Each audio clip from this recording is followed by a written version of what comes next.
Have I not been on stage this whole time? If not, I've been sitting here just talking away. I'm sorry, guys. Good morning.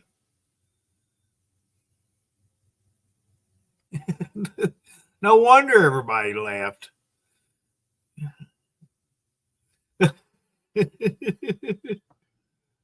Wow. Silly me.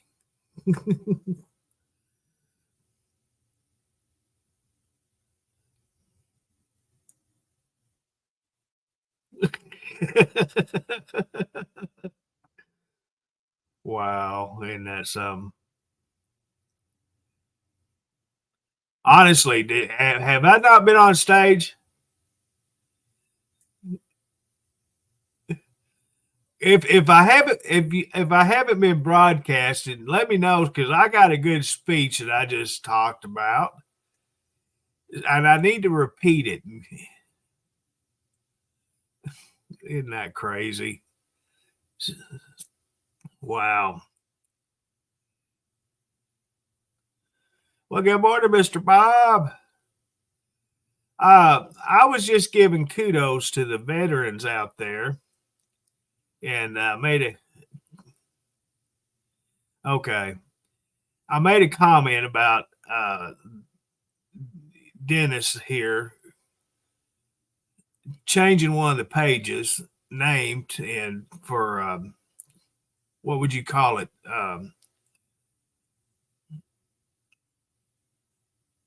It God damn it.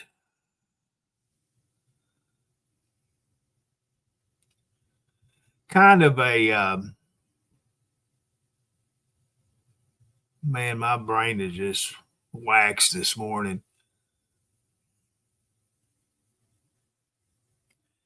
I guess I would call it a thank you to all the veterans out there kind of thing. A Veterans Life Corp is the name of the page. If you haven't seen it yet, you need to go look it up on Facebook and like it and follow it because right there he is going to be making posts to do with veterans, whether it's veteran services, memories, different things to do with the veterans of the military. And I'm assuming that's all all branches. It doesn't matter as long as you're a veteran. You know, you can be part of it. You know, a kind of a place that veterans can gather up and see each other's things. Kind of a deal, but yeah, go check it out, like it, and follow it because we'll be posting things. Dennis will just basically anything, just another page, and pretty cool.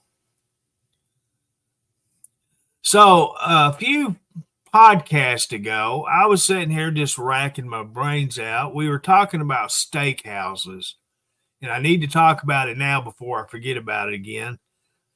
I remembered it, and I was going to talk about it 2 podcasts ago, I think it was, and I forgot about it. I was laying in my recliner last night, and it just popped in my head, and I remember the name of it. Colton's, Coltons, I think it is, Colton's Steakhouse. Well, they were the ones that took over the Bonanza Steakhouse in Hot Springs, and I liked it. I didn't see a thing wrong with it. Pretty dang good vittles. And they closed it down, and I didn't know if it was a chain restaurant. I think it was.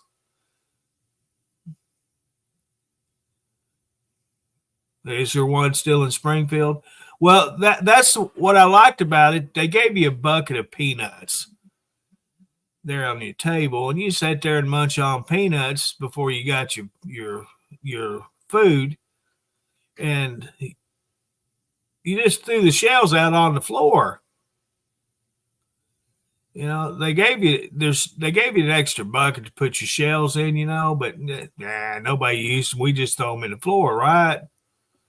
Well, that carpet inside, which was kind of a bad thing to do, use carpet in a restaurant like that. You just crunching peanut shells into the carpet. It wasn't, what carpet restaurant carpet is. Everyone's seen it, and that's what they used. It wasn't no shag rug or anything like that. But yeah, you just crunching them shells in that carpet. I thought, nah, that ain't right. But hey, I didn't care. I got them free peanuts. And where they made their money up on them is if you tried to buy them and take them home with you. Yeah, they were expensive. Wasn't no better than peanuts you bought out of the store.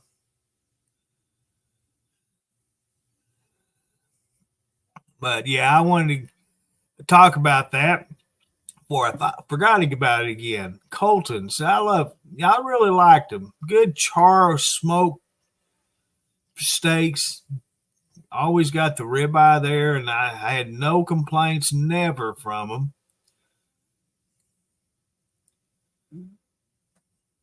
But yeah, it closed down. So really, the only one we have left, we have a few, the Longhorn, the Texas Roadhouse, and there's one or two, family owned. They're not chains. I've never been to them because I could probably get 2 Longhorn ribeyes for one of theirs. You know what I'm talking about? So that's why I've never went there. But yeah, pretty good food. Honestly, I've never went to the Texas Roadhouse in town. I always go to the Longhorn. I like their ribeyes. I always get that Outlaw, I think it's called, the tomahawk ribeye. Yeah, better have some deep pockets when you leave that place. And they do curbside. I bought a steak there and went and picked it up curbside and brought it home with me. When I was before my neck surgery, I asked the nurse when I did the pre-op, I says, good thing about having surgery here, I can then when I check into the hospital, I can order me a steak and have it delivered across the street because it's just right across the street. You see their front door from the hospital. So the nurse laughed at me and says, "No, you won't." I said, "Yes, I will." Oh, they free bread? I didn't know that. And so no, I didn't order steak before. And then I told her I was going to have one before and one after surgery. She laughed, says, "No, you're not." And well, after surgery, I didn't know I was even there until the nurse come in and woke me up the next day.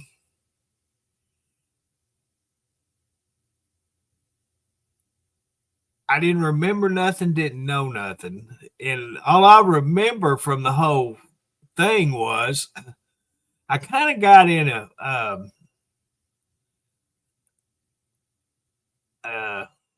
not a fight, but a heated discussion with the male nurse that was there at the last because he lied to the doctor, number one. I heard him tell the doctor they were standing at the door, and he lied about me eating. I didn't eat nothing. All I remember eating was scrambled eggs, and that was it. And that was right when he woke me up. And then he said something. Oh, the doctor come in, and doctor talked to me, and I couldn't tell you what he told me because I can't remember. But the one thing that he said is I had ate 3 meals. If I did, I slept 8 because I dang sure don't remember it. And the doctor says, well, we'll have you up and out here just a little bit. Well, 4 hours went by and a little bit hadn't come yet. And I was really mad and I was ready to get out of that hospital and get in my recliner at home. And I gave that poor guy hell trying to get out of that hospital. I'm not kidding you. My brother was apologizing to them nurses. And I told him, don't you apologize for me. If they want apologies, they can get me out of this hospital now. Because the doctor told me I should be already out of here. But it didn't happen. Another memory and through all that stuff, they had a catheter in me, okay? Well, I was laying there in bed asleep, and all of a sudden I woke up needing to go to the bathroom.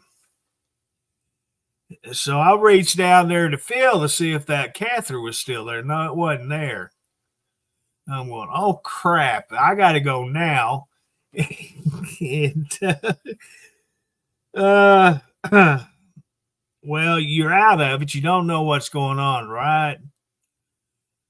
So stupid me, rather than pushing a button, I start to get out of bed, which was a mistake.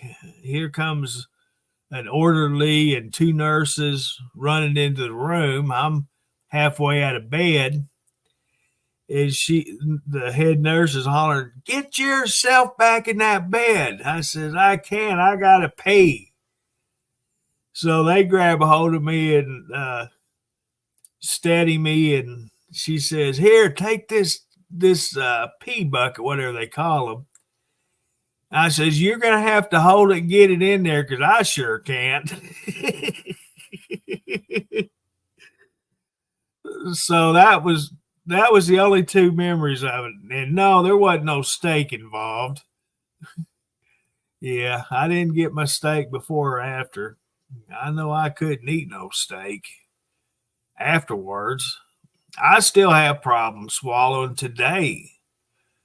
In October, it'll be a year. I just can't remember. My brain is so fried right now, I can't tell you nothing.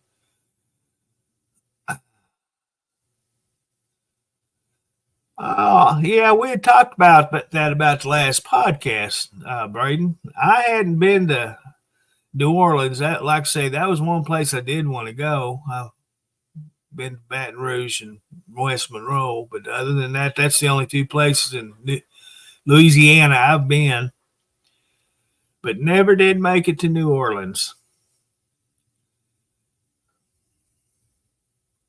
Oh, yeah.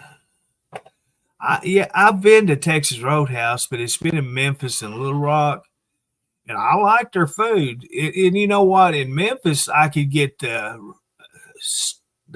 steak tips in a bit of pasta. But here in Little Rock, you had to get a side order of rice because the steak tips just came by themselves in a little stingy amount of brown gravy with a few onions and peppers on it. So I was disappointed at the one in Little Rock, but I really liked the one in Memphis. We ate there a few times. And I'm gonna tell you what, that pretty dang good steak. Them tips, them sirloin tips, just fall apart. They were so tender. Oh, will she? Well, the last time we had talked about your daughter, I thought you was kind of having a spiffy or something. Yeah. Something about you saying her buffalo, wow, Hooter buffalo wings wasn't as good as they used to be.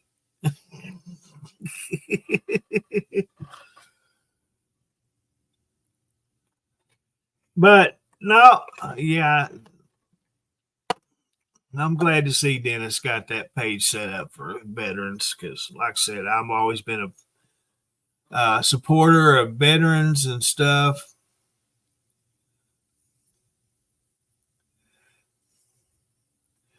So that's a good thing out there for them. He or Adrian, one or the other, will be doing the Wreaths Across America this year. And he mentioned on his last not his last one, but on his latest stream that he will he may if Adrian does it, he will try to be there for the ceremony, which that would be good if him and Adrian both could meet up there and take part in that. That'd be pretty cool. But Den's got to make money. He can't be sitting around. I'm surprised if he's not out on the road already, halfway to his destination. What took him so long?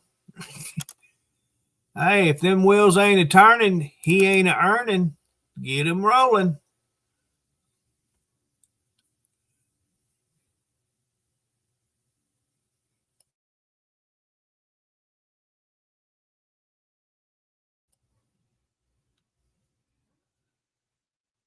Okay. What do we have here? Ship to shore. Chef. Man, she makes some good looking food.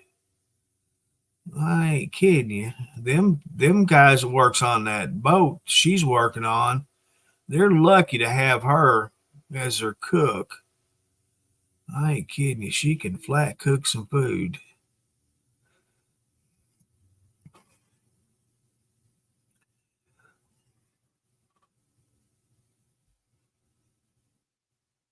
Oh, look at them sticky buns.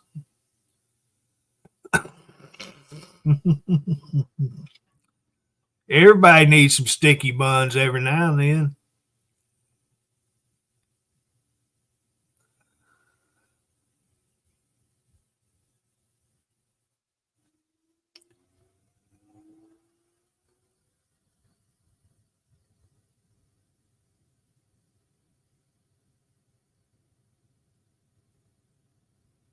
Who is it?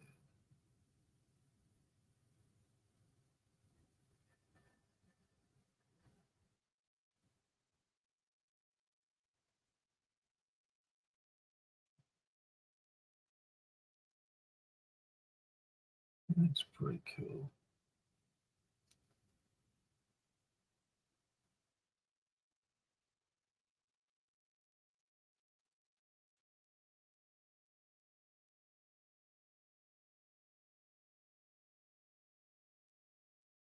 Yes, I did. We went to a restaurant, and this is just hamburger place. They had chicken and hamburger, nothing else. And this was a place in Memphis. We walked in there and sat down. They brought us the menus, and we looked at them, and we sat them down, looked at each other, and we left because for a hamburger and French fries, 30 something dollars. I'm going, I don't think so.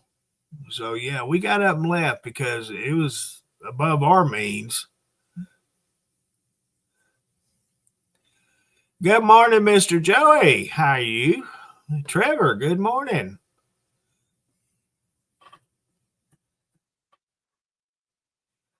Yep, gotta have a sticky bun every now and then. I ain't had one in years.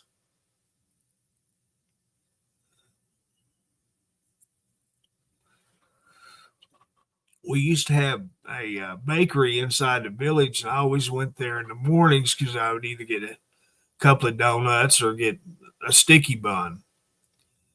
And that's probably the last one I've had. That's been ugh, late 90s, early 2000.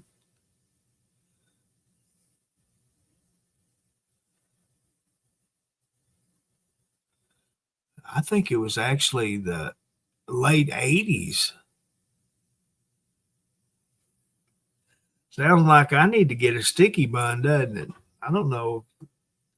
Yeah, supposedly I can get them at Walmart, but yeah, right. They told me I could get them apple cider donuts too, and I didn't, right? There is there is two donut shops that has drive through, actually three, but I know one of them doesn't have them. There's one I've been wanting to try on the east side of town. Been there for several years, and I just found out not long ago, just a couple months ago, that they actually had a drive through, which tells me that's a donut shop that I need to try, right? So,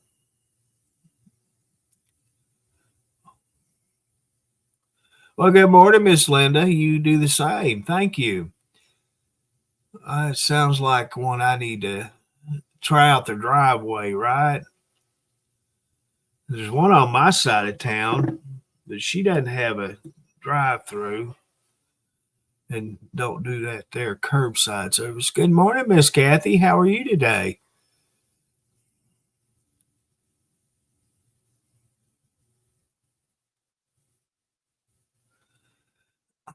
Yeah, drive through donuts. Miss Rebecca, good morning to you. Good to see you.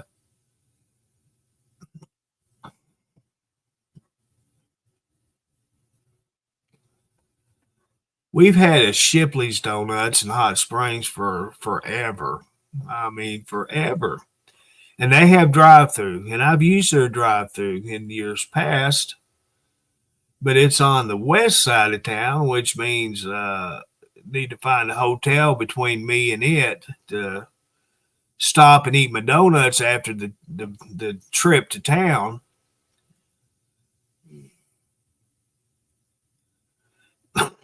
And they sold out years back, and the owners that has it now, the donuts aren't the same as the original.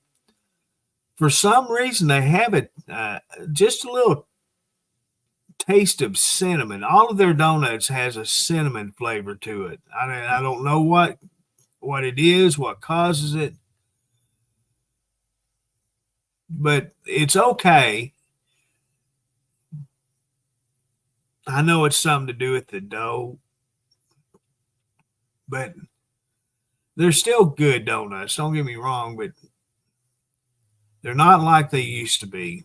Of course, nothing that I eat nowadays is the same as it used to be.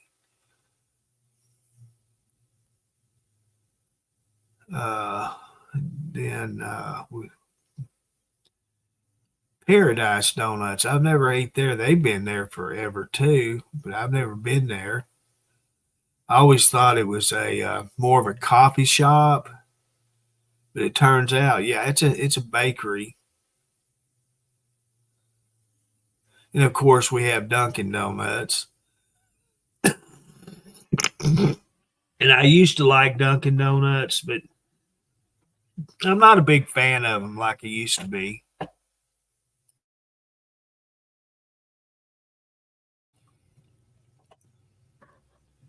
I used to like getting them caked chocolate donuts. They're chocolate cakes, and they'd put the same glaze on the top of them that they would a regular glazed donut. Now, that's the ones I used to like. Well, the times I'd go to our Dunkin' Donuts here, they'd only have two on display and they didn't have any in the back. So I wasn't getting there early enough to get them. So I finally just quit going to them. I said, nah, there ain't no sense of me even going. The only thing I like about Dunkin' Donuts is they're open all day. They don't close at 11 o'clock like most of them do around here. So you could go there in the evening and get your donuts. Now, the one on Park Avenue that's right there in town, they're open for most of the day and they have really good donuts. I liked them. but I don't ever get that side. I can go there. They have the drive through. I can take care of it, no problem. I just don't do it. I don't know why. Anyway, I love donuts.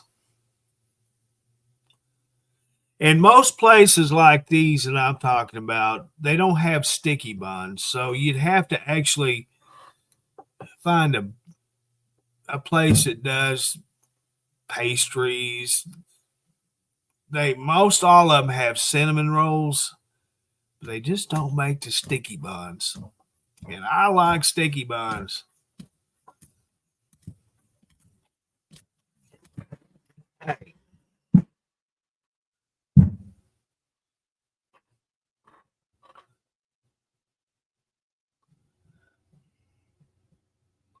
Are we hungry yet for donuts?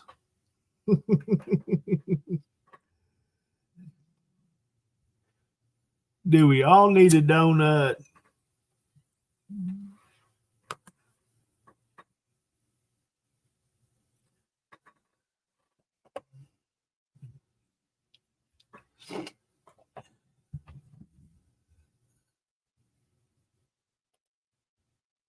Let's see, get back to business. Back to business.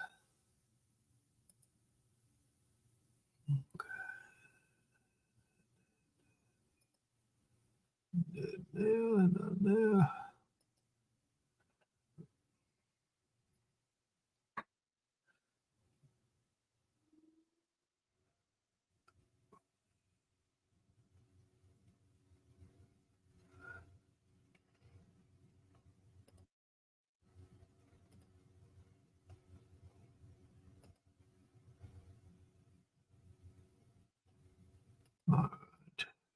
Just a little kid.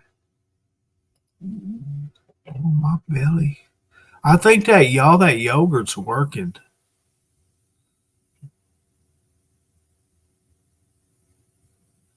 I've been eating that stuff like it's candy. It's good stuff.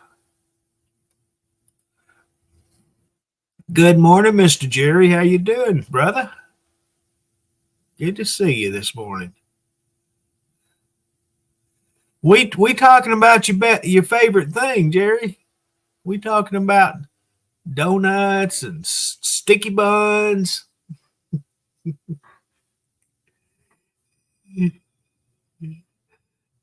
Hey, good morning, Mr. John. Good to see you, Jerry. You've been a busy man, been seeing all your trips and stuff. That's pretty cool.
All right, I was looking at a few things.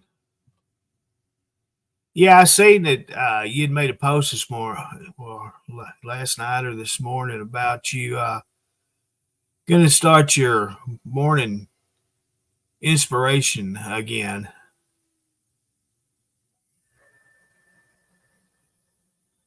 Oh, you had them this morning. Don't tell me that. I may have to take a trip a little bit farther into town this morning and get me some donuts.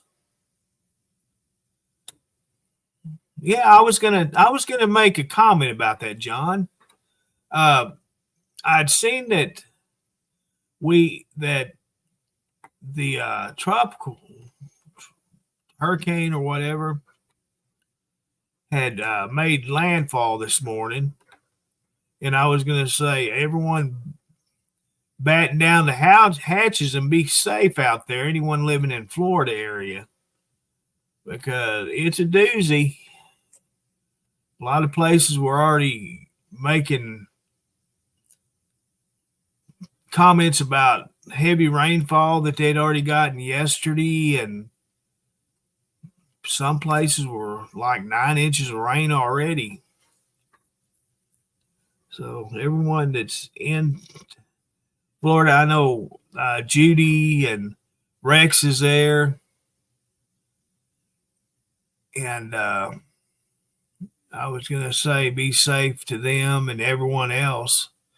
And I know, John, you're from Florida, and there's a couple of others, but I never see them on my podcast. But that's okay. They may watch them after the fact. But yeah, everyone that's in the Florida area, be safe out there because it's going to be a bad one. Okay, sir. I'll put you in the background and watch you while I'm doing this.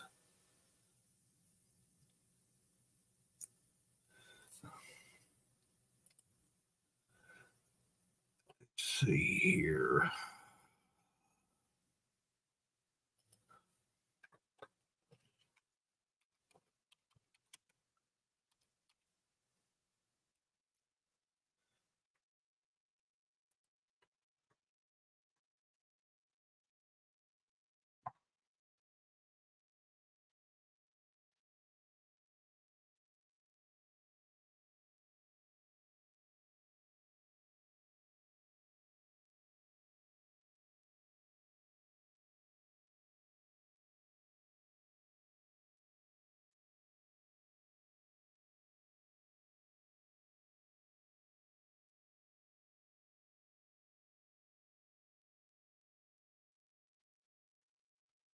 I'm still here. I'm looking at something.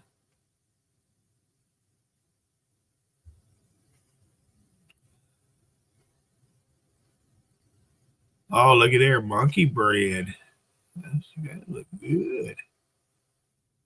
We bought one of them monkey bread kits you buy at the grocery store, and you make it yourself at home.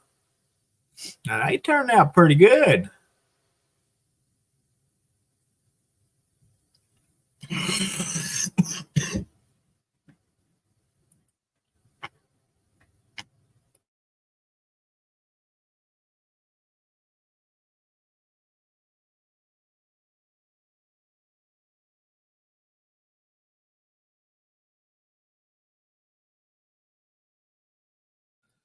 I don't have a Long John donuts here.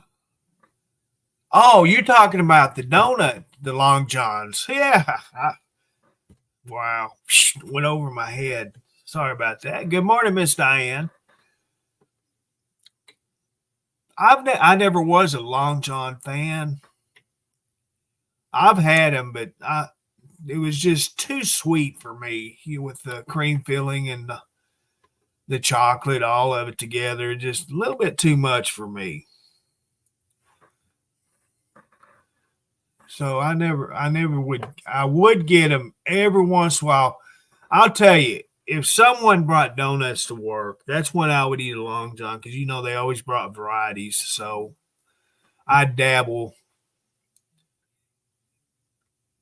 eat one of each, which ended up being a half a dozen donuts.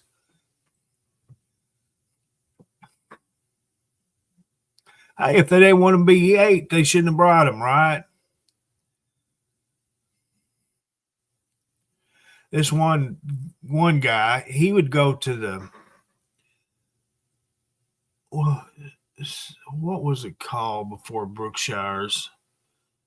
Anyway, grocery store out here at the front of the gate. He had to pass it every morning when he'd come to work, and he would go there and get the day old donuts, and he'd bring them to work. He'd bring 2 or 3 dozen at a time.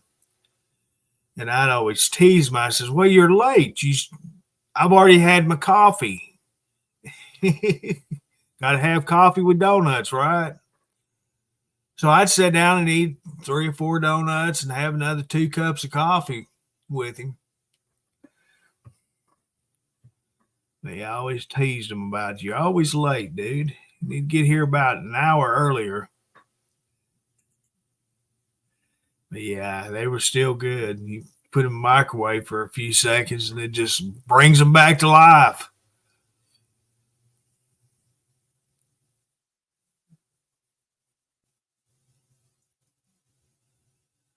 Boy, that just blows my mind. I can't even remember that grocery store. My ex worked there for years and I cannot remember. Maybe it's a good thing, right?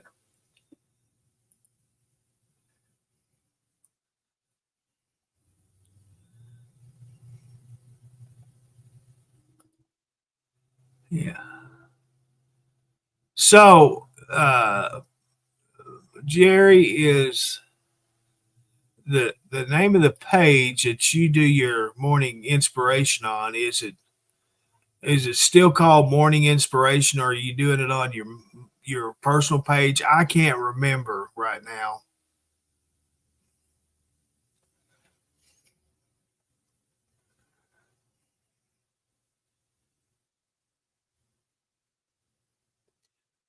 Don't remember.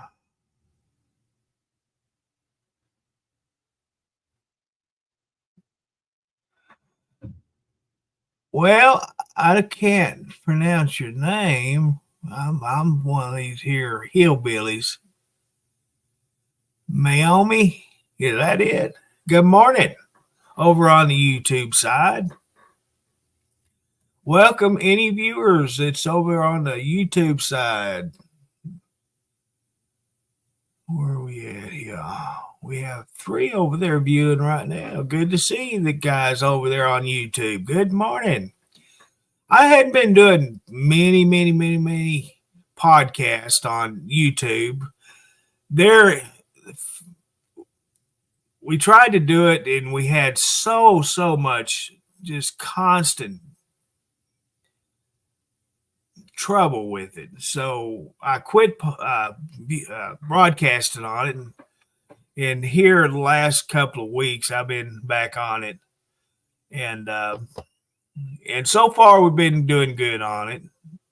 No, the troublemakers are not showing up anymore.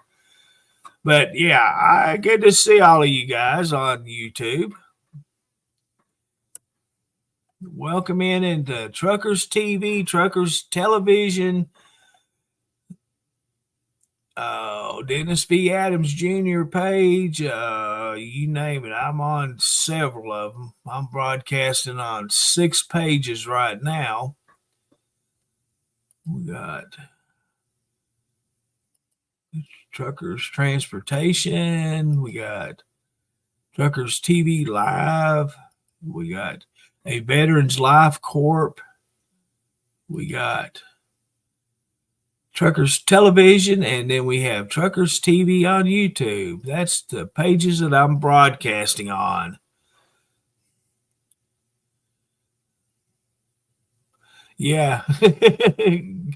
That's Gammy. Gammy's back page.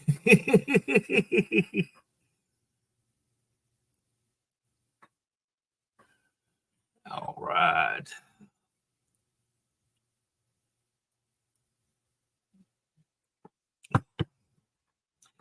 Yeah, everybody has to get back to the grind of things. Monday morning, back at the job.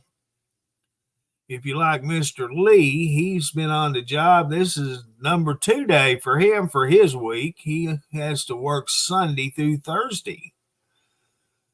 He made him a couple of videos yesterday, today. Made one so far. Oh, I do. Well, I'm sorry.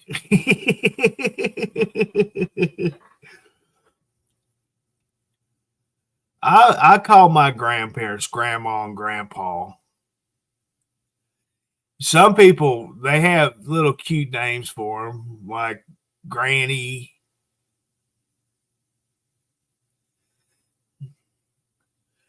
Yeah, my nieces and nephews called grandma. Well, my son called Granny, my mom.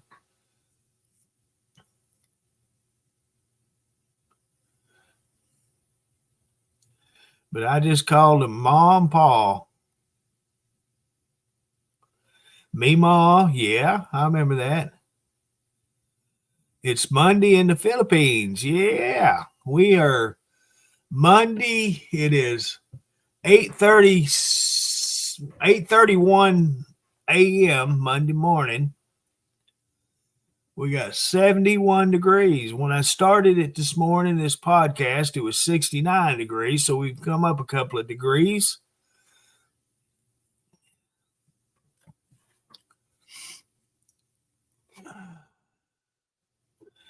And Philippines, welcome in.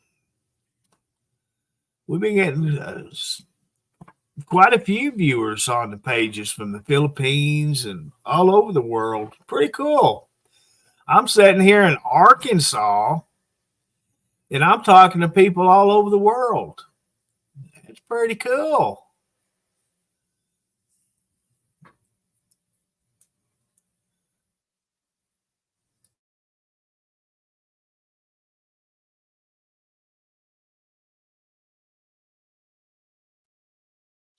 Yep, the fine state of Arkansas in the US of A is where I'm at. We got them all over the United States that watch our streams. Like I say, we basically do our live streams on Facebook pages. Dennis V. Adams Jr., he's the creator of all of it. He's a truck driver.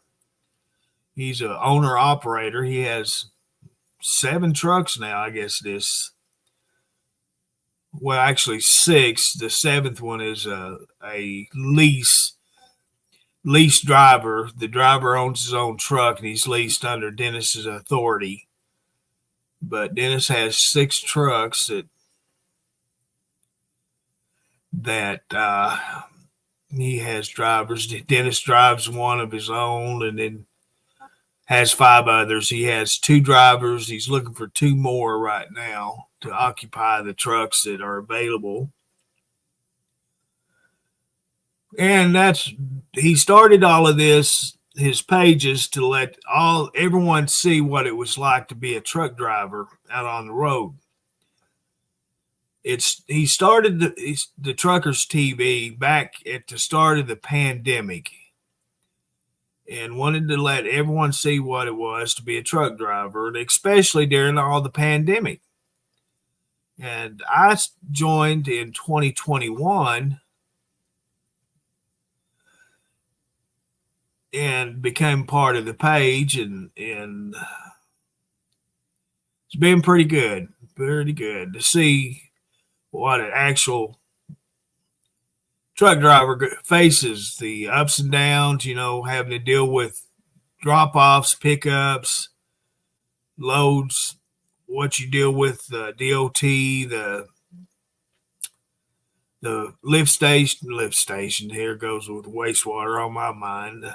The scale houses and DOT inspections and all that mess, having to showing how to start your own business in trucking, just the whole everything to do with trucking out on the roads in the USA. That's what he started.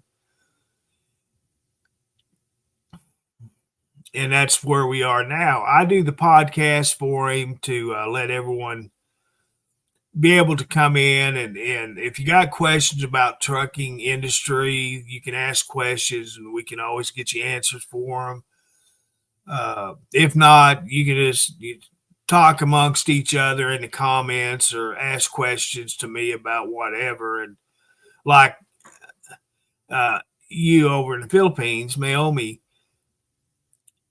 whatever, we talk about just about anything. Here lately, I've talked more about politics than I ever have. But normally we don't talk about politics or religion when we're in the chat. because that leads to disagreements and arguments and stuff. So I'd rather not do that.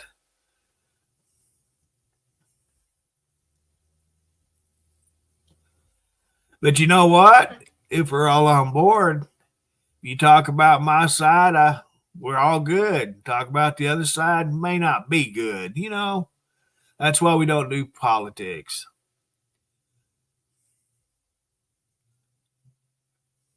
It's all good though.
I just scrolling through page. Post on Facebook's what I was doing.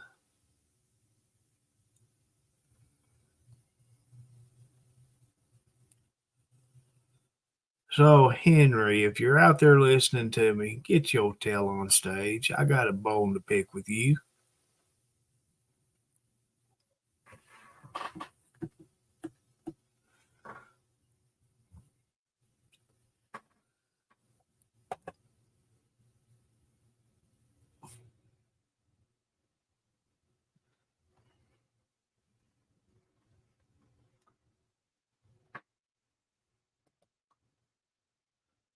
Come across the post, the History of Hot Springs page. I follow them.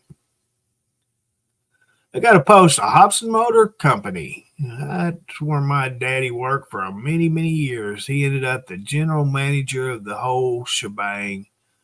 They sold new and used cars, Honda cars. They had Honda motorcycles, Suzuki motorcycles. They had Subaru. Ended up being a big, big auto dealership. And Dad was the general manager of it for many, many years. Well, this picture was from 1960. That was before I was even born. He didn't work there at that time. He drove a cement mixer truck.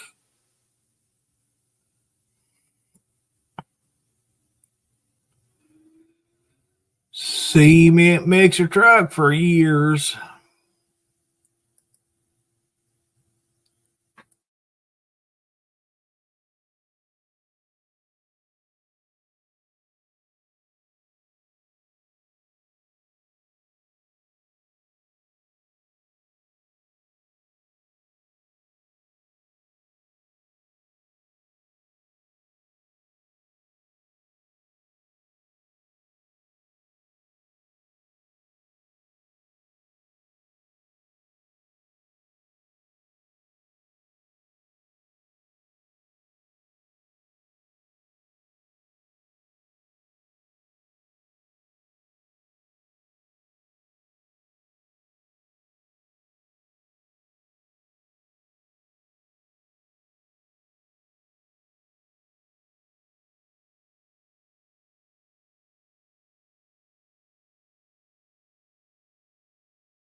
Hi, Robert. I know you just got out of bed. What in the world did you just say? Yard guy gonna do yard? Oh, okay. I got you.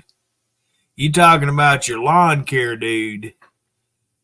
I suck thinking you was talking about Dennis. Your guy gonna do yard work? Wow, my old noggin just ain't a working today.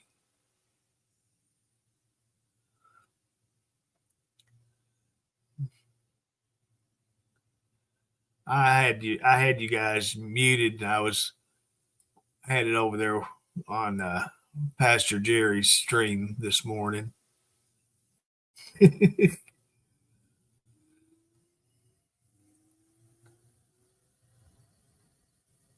Well, good morning, Miss Karen. How's your morning?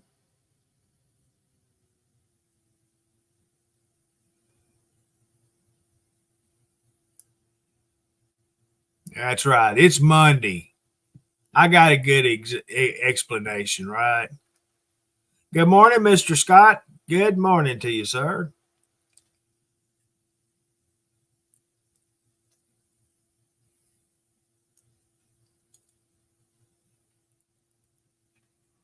I guess everyone's busy this morning, back to the grind, going back to work and getting things ready for their days and stuff. We don't have a very big crowd this morning, but like always, they can always go back and watch it later on.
Oh, me, I don't have much to talk about today.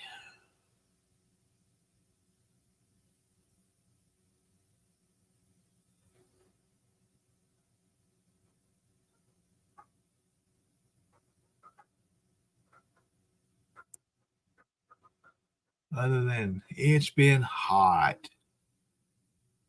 It has been really, really hot here.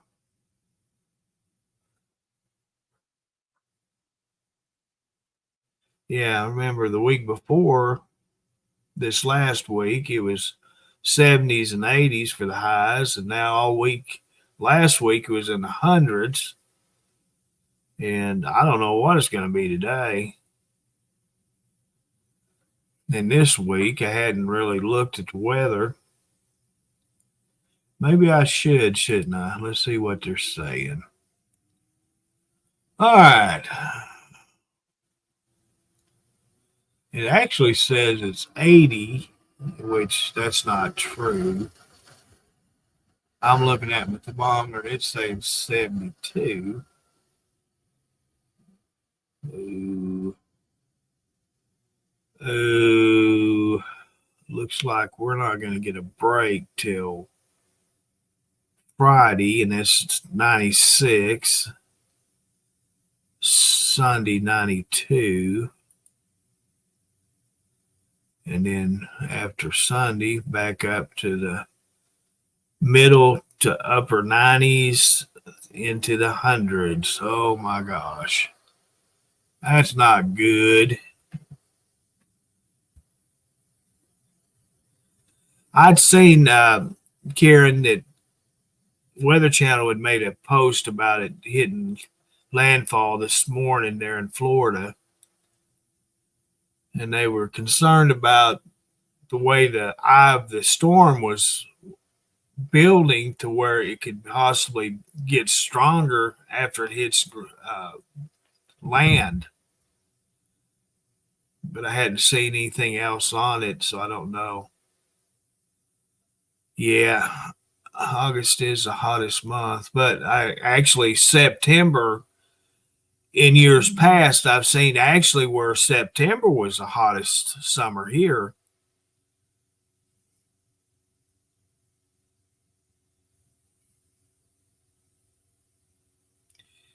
I was so chilled yesterday. It was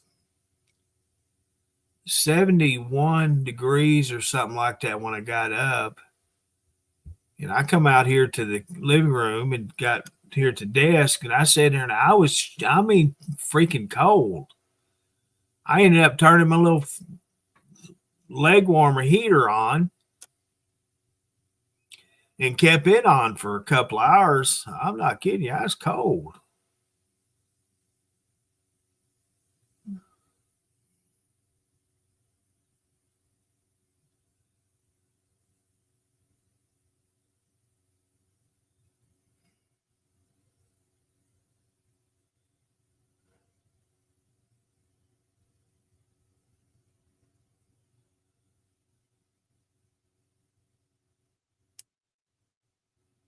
You remember when we was young whippersnappers, we get out in that hot weather and think nothing about it.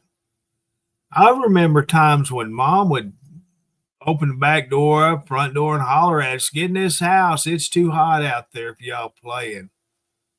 I can remember that. Didn't bother me. We was outside playing. That's all we knew. We'd rather be outside playing in the hot weather than inside the house doing nothing. Back in them days, you didn't have TV like you have today. You didn't get to see cartoons till the early morning and late afternoon, and that was one or two at a time. You didn't have all the cartoon channels. We just didn't have TV. You had three channels, and that was it. So playing outside was funner than sitting in the house doing nothing.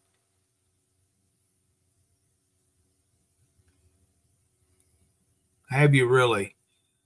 Well, you could sure send some down our way.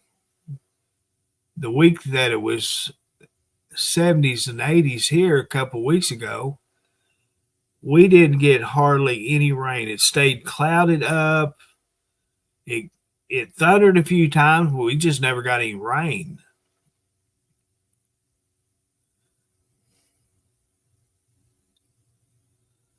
I know that's me.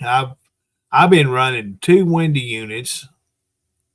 I'm afraid to see what the next electric bill is going to be. I know last month's wasn't too bad, but I'm afraid to see what this month's going to be because I've run two of them.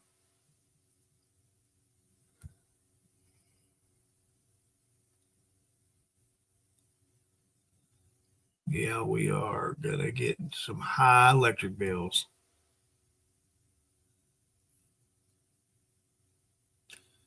That's more reason for me to get a camper, have a home away from home.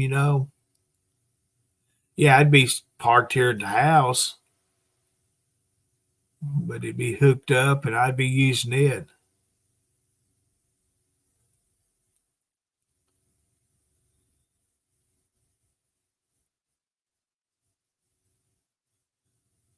I yesterday they said that there was at least one place that had already got 9 inches of rain there in Florida,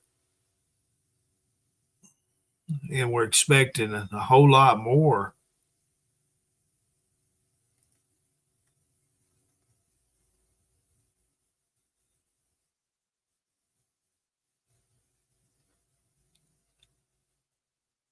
Yeah, it's going to be bad.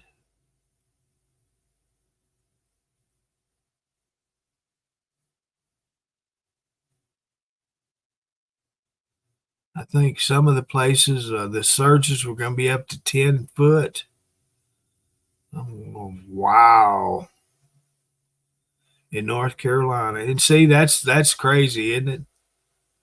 That thing's going to cover that much land area.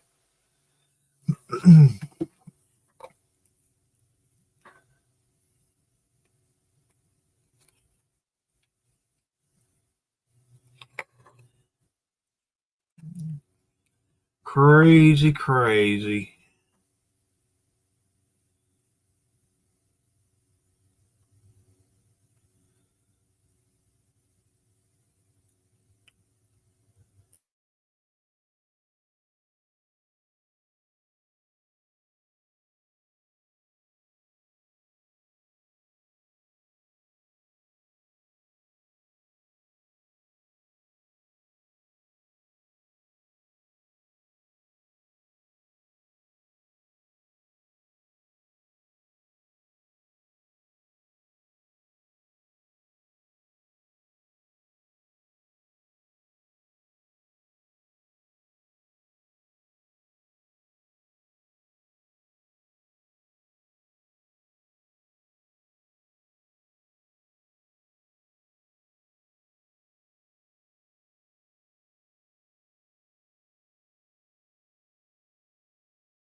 Yeah, it's kind of quiet this morning.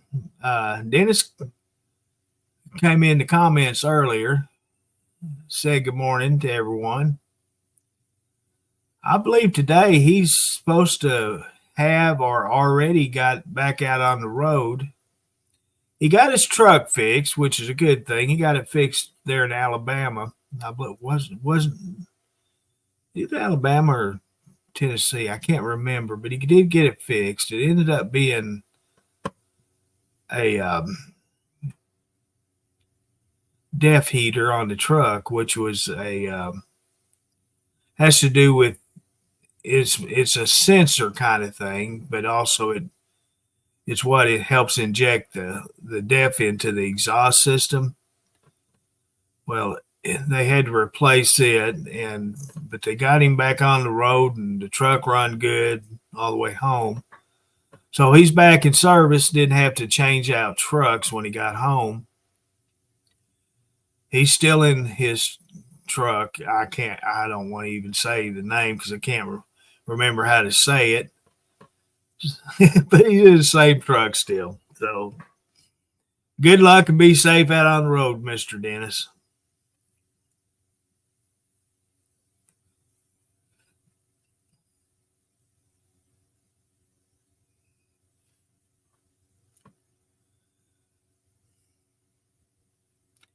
I had to drive my Freightliner dump truck to Little Rock to it was having issues also, and it had to do with the DEF system. Brand new truck. It only had 2,000 miles on it,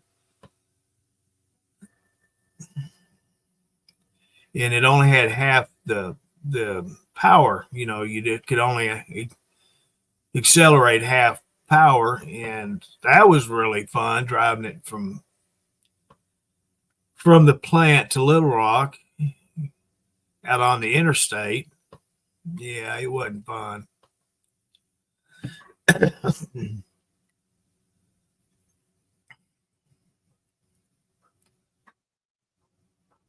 Oh, I bet. You know, we got an alligator farm here in Hot Springs. It's been here probably since the 60s. I've went to it a couple of times when I was a kid. I wasn't too fond of it, but that's the thing. If you like things like that, you would be, but not me. I don't care for that. And supposedly there was one caught in Lake Washita here. It was a pretty good sized gator. Apparently had somebody got one, and used to you could buy baby alligators at the alligator farm. Can't do it no more. But used to, years back, you could. Well, people buy these things, they get so big, they don't know and how to handle them, or they don't know how to take care of them. So they get rid of them, right? Well, they put them in creeks or wherever. There for many years, people were flushing them down toilets. Go figure that one out.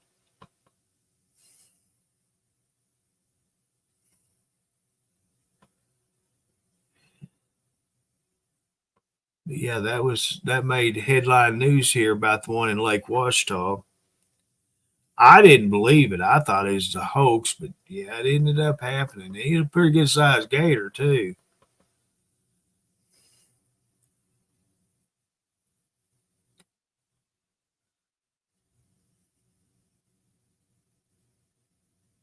A lot of times people here on these local pages, they'll post pictures of alligators and all kinds of crazy stuff. And what they do is they Photoshop and edit all that crap and take a picture of an alligator from someplace else and make it look like it's in one of the lakes here.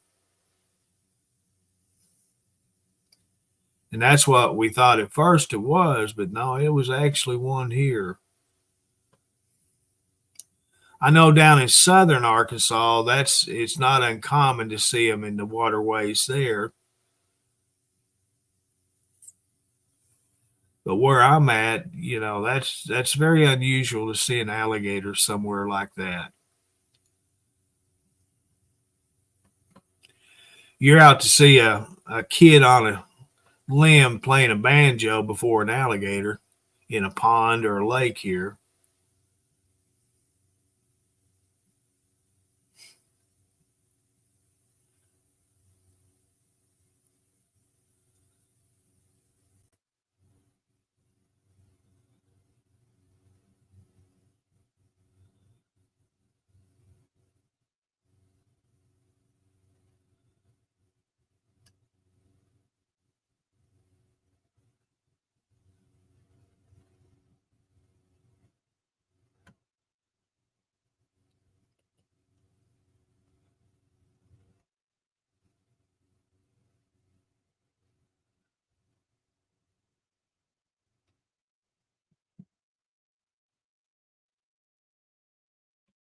Yeah, it is so quiet.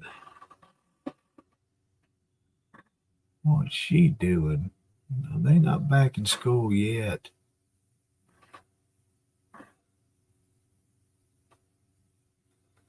I don't know. Has y'all guys schools went back?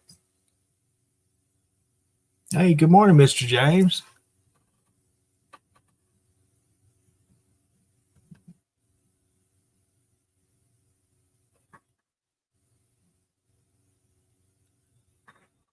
I know Hot Springs school districts have went back to school. They've already been in school. I think this is the second week.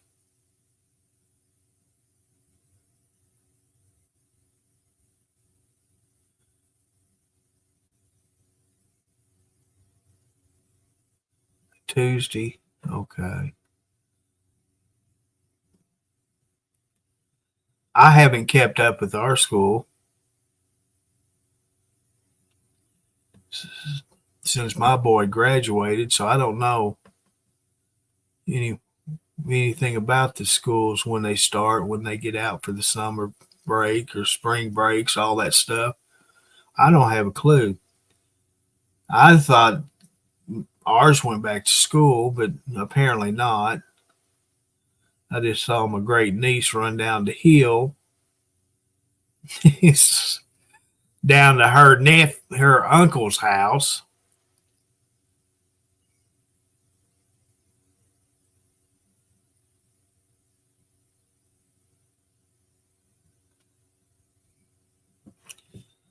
They did a road expansion out here from the junction to town. So they redid the entrances to the school system we have out here. We have all of all the grades are on the same campus. From pre-K to senior high. So it's become a really big school from when I was in school. Crud. When we was in school, we had 3 buildings. And now they got more buildings strode out across that property. They had to buy property and expand it out. It's really gotten to be big. It's huge.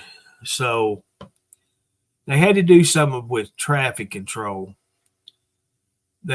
During school hours, it's one way. You go in one entrance, you go all the way through campus, and to leave the campus,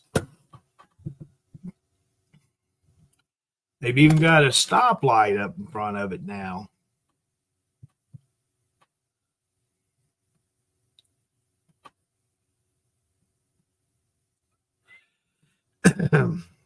So it's really gotten really big. Hey, Mr. Frank, good morning to you.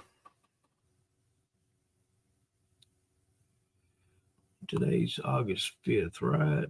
Okay, let's see here. Got a text from my pharmacy.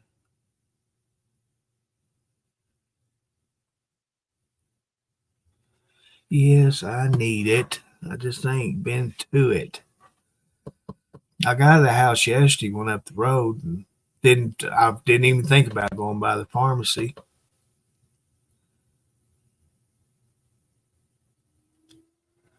But today I do. I got to get there, get it picked up.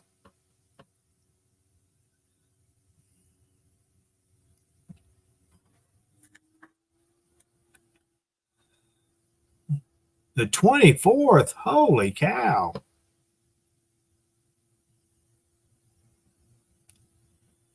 I think this week is our school senior high's first game of the season, football game. And this year is the first year back to a normal football. Past few years they had such low turnout for football that they had to start playing that 8-man football league. I think it is 7 or 8-man football, because they didn't have very many kids wanting to play. But this year they do, so now they went back to 11-man teams. Kind of curious to see. We have a local radio station that broadcasts the games live, and I listened to the games for years on it. I had in the last couple of years when they went to that whatever 7 or 8-man football league. I quit listening to them. They didn't even do good in it. They sucked. Well, good morning, sir. Well, good morning. You on the road yet? Yeah, I'm working right now. Okay. Hey, thanks for the little shout out this morning. My little veteran page I'm doing. Oh, you're more than welcome. I've had a few people kind of comment and talk about the Stars right off the bat, and talk about, what kind of support, et cetera, et cetera. So we're in the building stages right now, like I told you. I'm building the page, and the content that we're going to be doing, whether people support it, whatever they want to do, when the subscribership is available, when the stars are available, and the commercials are available, that will fund the different programs that I want to try to accomplish. Hypothetically, for example, let's say we have a great month or year on Facebook, and there's plenty to go around. So we go and we, on my travels, if I could find myself some veterans that are down on their luck, and veterans that really need some help, that if I'm able to do something, even just paying their phone bill or taking care of their bills for a bit, just to relieve some pressure off them, and no questions asked, you know what I mean? Because I feel like that's what needs to be done, not a corporation where the money collects interest in some stocks and bonds and pays some corporate guy to drive a Ferrari in his parking spot. I don't like that corporate shit. I just don't. No. It is a business that people turn this stuff into on the backs of veterans and people that have served. And that's what it is. What I'm trying to do is direct support to that individual, as many as I could possibly find and help. So just like the guys that you see out there that are mowing lawns for free, that are going to find houses that are run down and rebuilding them, Mm-hmm. and doing stuff because of the content, they're able to, because people are watching the content. Corporate big world is injecting commercials, and we're able to collect stars and donations and things like that. That's what I want to. It's like a modern day, like I told you, Robin Hood.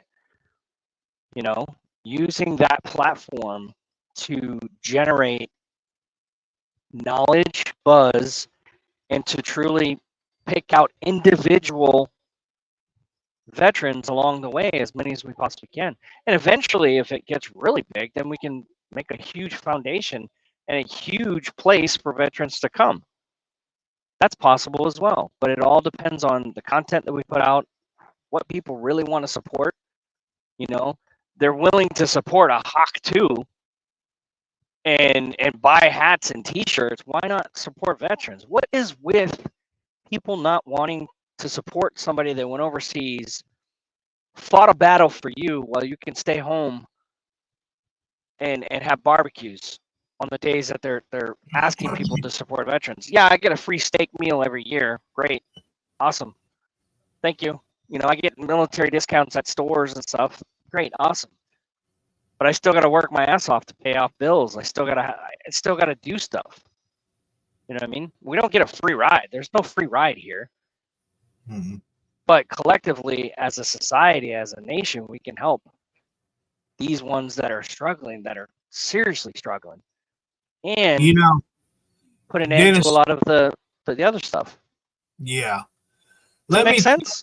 Yes, it does. It's a real good thing that you're wanting to do.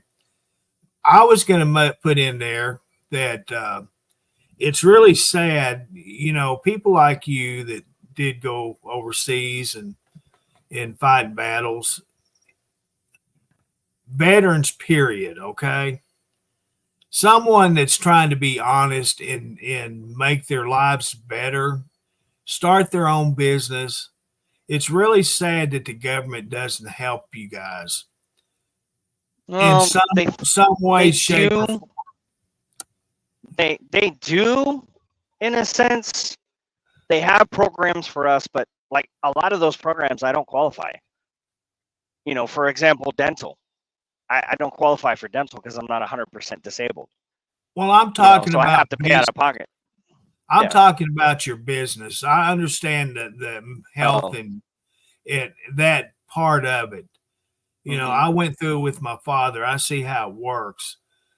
I'm talking about you starting your own business right out of the military. You did work, for different company, and then you started your own. I don't understand why there is not some kind of assistant program for you trying to do better for yourself by starting your own business.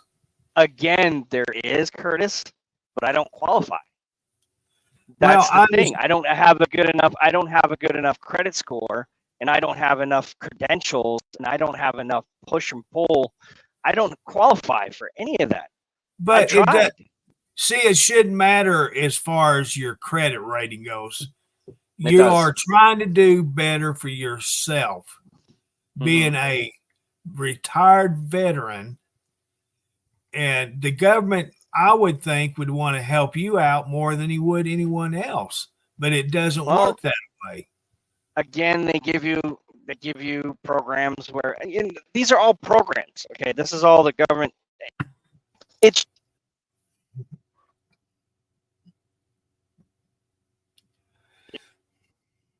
hello.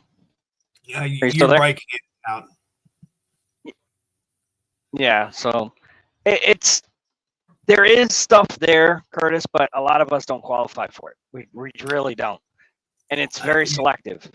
And who they want to deal with their business with.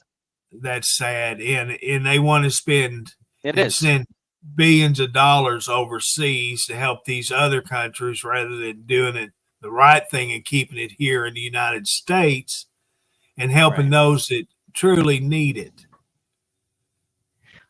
So there's two sides to this, right? There's people that are naysayers that are like, yeah, they're just trying to use the veteran card to create something for themselves. Yeah, no, we're not. No. All right. I'm busting my ass out here just like everybody else. And I don't have to really explain myself to anybody. Nobody's walked in my shoes. I walk my own path. But there is a lot of people that, like, right off the bat, I had a comment like, I don't like people give stars and say thank you for it.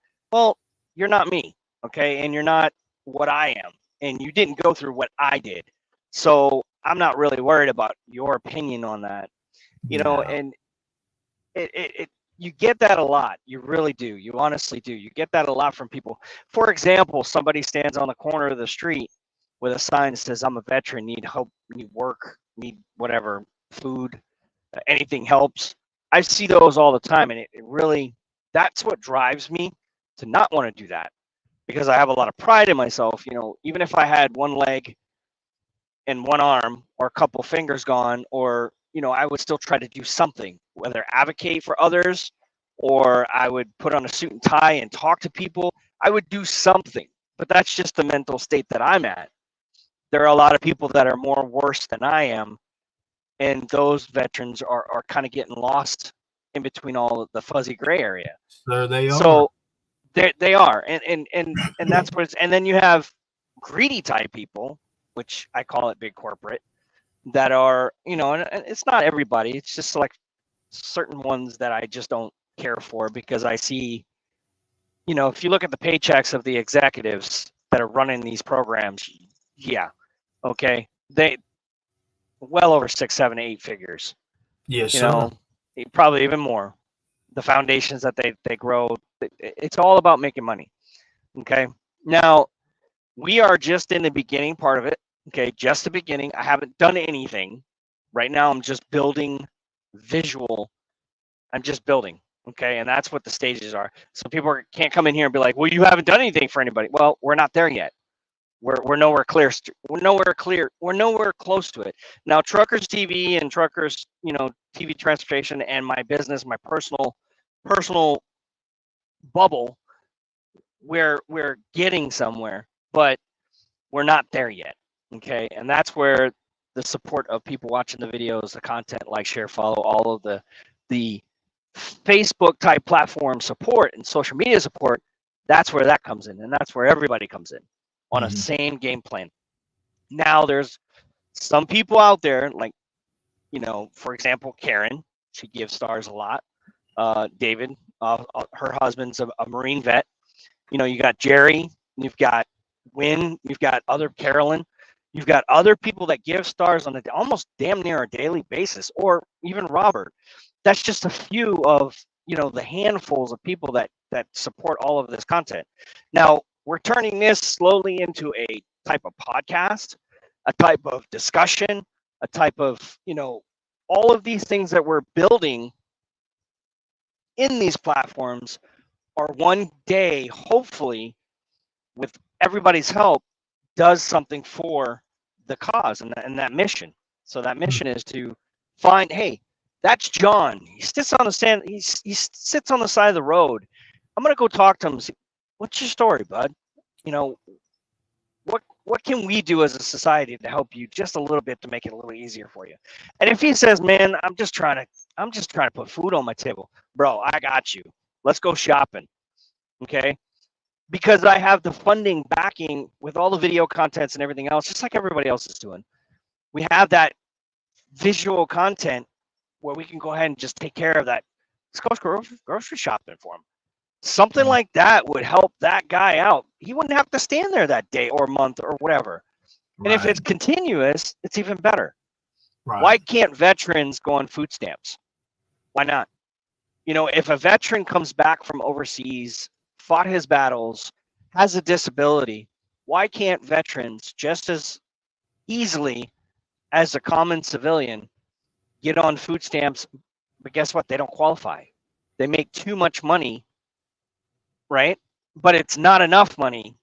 It's like that sweet spot. It's too much money, but not enough money. You know what I mean? I know what you mean.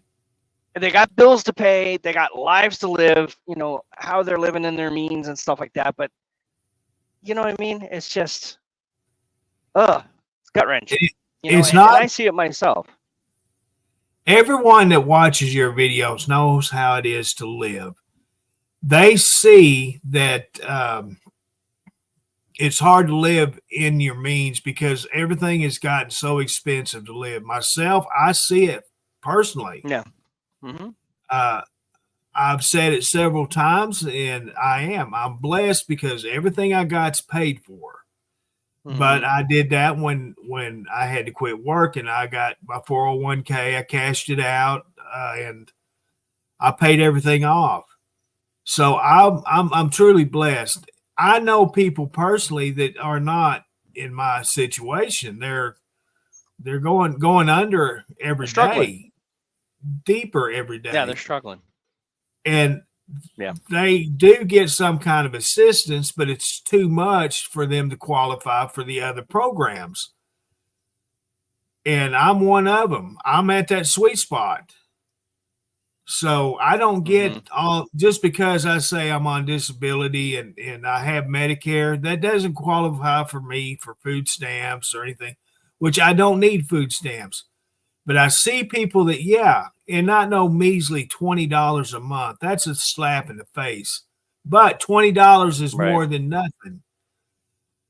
Right. And that's where you have to make yourself learn how to live in your means, plus learn how to change your lifestyle. You know, we can't have steak and lobster every day. We have to have bologna sandwiches or bologna whatever.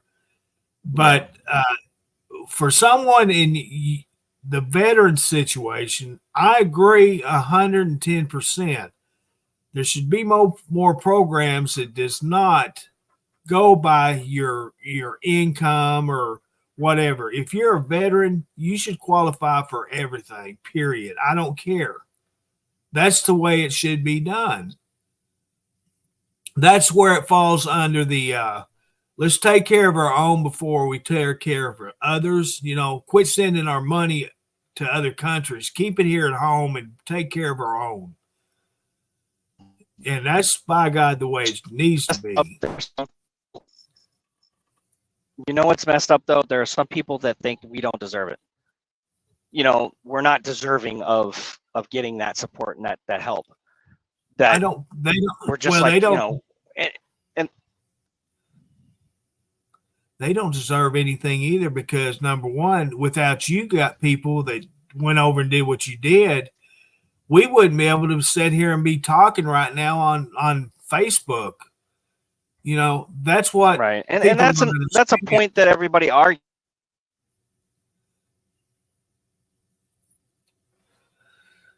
Yeah, people don't understand that.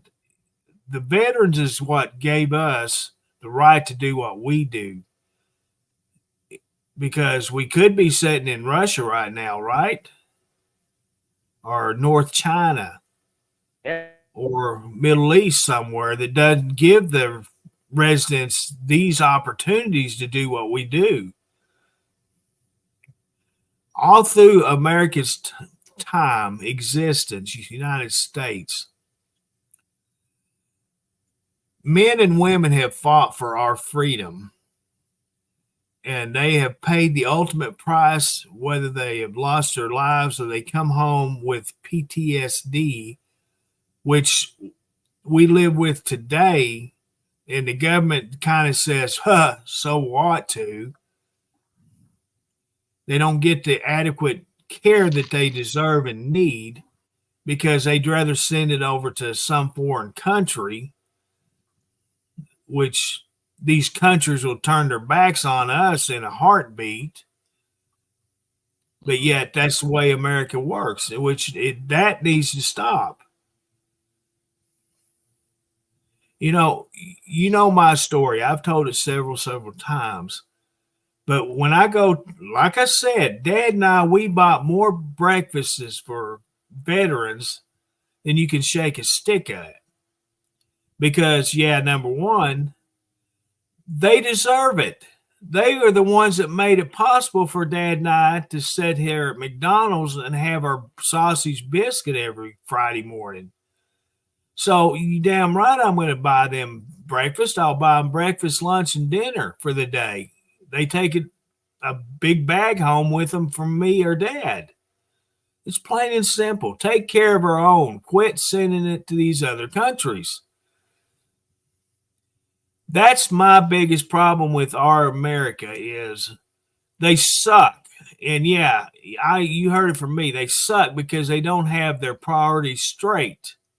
In my lifetime, they never have. They put their nose in other countries' business where it doesn't need to be. That's where it's got to stop.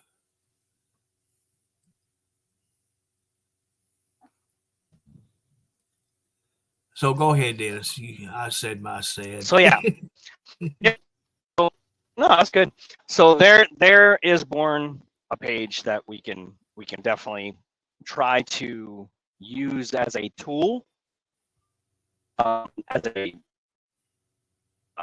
and like I said, it's being built right now. So, and I think I put you just about on every page. So we have control of that, and we're going to build that. We're going to continue to build it like I always build my pages, and I enjoy building these pages and seeing what we can do. Now, I'm not using the veteran card to generate wealth for myself. All right, let me do that.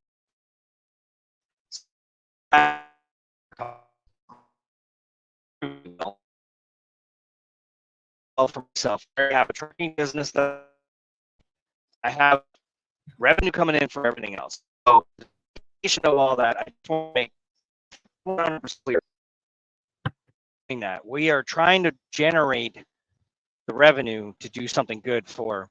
If we only help 1, 2, 10, or 10,000, as many as I could possibly find, and either is put in front of me or, we can try to help. Whether it be trying to help their phone bill or it's like a movement, like, hey, veteran, what's the most troubling right now for you? Well, I got to get this tooth fixed because, I can't afford the dental bill. Well, let's go ahead and pay for your dental, get that tooth fixed. Man, can you imagine how much pain or how much relief that veteran will have just for getting, I have a tooth right now that I need to get fixed. I say these things because I'm in the same position, same boat as every other one else is. Some of us have already made it. Some of us have gotten out of that rut of I'm a veteran, boo-hoo, help me. And a lot of us have a huge amount of pride that going, even if we have no limbs or whatever, we have a disability, we still keep going because that's just in our DNA. We've been groomed to fight. We're not giving up. So, right. But there's some people that are really suffering, like you said, PTSD, things in their minds, tragedies, things that just make them a little bit different, and those are the ones we want to try to help and try to get them out of that situation.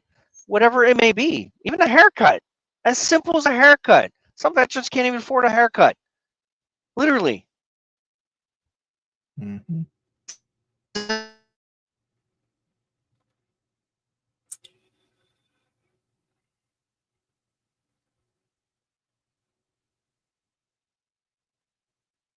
There's no real big programs out there, and the one big program that they say that there are, and I'm not going to name any because I want for few, obviously I have a business, right? So there's business loans out there that quote unquote help veterans. That's bullshit. I call bullshit on it, and I will call bullshit on it every single day. If I had an 800 credit score and I had 10,000, if I had 800 credit score and $10,000 in the bank, maybe I can get $200,000, $300,000 in loans. I can get a veteran house. I can get a veteran house back loan, but guess what? I got to have at least a 600 plus credit score and no issues with any of my credit to be able to qualify for even that.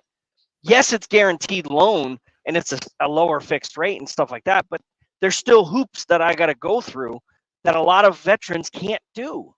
Exactly. That's what I was speaking about, Dennis. Right and there. they can't. And then they offer, well, I'll send you to a business class that we're going to pay for so you can learn how to do it. That's not okay. So I'm going to spend the next year learning how to do it, but doesn't solve the immediate problem right now. That's not paying the bills that you've accumulated. They're homeless. Right. And then the veteran's homeless because they don't have time or the sense of drive to go to a class to learn how to do it. That's what they love to do. Oh, we'll teach you how to save your money. Asshole. Which ways if I knew how to money good, man. Exactly. If you're going to teach me how to save my money, okay, that's not what I'm talking about. Okay, there's programs out there that can teach us how to save money. Got it. There's experts out there that have their college degrees, their financial specialists, whatever, that can teach us all day long. But the practicality is that the drive is not there to learn it. Hell no. Because they're tired. They're tired. And there's a million different reasons that they can and can't do something. But can I eradicate and fix it all? No, I can't. I'm just doing my part as a fellow veteran to lend my hand out and try to use our popularity in Truckers TV, our popularity in these podcasts, our popularity that we're generating all of this revenue to do good for others, not just for our individual pockets. And I've always tried to do that because I've always helped anybody that I possibly could. One day will it all, I keep getting asked that. All this work that you're doing is it going to pay off? Well, what do you mean by pay off? It's not about being paid off. I don't want all of this to pay for a luxury house and a Ferrari, and I don't want that. That's not what I want. I want to be able to build something that somebody else can take later after I'm gone, because I can't take this with me. I can't, nor do I, even want to try to do it. But to pass on the legacy, to pass the drive of all of this.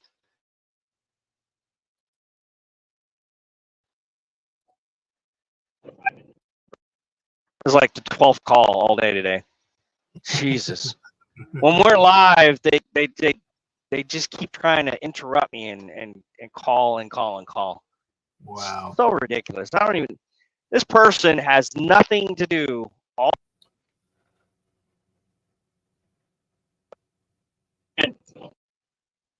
Interrupt me. That's crazy. Yeah, it is crazy. So this particular individual's got my number, and they're calling me on a private number that nobody can look at. Keeps calling and calling and calling and calling. And then when I pick up, all I hear is a TV in the background. So no disrespect to any old people, but they're probably old sitting in a recliner watching TV. Let me bug this mother. I don't like what he's saying because I'm righteous. And that's what I feel like. That's the image that comes in my head. Some old Nothing against anybody. Some old grumpy ass person that's just mad at the world and just wants to take it out on me. I don't. I promise you, it's not me, Dennis. You know, they just really, because I keep hearing TVs in the background. It's not a foreign TV. It's English. It's like a Western or some shit. You know, Yeah. they're watching a Western.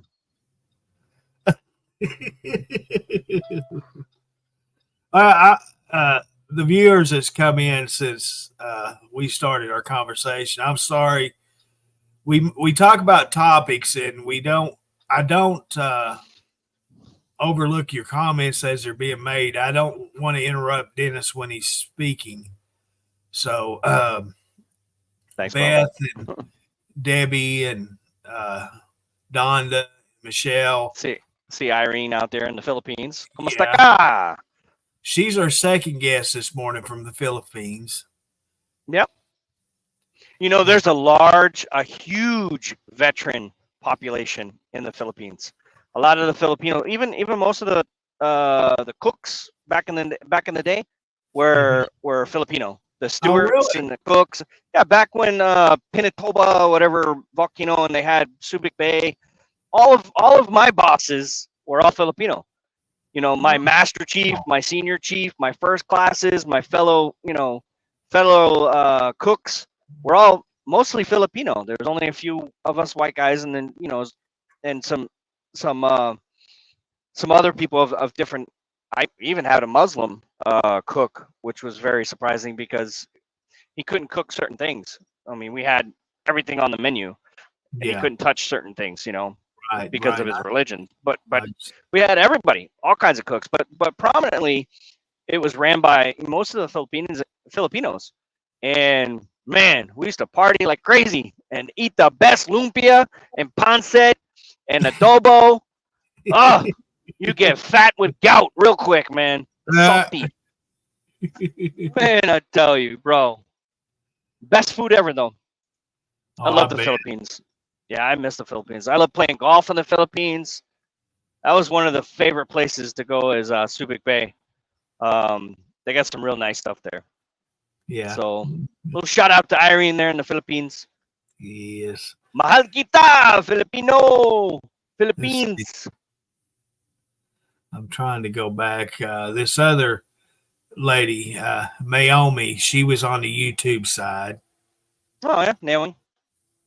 Yeah, she's from the Philippines. Right on. No, I do appreciate you guys watching from overseas. There's a lot of people from Brazil, a lot of people from Mexico, Canada, Australia, New Zealand. That's primarily most of the states that are watching, and then the Philippines as well. Mm-hmm. So thank you for our international watchers.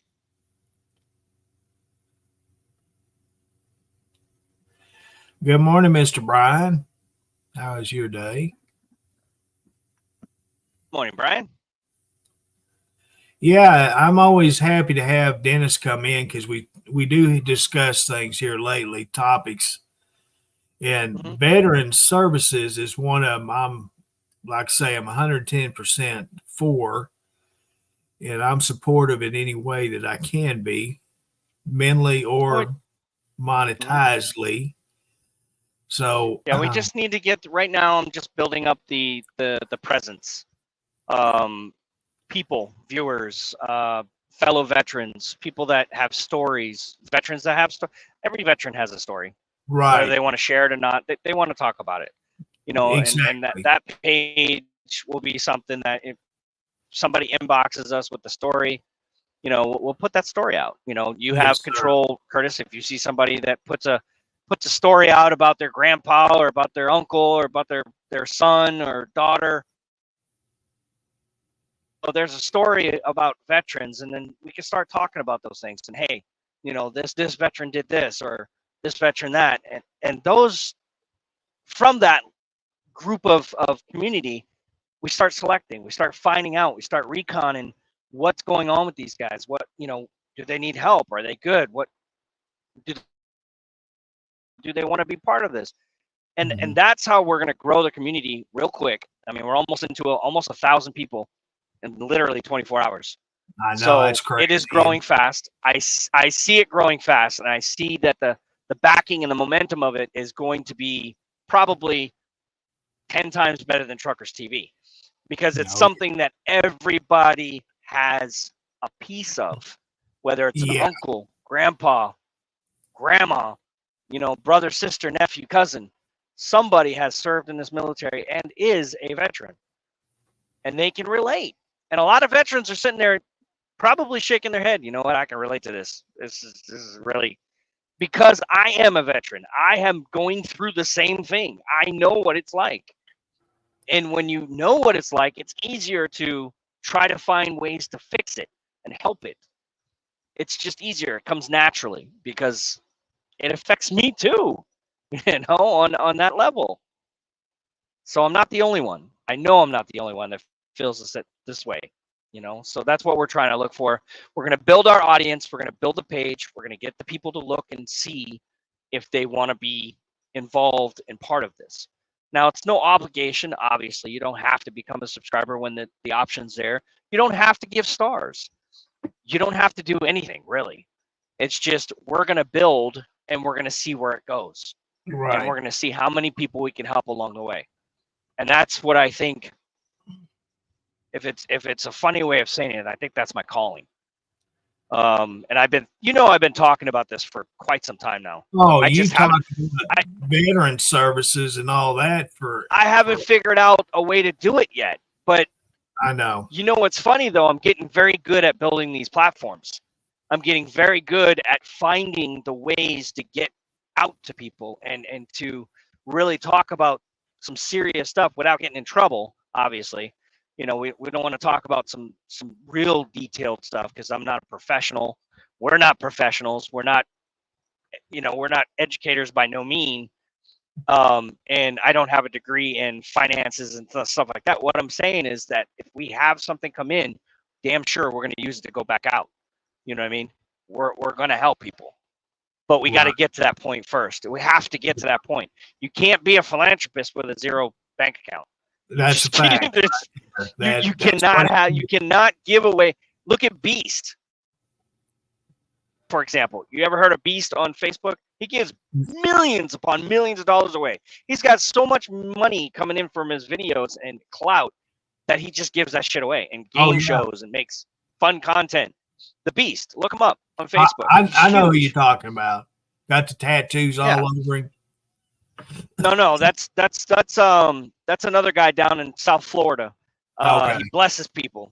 He uses his video contents to bless people. Exactly. Give them hard cash. I mean, that's what he does. He takes that money and he gives it away. It's easier to give away money than to, try to save it. Really, honestly, it's easier to give it away. Mm-hmm.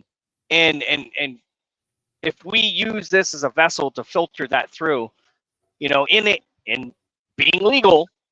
Now, there's no illegal stuff. There's not fraud. It's not this, that. It's trying to really honestly make a difference.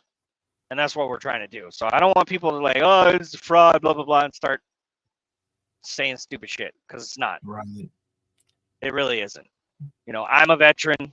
If anything, you're helping a veteran right there, first off. So when you help that, it's going to help others. So it all helps everything.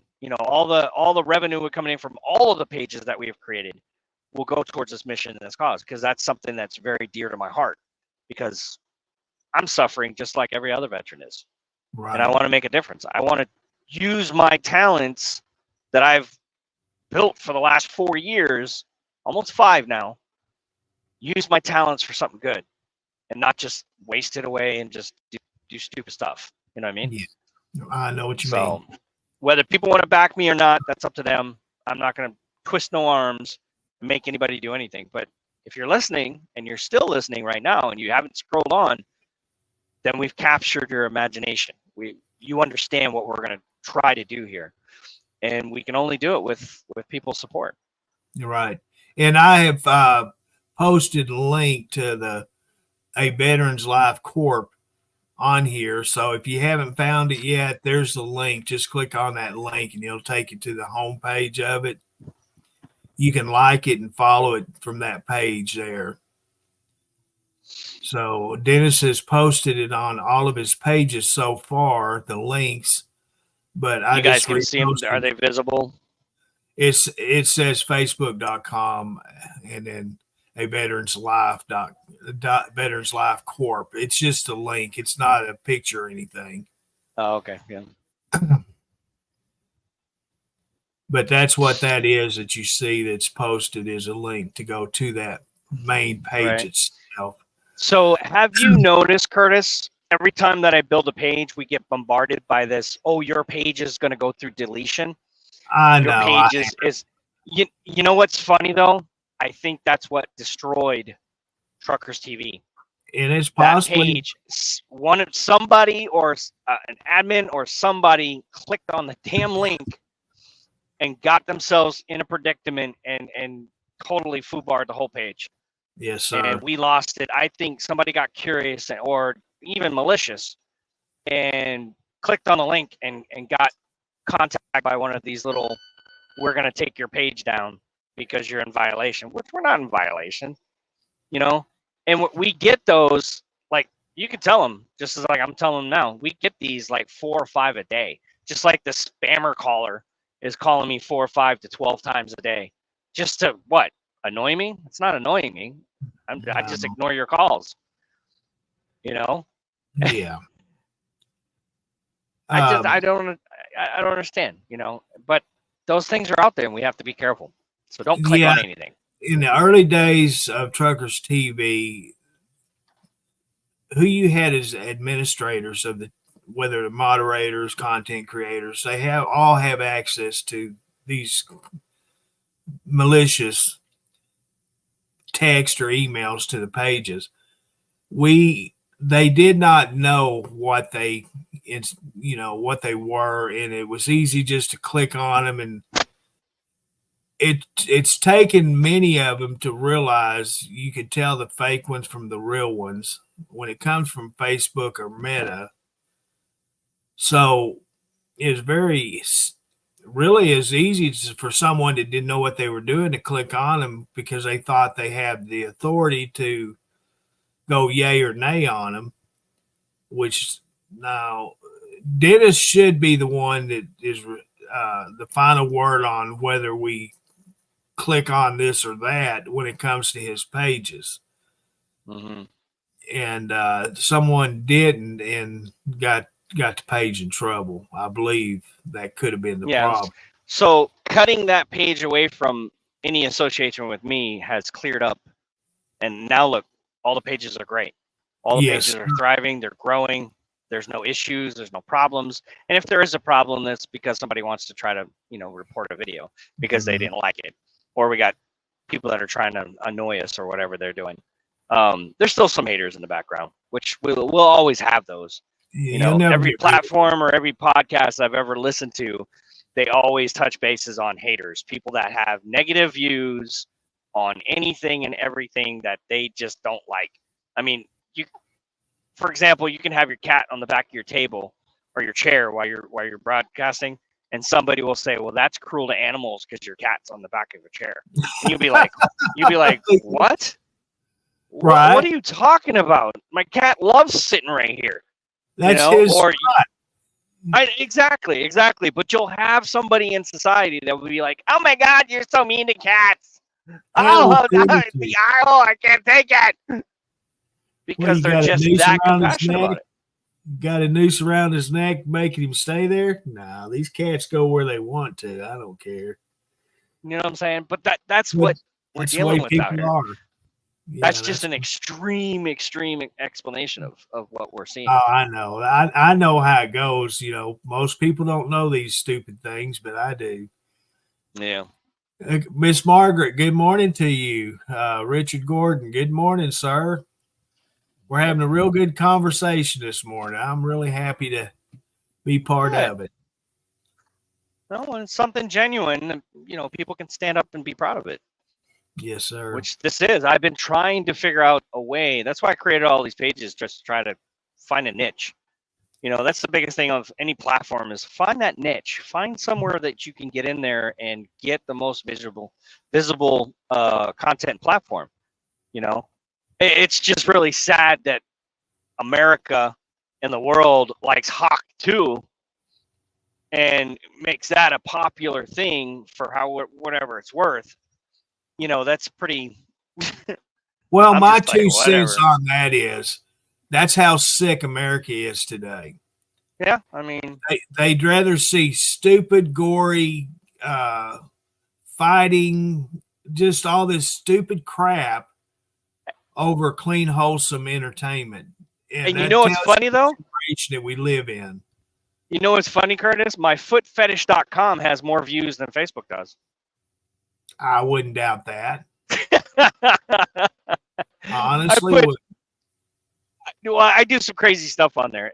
I'm not going to put my thing out here because I don't want people going there and reporting me. But I put peanut butter on my big toe, and I was like playing with the peanut butter jar with my big toe, and it was just making all these audio sounds like,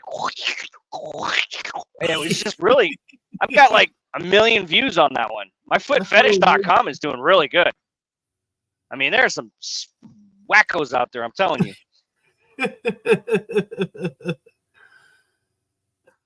Maybe I made somebody laugh on that one.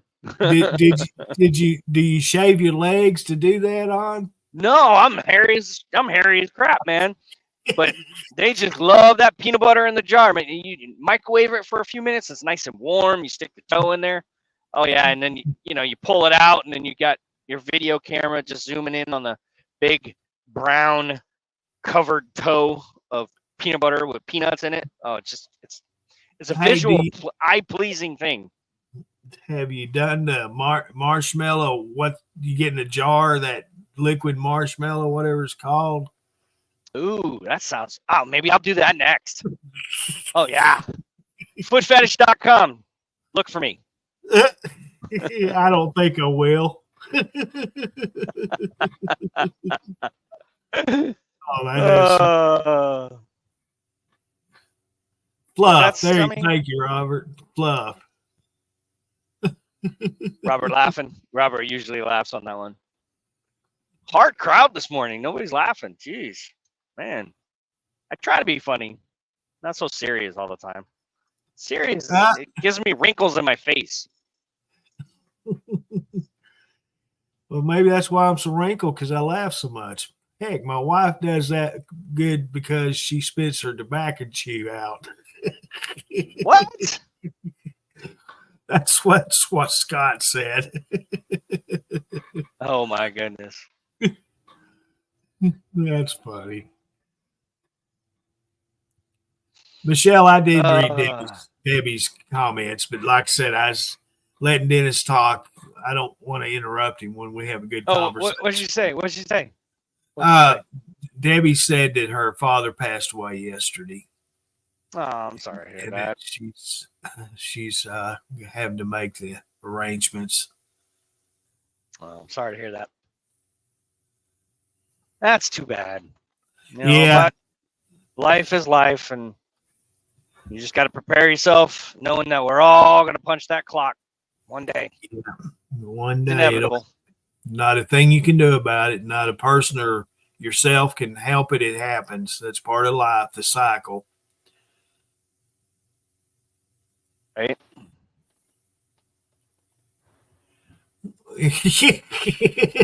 Brenda says you wrecked peanut butter for her in many ways. Right? I'm about to wreck marshmallows too. Well, I'm going to tell you this. It's going to take more than that to wreck peanut butter for me, because I love peanut butter. That's one of my favorite foods. Peanut butter should have its own page, period. Everything peanut butter. You know what's funny though? If you search that on Facebook, there's probably a page that says everything peanut butter. It's probably already there. You go to that little search tab or ask AI, and they'll find it for you. It's kind of like bacon. Bacon has their own pages. Everything bacon. Oh man. it don't matter. You can get chewing gum, you can get toothpaste, wallets that are made to look like real strips of bacon. You name it, they've got it. So I'm Yeah. sure there's one for peanut butter. Have you ever been to I went to this one particular establishment. I won't call it a BAR, but I went to this one place and they had a bucket of some brewskis, and they had a bucket of bacon. Now, it wasn't your regular type bacon that you would put in your oven and cook it off at home. This was like some cut specific type of cut of bacon that they put in these buckets, and they bake it all off, right? And then they just slide it in there with a little paper towel at the bottom, grease, and they're standing up, and you get this whole big bucket of bacon and beer. Oops, I said beer. Wow. Beep, beep. Yeah. But I was like, that's a cardiac arrest waiting to happen. But And see, that's it what was I've been good. wanting to get is good pork belly. But the smell of bacon attracts anybody. You're like, what is that? Oh my gosh. Yeah, you can have the crappiest food, but if you have bacon cooking, it's going to draw a crowd in. Yep, bacon's bacon. Now, a lot of people that don't eat bacon or eat meat at all, they're probably like, oh, I'm not watching this no more. I'm talking about bacon. Well, if they're vegetarians or vegans, if they've come across bacon, I guarantee it may turn them towards meat. Maybe. The smell of it's just, the aroma of bacon just lures you in. Eggs and bacon. Good morning, Miss Patty. It's kind of like smoked salmon. I was not a fish fan for many, many years. My uncle up in Washington, he built a big smokehouse out of cedar. And every year during salmon season, they'd go out and catch their limits and then some. Shh, don't tell no one. And he'd take them home and put them in that smokehouse and smoke them. And I'm going to tell you what, if you ain't never smelt it, you need to, because it's just like bacon. It smells so, so good. And every year for Christmas, they'd send us vacuum sealed packs of smoked salmon for Christmas. Man, it's like opening up a big old bag of candy. I ain't kidding you. It was so, so good. That's good. Smelt. Yeah, you ain't never ate smoked smelt. You don't know what you're missing. That's some good stuff. No, I'm not too. Yeah, hard pass. Smelt. No. Yeah, well, it's kind of like sardines. Hard pass.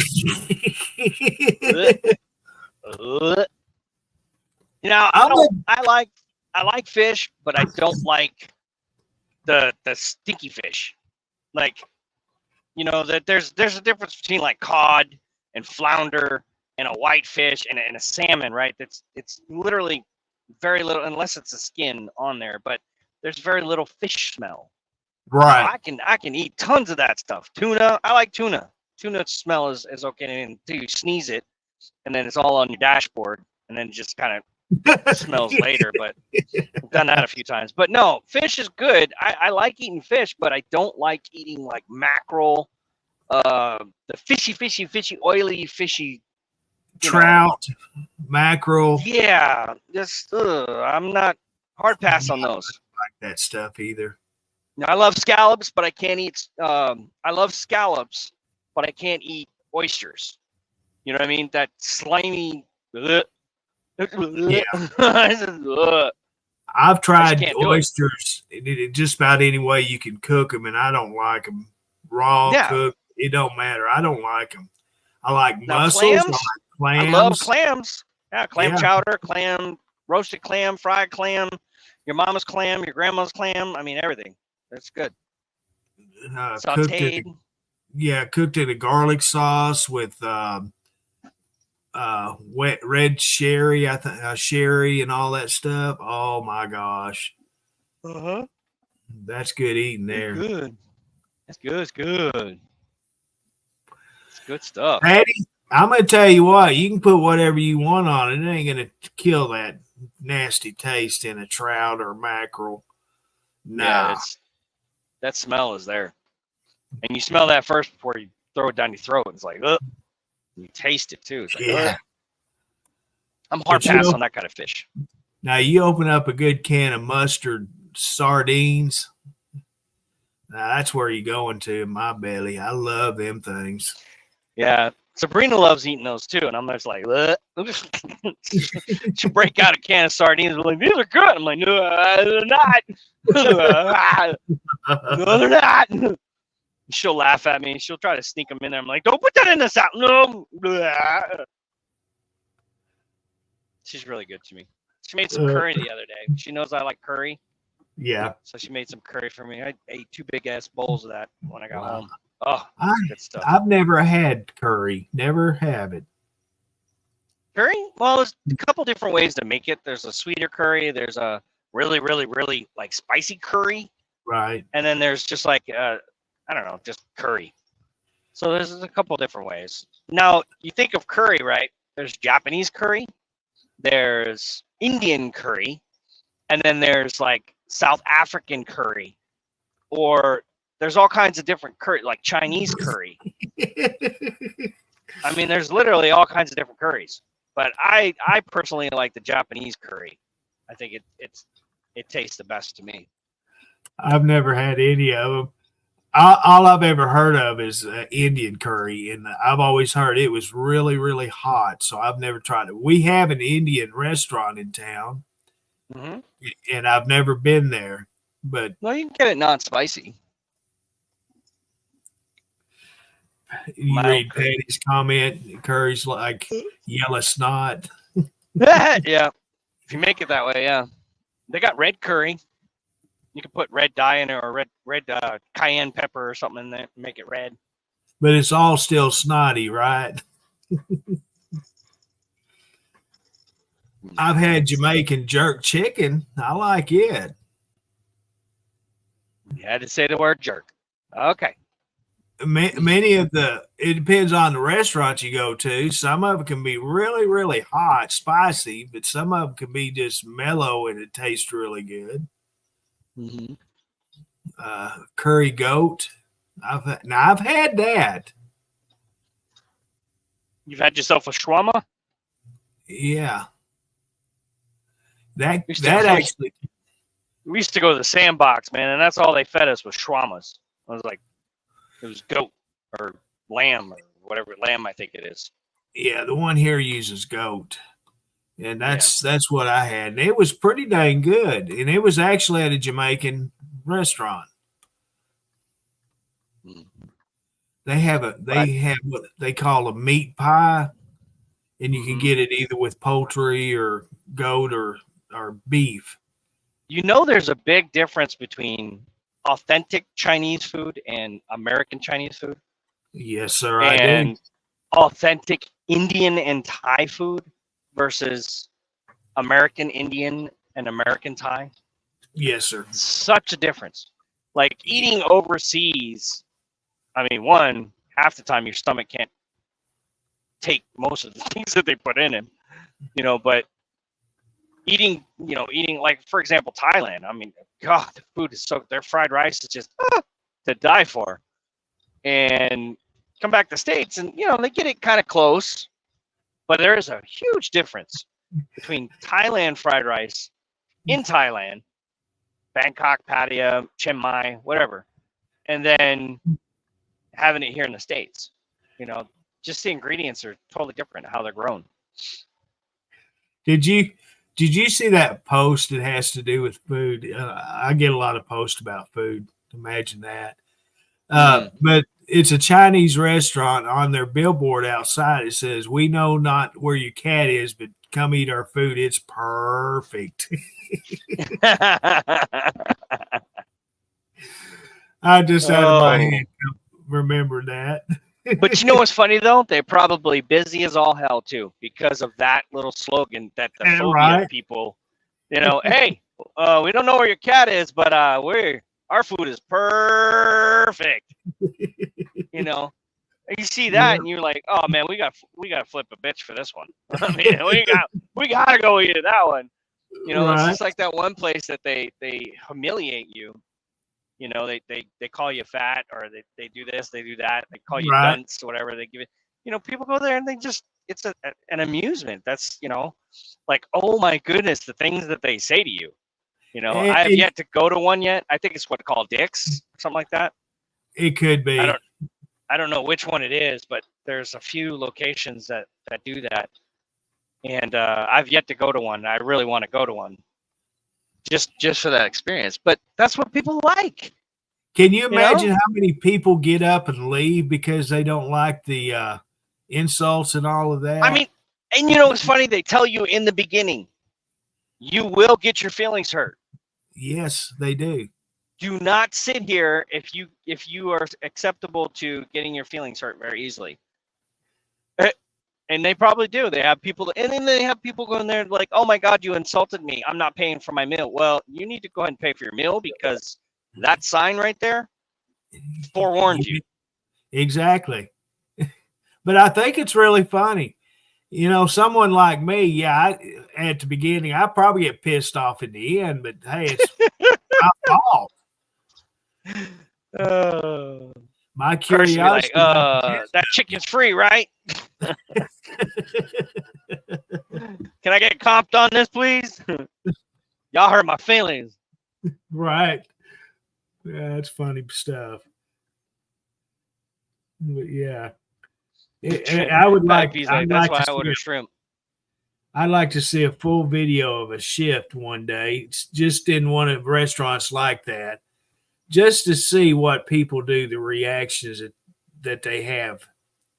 No, you just look it up on the Google it, and you'll find clips of people getting humiliated. And I've seen clips of it, but I'd like to see a whole shift of just the different reactions from all over in one video. Yeah. How many fights break out between the patrons and the waiters and waitresses? Yeah. Or, there's one thing to, call names and stuff like that, but they mess your food up too. Yeah. Like they give you the wrong order, or they give you too much of something or not enough of something. They give you like one item of what you ordered. And then you're supposed to be like, okay. They'll bring you half your order, and then when they bring the check out, they'll bring you the rest of it. Right. So you've already ate half your shit, and you're like, what the? Oh, my goodness. Yeah. It's just. And they keep bringing you more of the same stuff instead of the rest of your order. Yep. They do all kinds of stuff to make you mad. Yeah.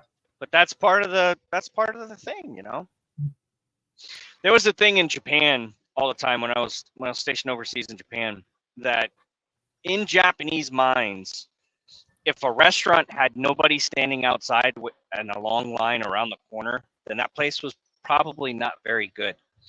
Now, Japanese have the tendency to line up for hours at a time just to eat a certain ramen or eat a certain chicken or beef or pork or whatever they're serving there, their main item. People will wait for hours at a time just because they drive past and they see this line that was forever around the corner. Now you go up to a restaurant, you see nobody standing there. They're more likely to go to the one that has everybody standing than the one that nobody's standing. Right. And that's a lot of people have that concept, but it's like, hey, I want to try that because look, man, you got to wait 20 minutes, 30 minutes, 40 minutes, 50 minutes. That's why Texas Roadhouse, man, you sometimes got to wait an hour and 45 minutes to 2 hours just to get a seat on a Friday and Saturday night. They are jam-packed. And it's every single night they jam-packed. And that right there, I talk about Longhorn. That's my favorite. I've had both, and I always go to Longhorn. Our particular Longhorn in town, their business has really dropped, and I don't know why. Since Texas Roadhouse came into town, and Longhorn's open all the time, Texas Roadhouse isn't. Yeah. Why people keep going back to Texas Roadhouse? It's just got to be the name, because The they franchise. I mean, Yeah. they give the same rolls, the same service, the same meats, same cuts. You know, you know what's funny? The consumer doesn't realize this, but they come from the same issuer of food. It probably Either Cisco, or another brand of delivery service. Yes, sir. It all comes in a truck. It comes from the same suppliers. And that's what kills me, is that one place will have the same ribeye as the other place and have different prices, different little seasonings and stuff like that, and the way they cook it. But it's all the same damn meat. Yep. You're getting the same damn meat. And even the grocery stores are getting the same meat that they are. Right. And like I said, it ain't no special cut. It ain't no special food. It's the same to me. Not a difference. But the consumer doesn't think that. The people that go to these restaurants, they don't think that. They don't, well, you know, Cisco is in the back there offloading their cargo. Well, guess what? Cisco is the one that provides meat to all the different places. Everywhere. It's all the same damn cuts, the same qualities. Now, some of them are lower qualities than others. Yes, there's USDA Prime and there's blah, blah, blah. You know, there's different cuts of meats. Obviously, I'm a cook in the Navy, so I understand that. There's like prison meat, and then there's like gourmet, you know, and you got everything in between it. It's pretty sad to say that, but there are some prison, you know, some sirloins are like, I don't even think they have steak in prison. I don't know. I've never been there, so they may have like beef stew or something. McDonald's, you get prison meat. Yeah, you know. Hopefully, McDonald's doesn't come in here and shut us down. But yeah, I mean, that's my opinion too. It's just an opinion, you know. Yeah, it's my opinion. I haven't eaten McDonald's in a very long time, like 6 to 8 months, right? I had a burger the other day, and I just did not feel good. My stomach was churning. I just did not feel good, and that tells you when you get rid of eating all that stuff for, you know, because obviously my diabetes and stuff, right? So getting rid of eating breads and pastas and stuff like that, I didn't eat McDonald's for a very long time. Now I'll have their biscuit with the egg sandwich and stuff like that once in a while, but their double quarter pounders that I usually love to eat, I haven't eaten that in a very long time, and I just did a couple days ago, and I did not feel right. I just felt, and this is me personally, my body makeup, you know, I didn't feel right. Well, that's because you haven't had it in so long. I hate to make you feel that way. I hate to tell you this. I went to McDonald's yesterday. Oh boy, here we go. I got a quarter pounder deluxe. Oh. And believe it or not, that's probably the best quarter pounder I've had out of there in years. Yeah. So I sat there in the parking lot down below the McDonald's and enjoyed my quarter pounder. And no, it wasn't a double. I can't eat a double. That's too much. How much mustard did you get on your shirt? I didn't get none. I don't order with mustard. Oh, okay. I get it with mayonnaise only. Mayonnaise? I ended up taking the tomatoes off. I remembered I don't like romaine tomatoes. So I ended up taking them off. Mm-hmm. So next time I won't order the deluxe. I'll just order with just mayonnaise and lettuce only. But yeah, it was real good. That's, like I said, the best one I've had at McDonald's in years.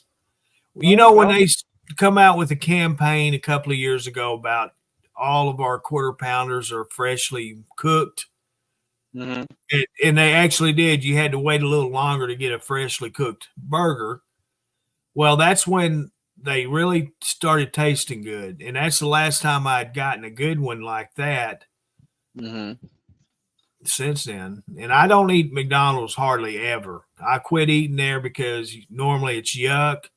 But somehow I fell and hit my head or something, got screwed up and ended up going there yesterday.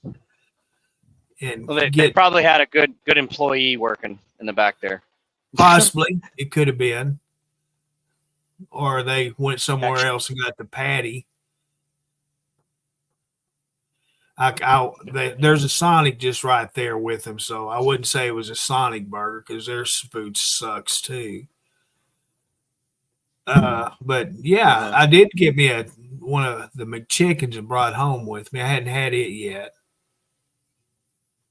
I'll eat it today because I do like that little dollar value McChicken. That's their best chicken sandwich in my opinion. Yeah, I'm getting a lot of phone calls from different people. I'm not really.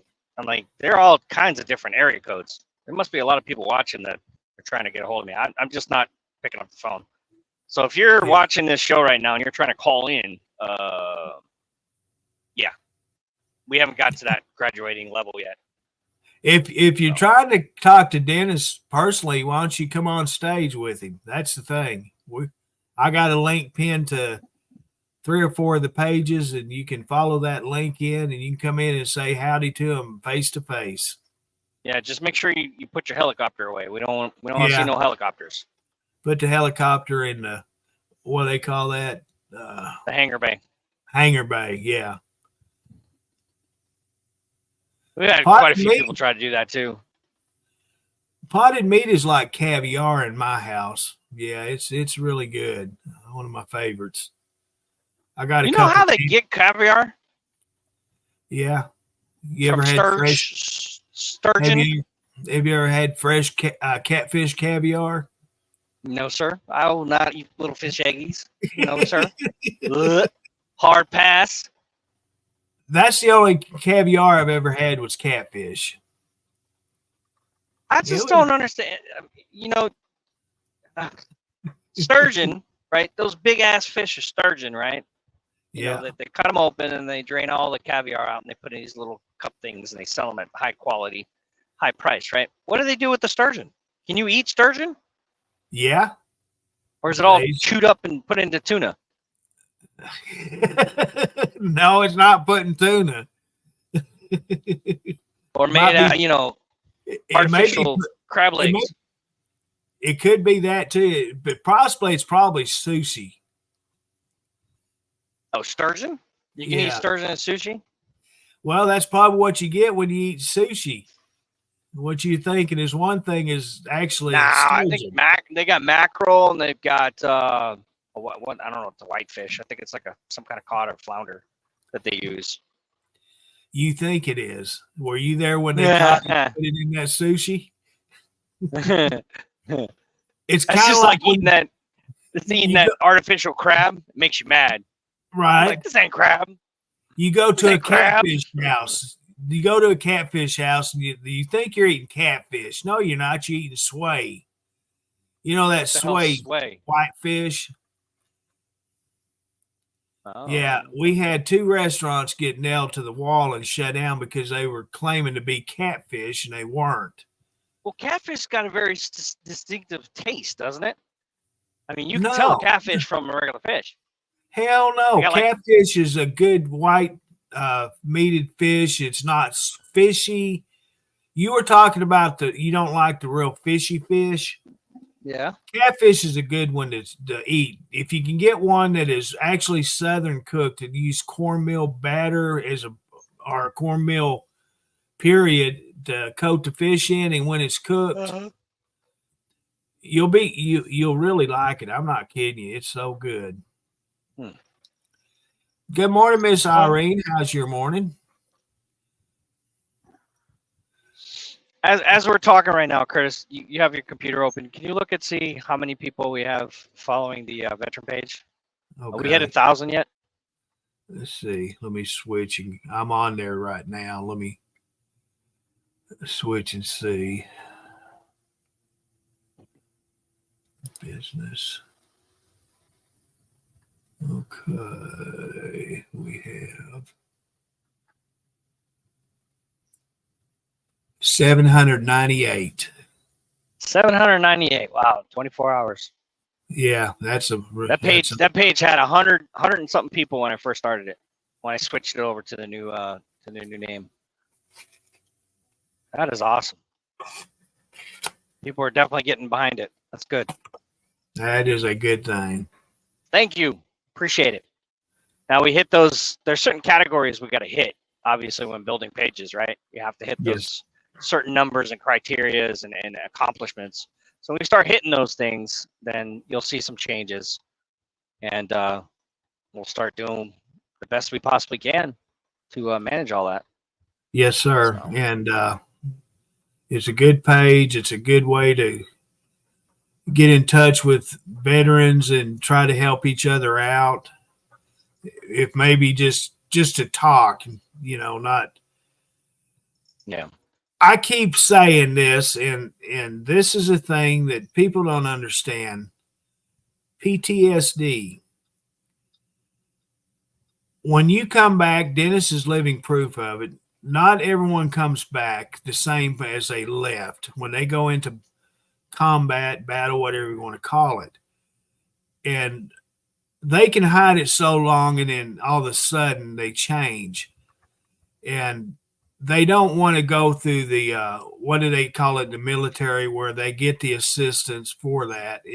They have a, when you go to battle, when you go to battle, you have to be decommissioned.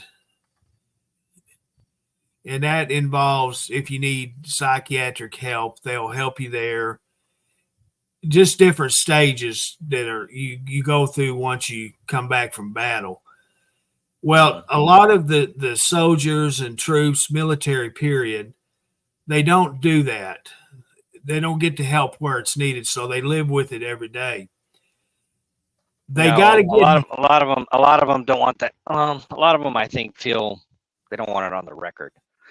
They don't want to be looked at as being a burden to others.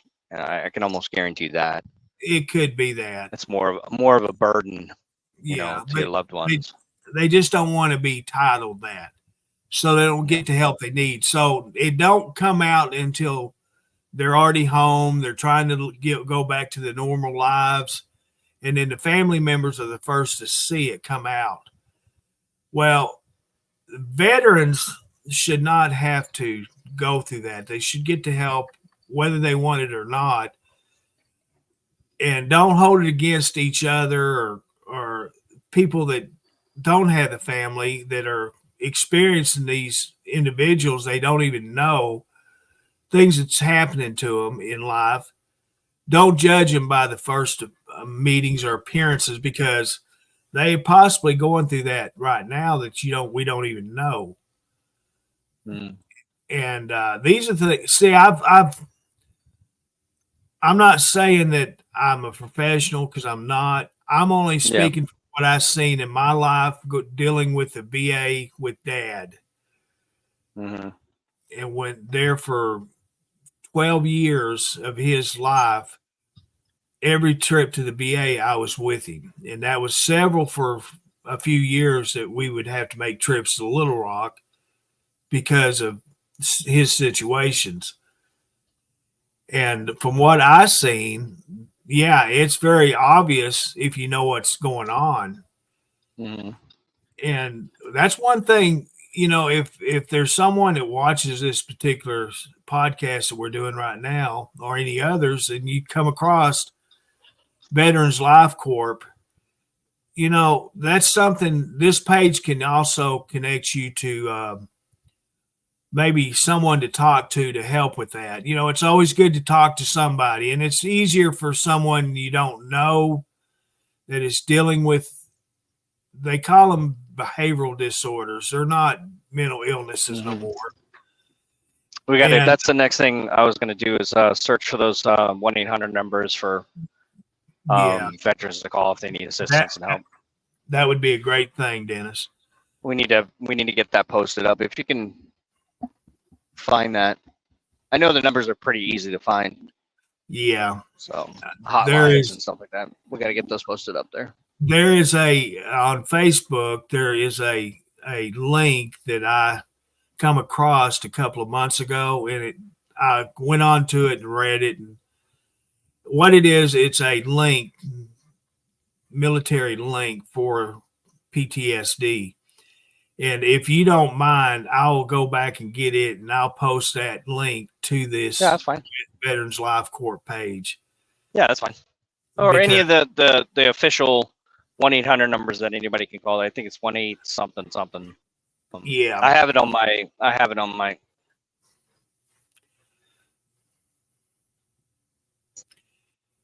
but when I first seen Dennis post this, I thought, well, what in the world is he doing now? I'm pretty sure. And then I got to thinking about it more and more. You know, everyone does Facebook, whether you have a home or not. Everyone's got the Dollar General phones or some kind of phone, and they do Facebook, some kind of social media. That's just the way it is nowadays.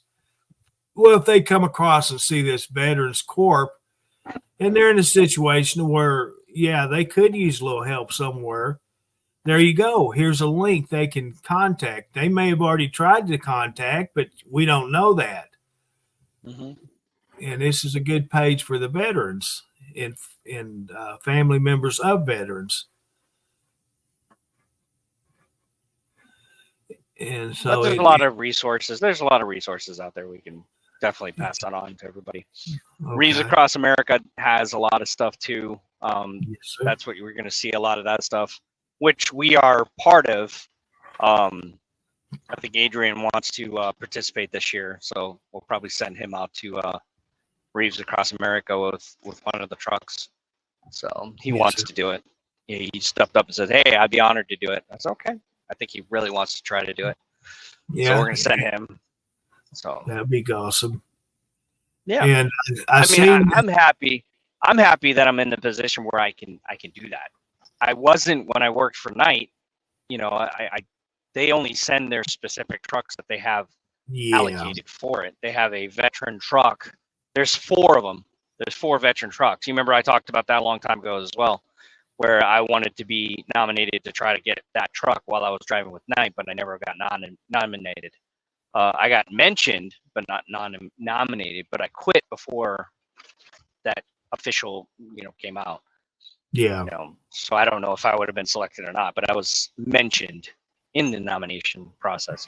So Who knows?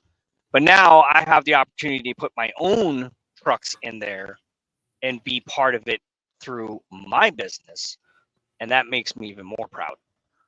Yeah, it would be awesome if you could put 2 trucks in it. Especially, you have Pearl, which is your first truck, and you have the stickers on it already for military. Yeah, I got it. Well, yeah, I gotta get that fixed, and there's a bunch of other things I gotta get fixed. So it costs money, takes money. And we don't get paid. I'm not talking about this. I'm not talking about this year. I'm just talking. These are things that.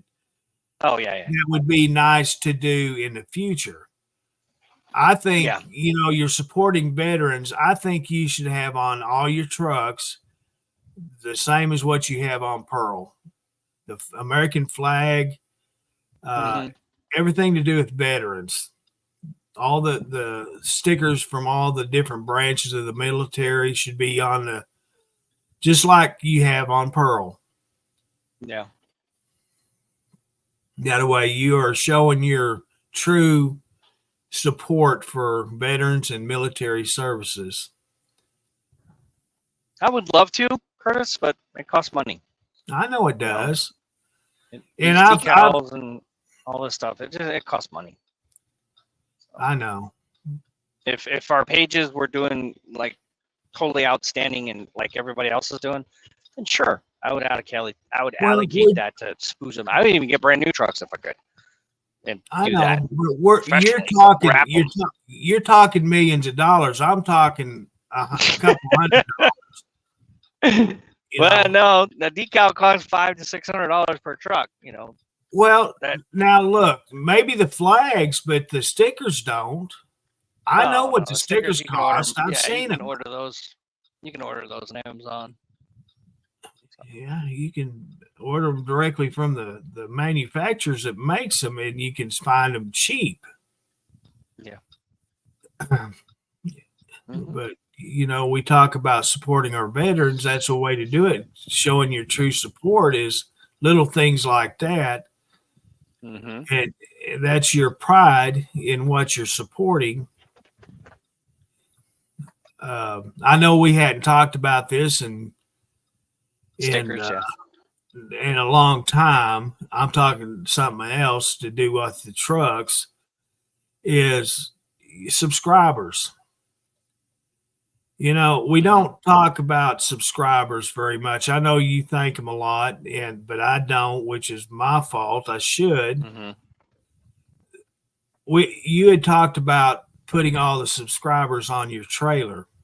I want to. Yeah, I really would like to. We don't have to.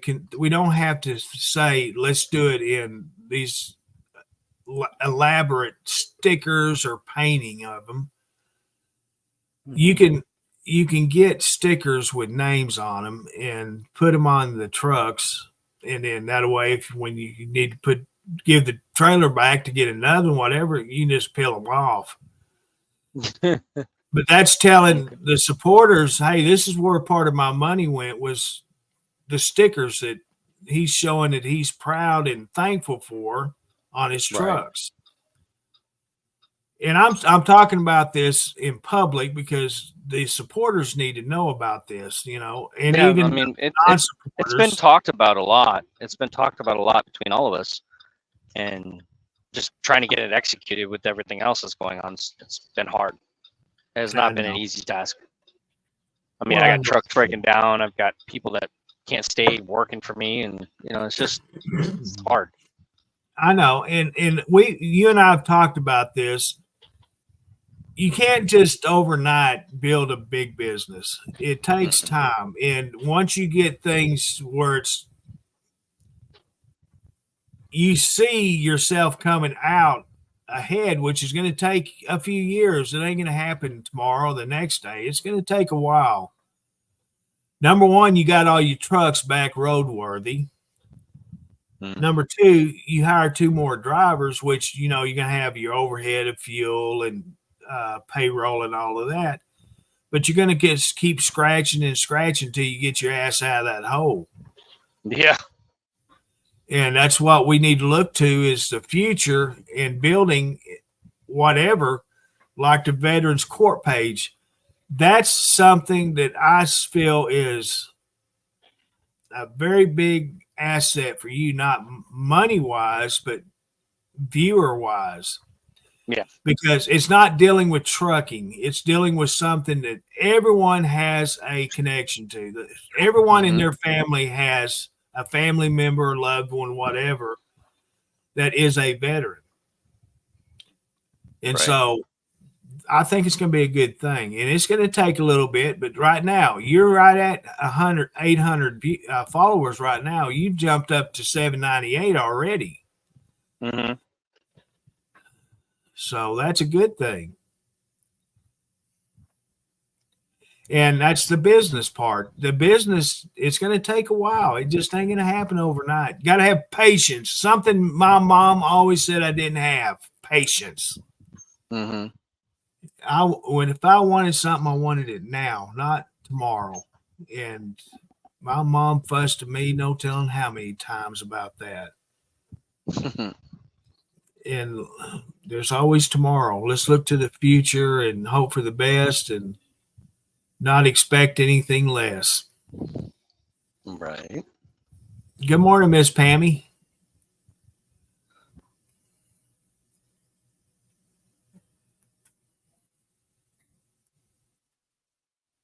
Well, yeah, Brenda, I understand. Not everyone wants to see their name. But, hey, you know who it is. If Dennis just puts your first name, Brenda, nobody knows it's you. Yeah. I'll be right back. All right, I'll be here. But yeah, I'm not ignoring any comments.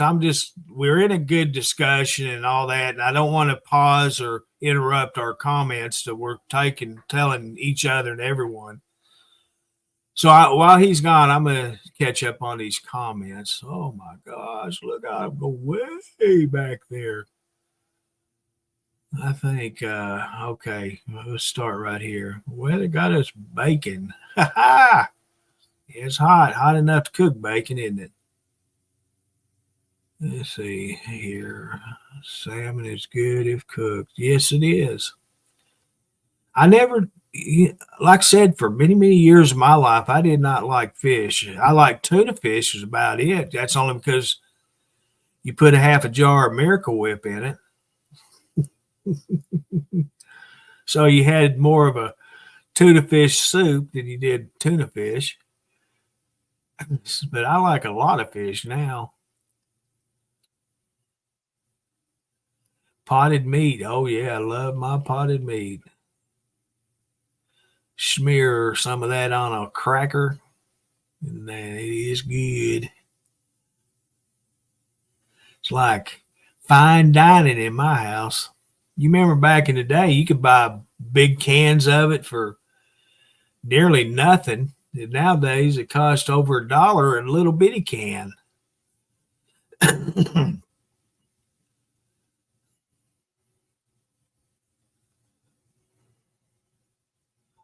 I don't know what skate is. I'm not fond of scallops myself. I don't particularly care for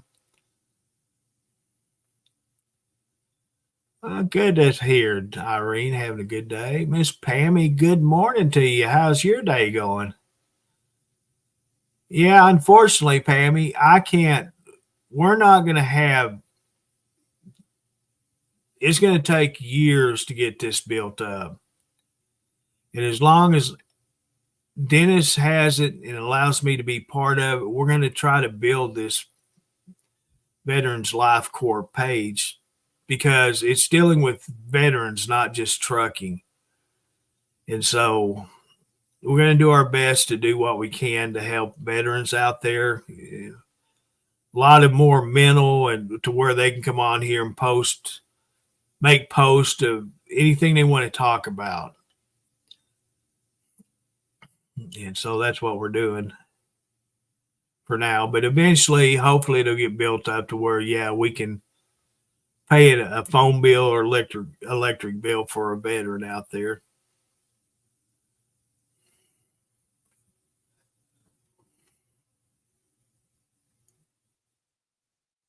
Chicken Alfredo.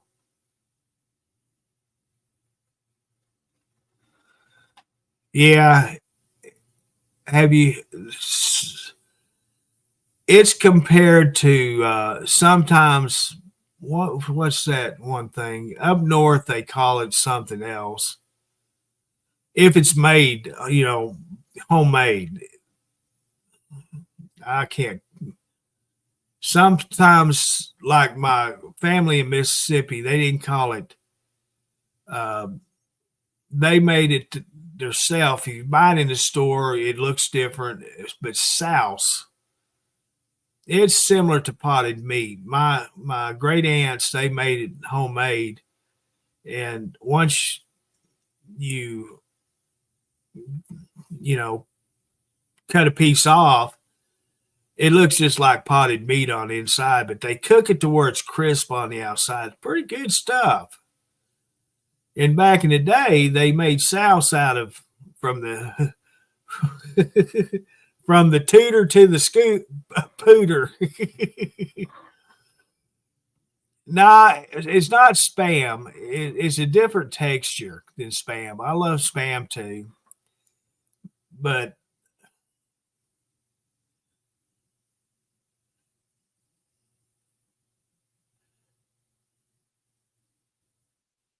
they either call it the snooter or the rooter, one or the other. But that's what used to be potted meat because, but nowadays the FDA has stepped in and doesn't allow them to use all the ingredients they used to.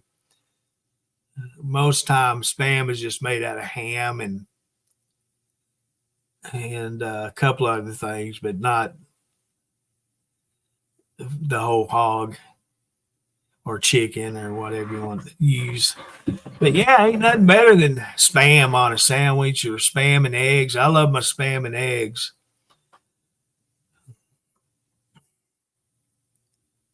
It's not nasty. Not nothing nasty at all.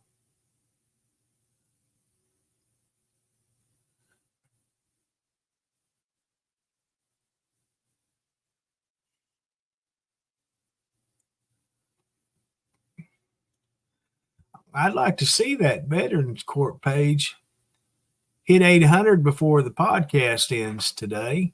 That'd be cool. I didn't pin that link either. I should have done that. But I didn't. We had Pastor Jerry on this morning for a little bit while he was fixing to do his inspiration morning show, and he come into comments and said hi to us, and always good to have him come in and say hi to us. I don't get to see him much at all anymore, so I popped in on his morning service a little bit while I was here. I'd mute myself and turn his on and listen to him. He had a pretty good show this morning.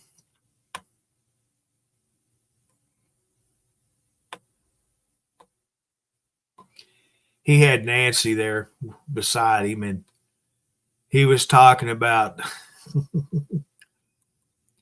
Nancy has to put up with him. So I typed in there, says, poor Nancy. I always say that's what I liked about Pastor Jerry was when I was hosting his morning inspiration show. Before we'd go live, we'd go back, we'd be, setting him up and everything. He'd be back there, we'd talk in the backstage, whatever. And he's a character. I am not kidding you. That man, he is a character.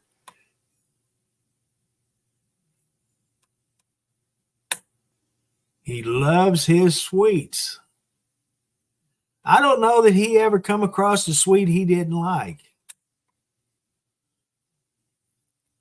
Couple of times he'd get up and take his phone to the kitchen with him, and he'd talk about having this or that, and he'd show us what he had sweet wise. That man was like a store. All that stuff he had. Of course, he had all them mouse in the house, so each one of them liked their own thing, and there you have it. And now it's just him and Nancy. Everyone else has moved out, so they finally have a home that they are there by themselves. They hadn't had that. I don't think they've had it that way since they've been married. There's always been somebody living there with them, but they have the house to themselves.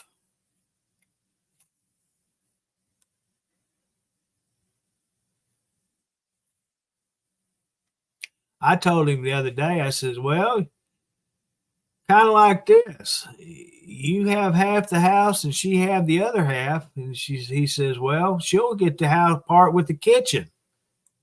I said, well, you'll have the part that has a bathroom, right?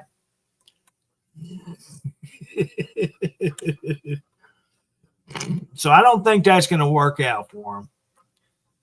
I told him you can always get an ice chest and a little griddle. He's got that big grill outside he could use to cook his meals with. He had the most important part, the bathroom.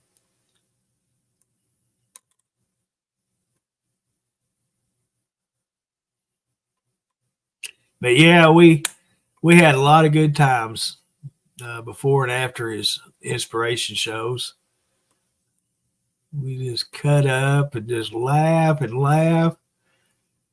It got there for quite a while before we'd go live. He'd say, how's my hair?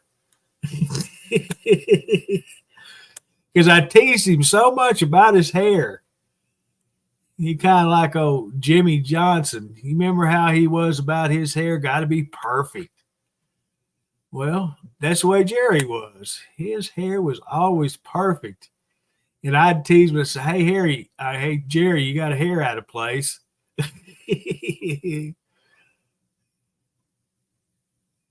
I do too.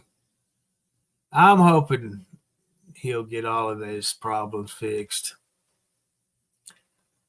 I don't know if he's still having to deal through workman's comp. I don't know. I know workman's comp, I had to deal with them, and they're not in it for the employee. They're in it for the employer. And I know I dealt with them myself, and that's the reason why I ended up the way I am is because workman's comp.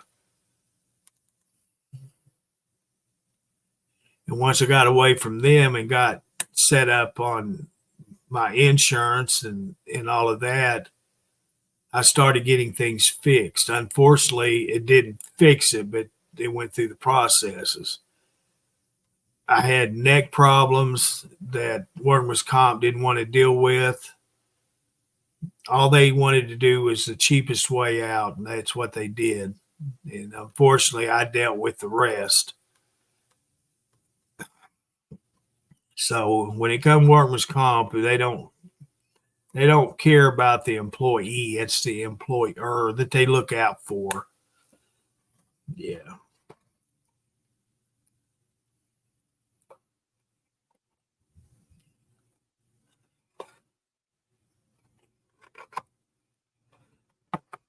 But yeah, I hope he does too.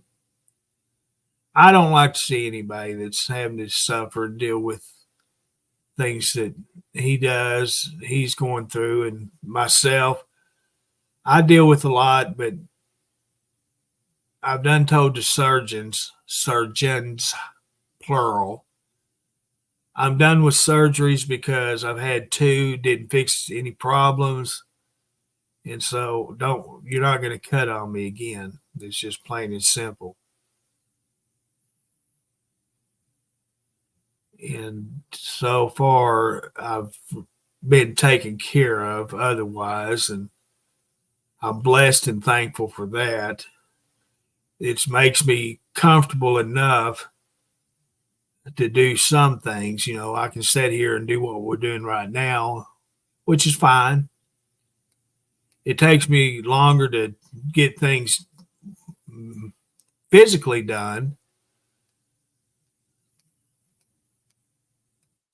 house cleaning, things like that, which that's part of it. It's all good though. We have a good time, have fun on here. Deviled ham. Yeah. Always, speaking of deviled ham, I don't particularly care for the brand of deviled ham. It has to do with the seasoning in it. We Lord have mercy, Irene. Am I going to make it that long?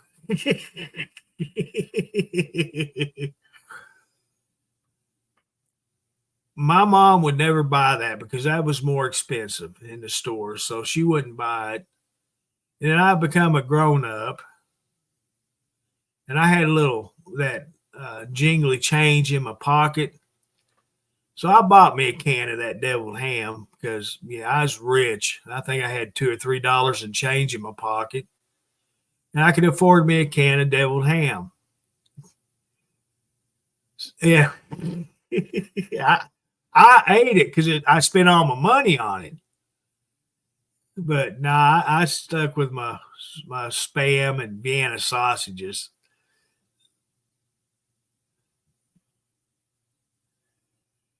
When we was in elementary school, parents didn't have a whole lot of money.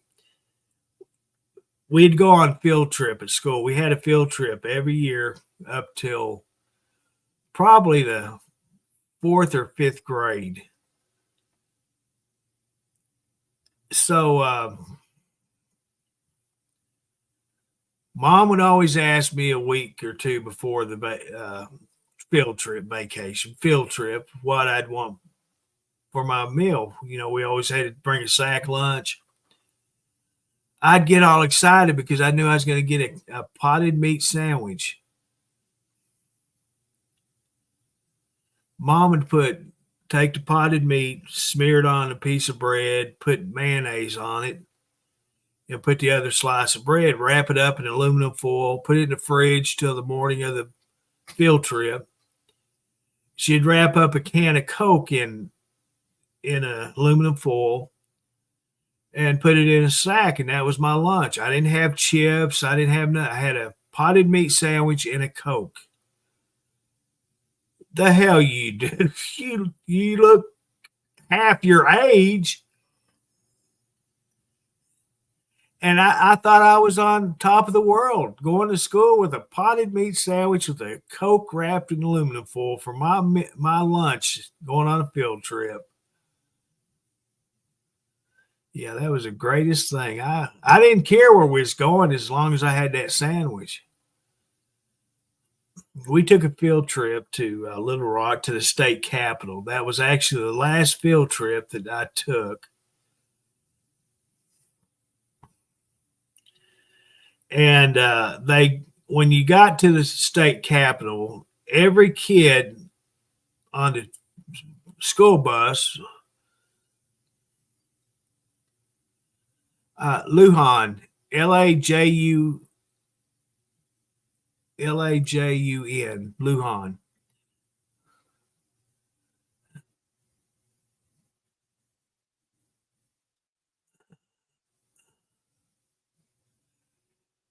And so you don't give a kid a box full of rocks and expect him not to open the box up and throw them. Well, I'm not naming names, but this particular kid, and about 5 other of his buddies walked up on the balcony. They have a balcony that walked around the whole inside of the state capitol. And this particular kid and his buddies got up there on top of there, and we threw our rocks. Then the teachers didn't say no bubble gum, right? These same kids walked around the Capitol, take a piece of their apple bubble gum, chewed it, took it out of their mouths and stuck it in the statues they had set up around the Capitol. Stuck in their eyes because they didn't have eyes. Yeah, they didn't have eyes. They just had holes where their eyes was. Well, we was putting bubble gum in and making eyes for them. We figured they couldn't afford to pay for an eye job, so we did it for them. Well, that was our last field trip. You know, I don't know why. We were doing actually better than normal. No, they were green. Green eyes. Remember sour apple bubble gum. Hubba bubba.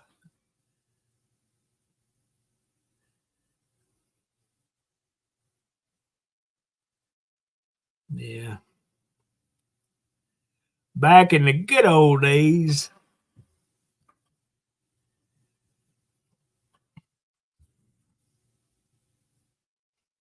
I think years later they started having field trips back to the state capitol, but it was several years after that incident happened.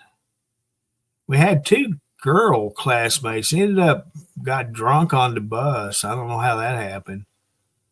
And we're talking 4th or 5th grade kids.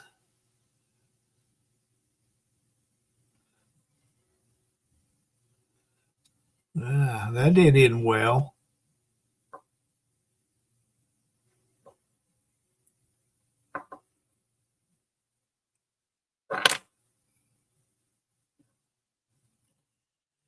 Yeah, a bunch of hillbilly kids going to the big city, Little Rock. We had to leave her reminding Had to leave them with a little bit of thank you. Couldn't get to her corn squeezins.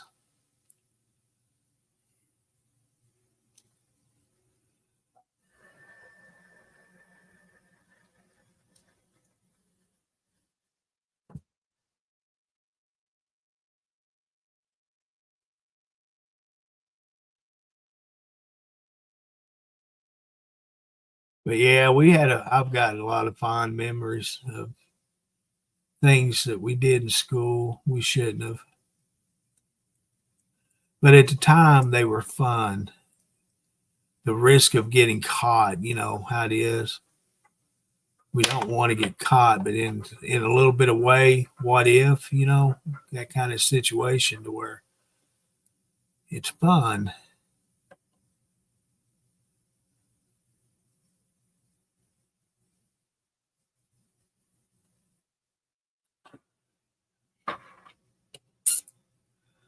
Mr. Rex, good morning. I was wondering about you this morning.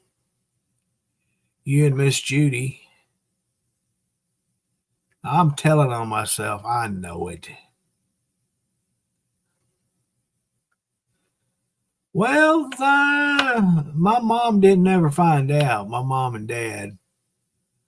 All they knew was I was on a field trip. I think we graduated up to Bologna that trip. Or maybe we actually stopped somewhere. I don't remember. It was either bologna or I believe it had to be a bologna sandwich. Or maybe, no, what it was, the school packed our school lunch. They made us, by fifth grade, our school started having sack lunches for lunch. You had the choice of a hot lunch or a sack lunch. And I always ate sack lunches after that. And so we took our lunch with us from the school. And the sack lunches, we didn't know what we were getting. It was either ham or bologna. One of the two. That's it. You didn't have turkey. You didn't have any other choice of lunch meat. You got what they gave you.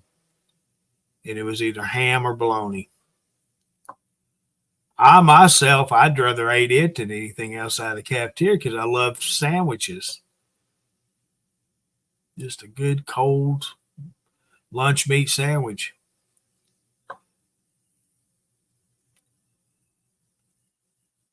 Now, after I got up into senior high, 10th through 12th, I always ate the hot lunches because I'm going to tell you what, I love their hot lunch.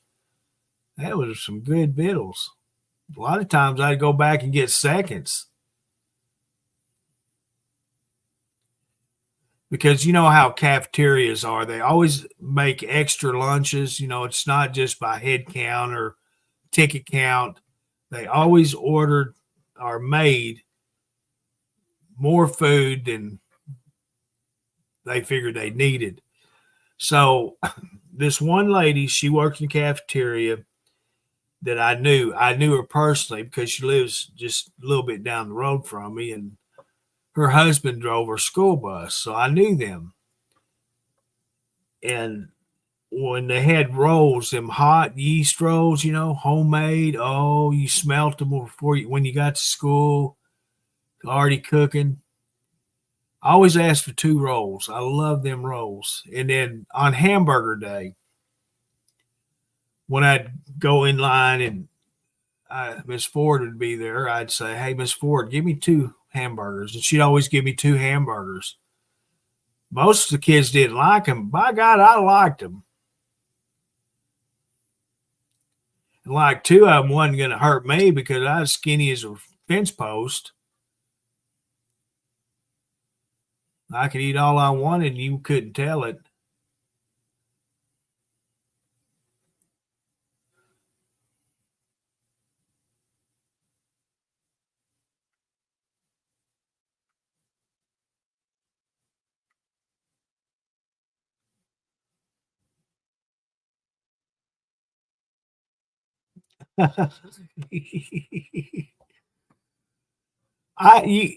You could get some really good conversations with that, couldn't you, Irene? I'm trying to get a new scanner here now.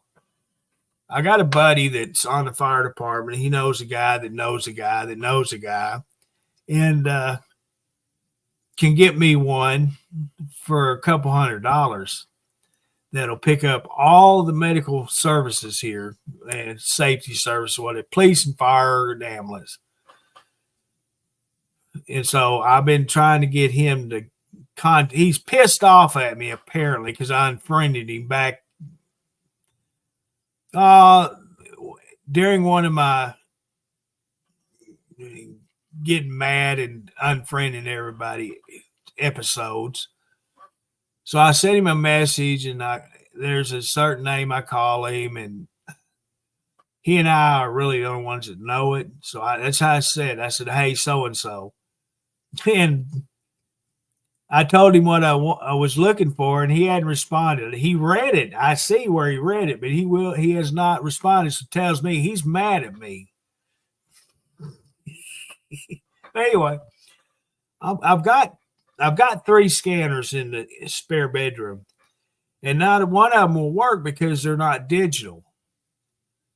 And all of the services here have gone totally digital, and most of them I found were, I can probably get one close to 200, but I don't know what the frequencies are.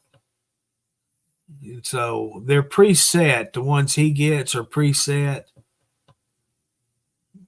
And that's why I'm trying to get it from him, because I know, all I have to do is turn it on, and there it is.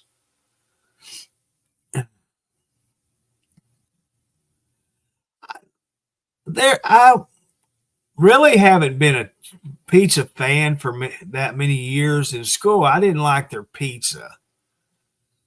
I thought maybe they could get a hamburger and smear it on a piece of cardboard and call it their pizza, because our pizzas sucked in school.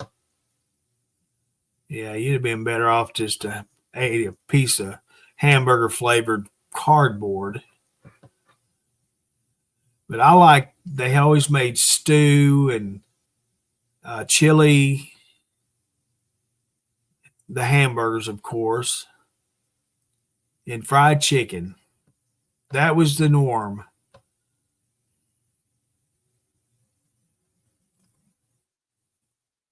Corn dog, hot dog, corn dog, all the stuff, that nowadays people call unhealthy. Well, that's what we had.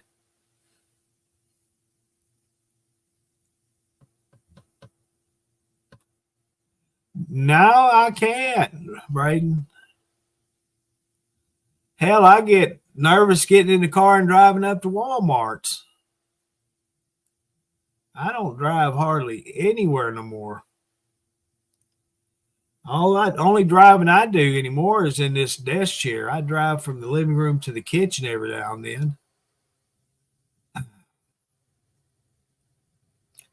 Exercise I get is getting out of the desk chair and walking to the bathroom or to the kitchen or to the bedroom. That's the only walking I do anymore. I put in probably 20 miles. Probably do 20 miles a day just going from here in the living room to the bathroom. Very little driving, Deborah. I don't drive enough to be comfortable anymore, because, like I said, I got out yesterday.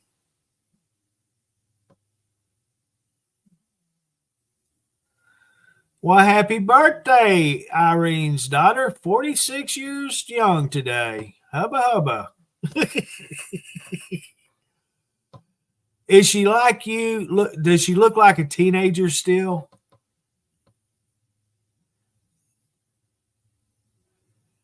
No, Deborah, I don't drive enough. Most times I don't feel like getting out of the house, and the other times I don't feel safe enough to drive.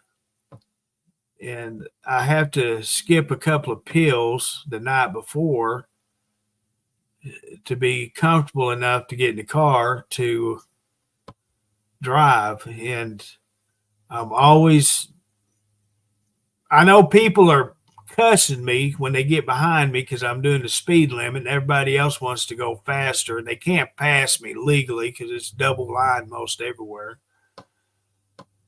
And so, yeah, I make a lot of friends.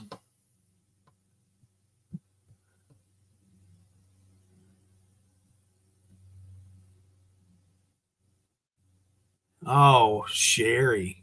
Oh, well, that's awesome.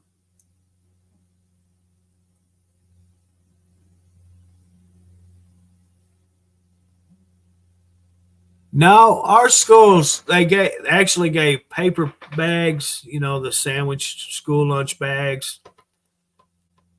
That's what they put them in, and the hot lunches were on.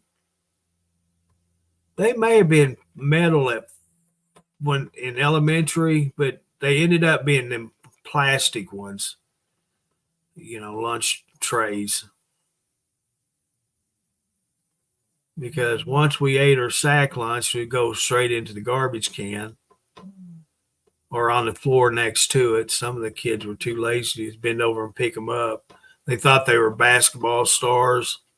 They'd shoot toward the hoop, miss the hoop, and then they wouldn't pick them up.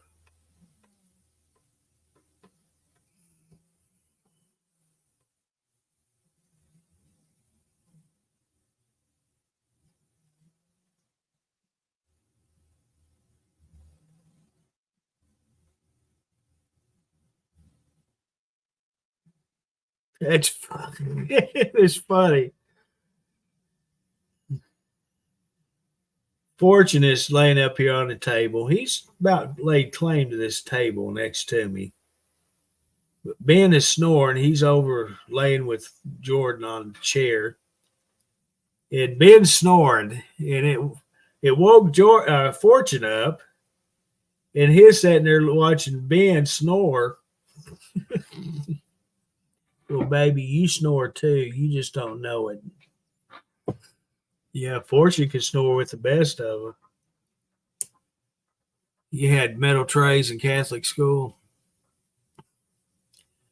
I think when in elementary we did have metal, but they eventually went to a plastic tray.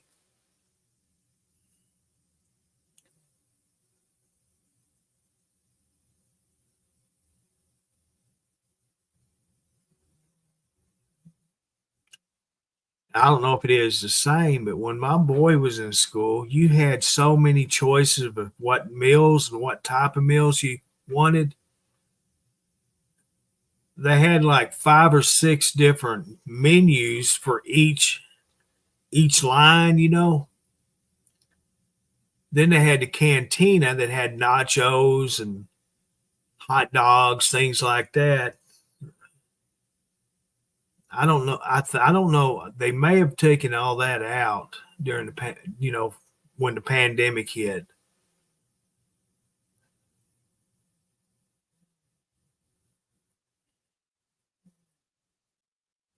I thought, damn, if they had that when I was in school, wow, I'd be acting like a king. They had a chicken sandwich. You could get a chicken patty or chicken sandwich, chicken salad, garden salad with chicken on it. Then that was just a chicken line. Then you had a hamburger line. You get hamburgers and different other kinds of sandwiches. Then you had a taco line. You could get tacos or burritos or chimichurris, whatever they call them, their things.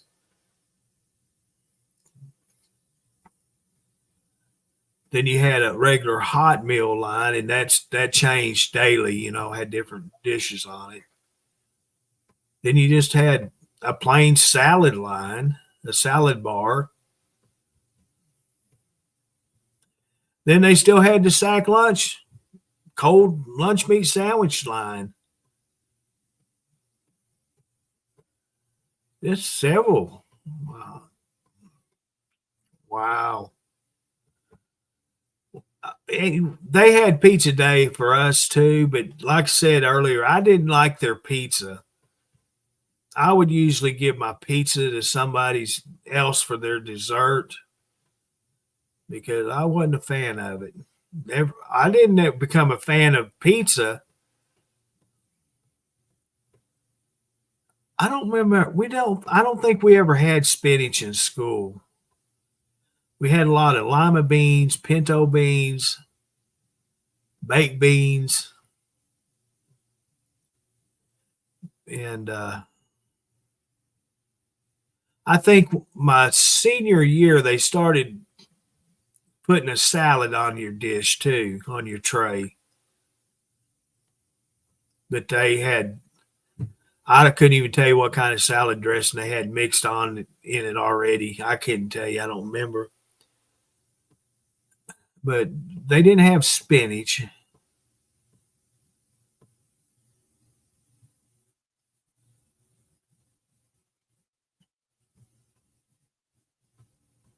I like spinach myself now.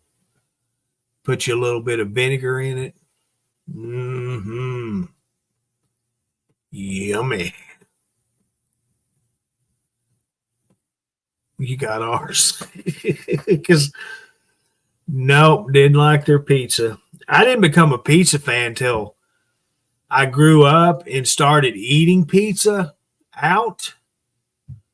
Because when we were growing up, we didn't have the choice of going out and getting a pizza. My parents didn't particularly care for it till after I moved out of the house, and they started buying it from CC's. I think, yeah, CC's Pizza, because it's right there. When Mom left the clinic, the doctor's office, she would stop because there was a CC's right there close to the hospital, and she'd just go in there and get a pizza or two for her and Dad's supper. Well, we had a place out here that was called O'Brien's. The original pizza place out here was O'Brien's.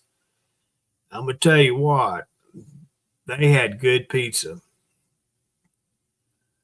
And don't get me wrong, my senior year I had a pizza too because the coach's mother took the seniors on the football team out for pizza. And that was really my first experience with pizza out. And I tell you what, I still love it to this day. And I can get the same pizza today as I did my senior year.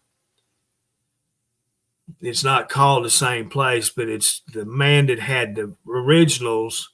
It's his brick oven. It's his daughter that's running it. It's his recipes, but it's called something else. And after I had O'Brien's pizza, man, I craved that stuff. I craved it.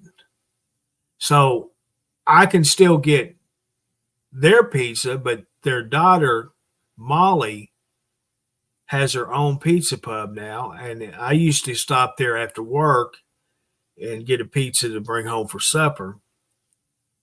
It is so freaking good. And that's I have two places that I really like their pizza. And if they were more convenient for me, I'd be eating them every week. But they're not.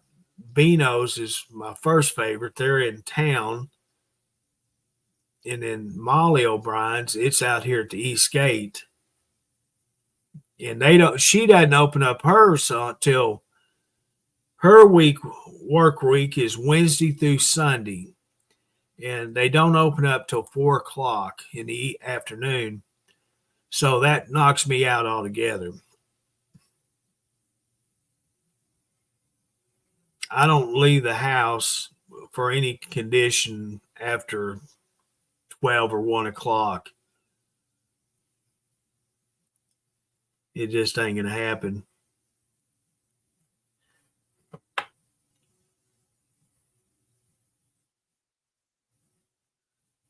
But yeah, I do like it. I've been getting Domino's pizza. I finally found one that Domino's has that I like enough to get it.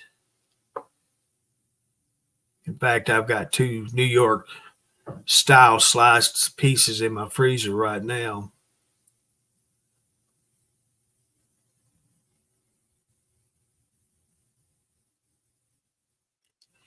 Yeah, you order that New York style cut pizza, man, that's big chunks of pizza.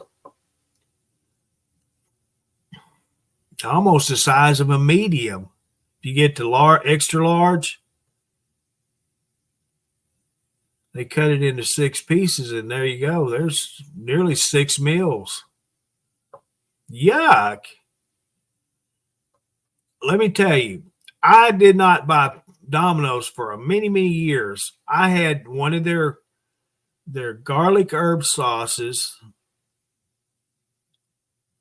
Don't use their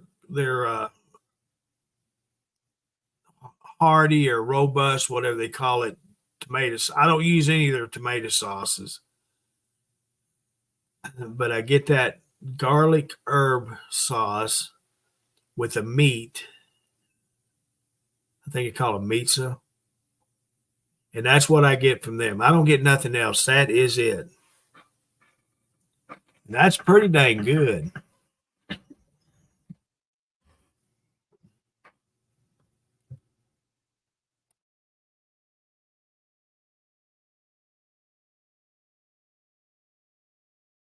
And since I've started seeing this, I only seen her once, and she told me I couldn't eat frozen pizza anymore.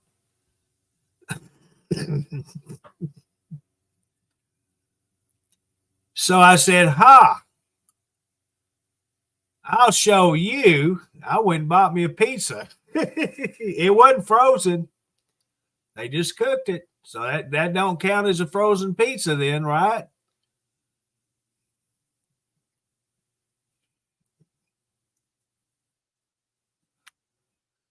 I showed her. Boy, what was it? Not or 2001 or 2002 is the last time I've ate at Pizza Hut. I used to like going to Pizza Hut because they had the salad bar. You know, it was just salad. It wasn't anything else. I bet it was. I can't take their tomato sauces, period.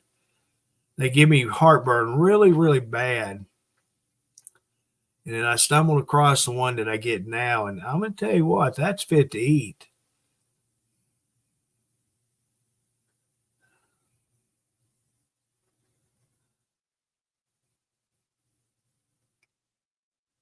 So what it's gonna do, what I'm gonna have to do is quit buying that extra large and just start getting either a medium. I figure a medium's what I need to get at a time, and just go up there every couple of weeks and get one from there, a medium. Because I'll eat what I can in one meal and I'll freeze the rest. And that's considered frozen pizza, right? And one since I've had this oven, I've got the countertop oven now. It really works great for anything. It air fries, it toasts, it bakes, you name it, it does it all. It's a big one. It's big enough you can roast a turkey in it, a big old ham. But anyway, you can take that cold pizza and put it in that oven for just a little bit, and it makes it just as fresh as when you brought it home from the store. It's really good. Fried chicken, fried fish. It just makes it like it's fresh. Fresh. I do the meat, so it's got everything on it. Meat wise, almost everything. It doesn't have bacon. For an additional price, you can add bacon to it, though.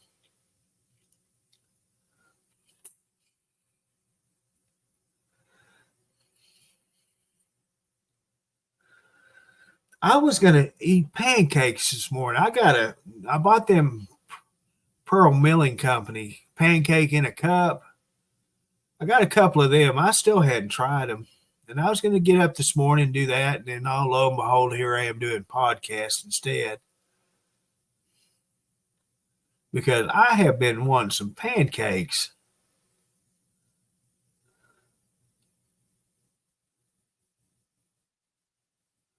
but it doesn't look like I'm going to.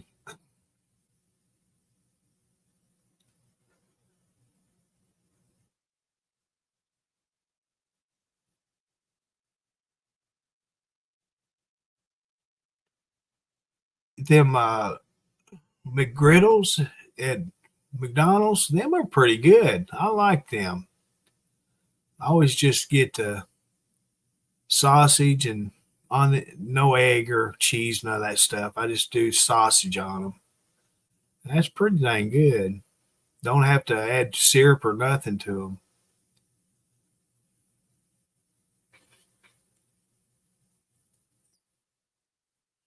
Hadn't had one of them, and I couldn't tell you the last time I had them.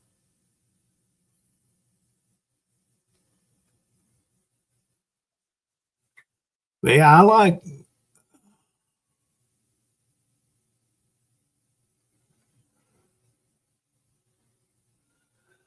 I like some pestos. It depends on what type of nut they use.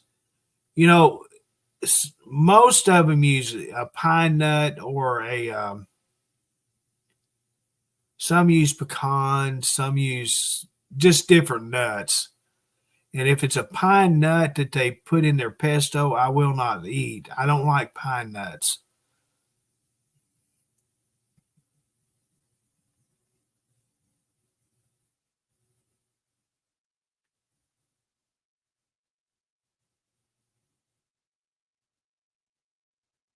I tell you what would be good is if they had a tzatziki sauce so you could put on your pizza instead of any other sauce. Now that would be good. Only problem with it is it would just melt into nothing. Maybe they could give you a kit. They give you all the toppings and you bring it home and it's all cooked and you just put the tzatziki sauce on it here at home and there you have it.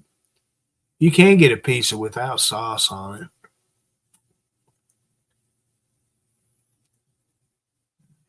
And my little Greek restaurant closed down. It really made me sad when I seen her make that post because I'm surprised they didn't get more business than they did because out of all the fast food restaurants, she had probably the best one. And it was more healthier than what you get in a fast food most of the time. Hey, I'm all for that. Peanut butter and jelly pizza. Yeah, I'm all for that. But I'd probably leave the jelly off because I finally broke down this grocery I got in last time. I got me a jar of sugar-free grape jelly to try. I've had the strawberry, and it wasn't bad, but for peanut butter, I don't particularly care for strawberry and peanut butter sandwiches. Never. I love strawberries jelly, don't get me wrong, but it's kind of like people putting peanut butter on celery or bananas or apples. I'm not a fan of that. I like all of it, but I don't like it all together.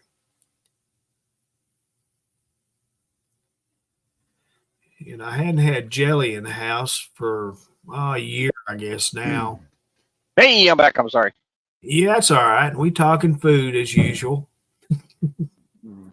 Talking food. You always talk about food. I know. That's my favorite subject. Well, we know this.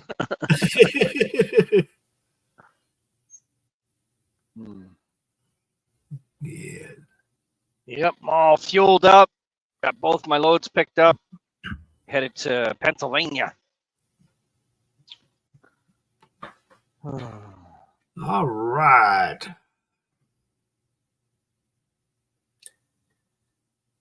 Pennsylvania.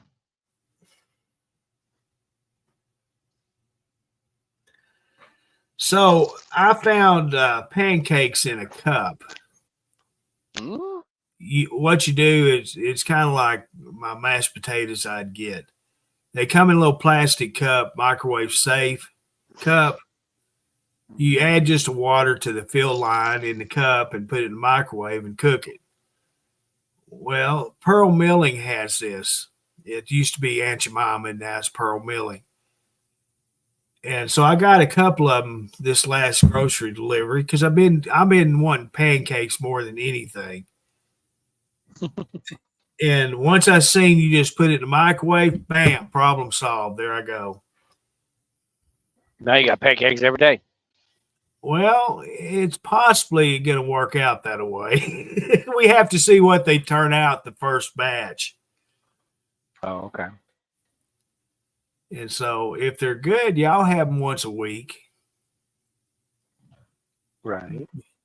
Because that's the biggest problem, me eating something for breakfast. I'm not a breakfast person unless it's Waffle House, period. Oh.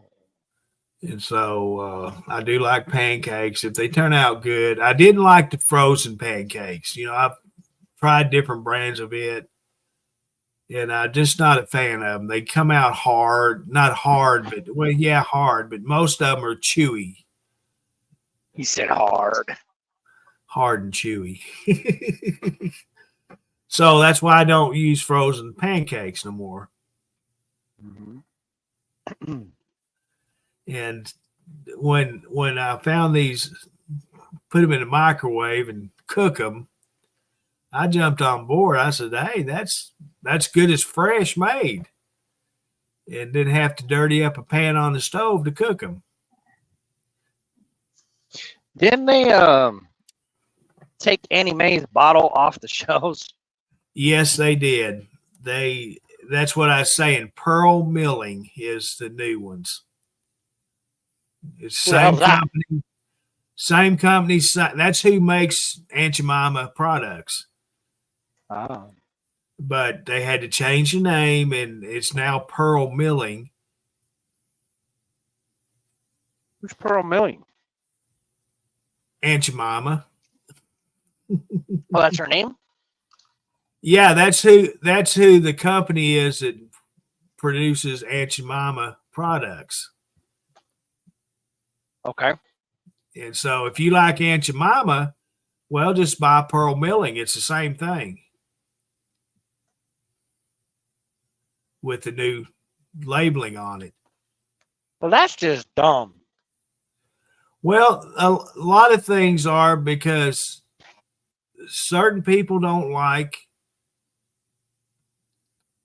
packaging or what it stands for. Well, it don't stand for nothing. You know, the packaging, the bottles, what it used to come in, the syrup, you know. Certain people thought that was kind of a cut down or politically incorrect. And so they were forced to change it. Then you take football teams, sporting teams having to change it because it's politically incorrect. Stupid. Yeah, stupid stuff. Confederate flag. I'm going to tell you right now, people need to do their history on the Confederate flag. No, it's not racist. No, it's not anything to do with racism, period. It was created and used during the Civil War, and there's certain Confederate flags for different divisions of the Southern armies. But yet they want to say it's racist. It's not. Do your history. Well, they ain't teaching that in history no more. They don't teach history no more. It's just going to repeat itself. What's that on South Park? PC. I don't even know what PC correct is, but South Park makes fun of it. Politically correct? Politically correct. My brain rattled for a second. That reminded me. Politically correct. Goddamn brownies. We'll stop eating them brownies. But yeah, that's PC. You said PG. We had a statue in town in right there in what they call the center of Hot Springs. And I don't remember who it is, but it has to do with the Civil War. Well, back when Hot Springs was first started and they still had crimes and things, we still had the public hangings. Well, this is where they did public hangings, is in this location. And there's a statue there. Careful now. And it has nothing to do with racism, okay? But certain people thought it was, and they wanted to take the statue down. Well, guess what? It's still standing as I speak. It did not fly because it's history of Hot Springs, not nothing to do with civil rights or Civil War or anything. He was a major part of Hot Springs getting started. But that's the thing. Uneducated people listening to the wrong people making judgment and not checking things out history wise or what's the truth. They only hear what they want to hear, and it all gets blown out of proportion. Man, I'm getting all kinds of calls. Holy shit. Next, please.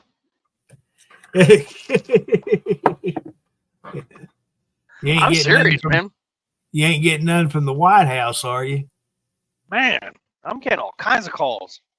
Like, I'm popular. Well, why y'all calling me? Most of it's, do you need a load today, sir? No, I don't need a load. I'm good. Every time I get online, they see me active, I get bombarded with phone calls. They got you saved and following you somewhere, Hal. They want my money. That's what they want. They want to take it from me. They want to steal what I have because they think I'm a target. Maybe the other weaker people that were in here were the targets, but I'm not. Yeah. Somebody else was weak and fell for it. I'm telling you, that's you. You remember we racked our brains hours upon hours trying to figure out what was wrong with Truckers TV, and I can probably, because you remember when they asked me, "Do you trust your admins?" Exactly. And when they asked me that, talking to Meta, whatever, I was like, "Yeah, I trust them." It says, "Well, okay. You know what a VPN is?" I said, "Yeah, I know what a VPN is." Okay. So they got to us by someone clicking on one of those damn links that they keep sending. Well, they got information on how to get in through somebody. Yep. Wasn't me. I don't click on them damn things. Somebody did, though.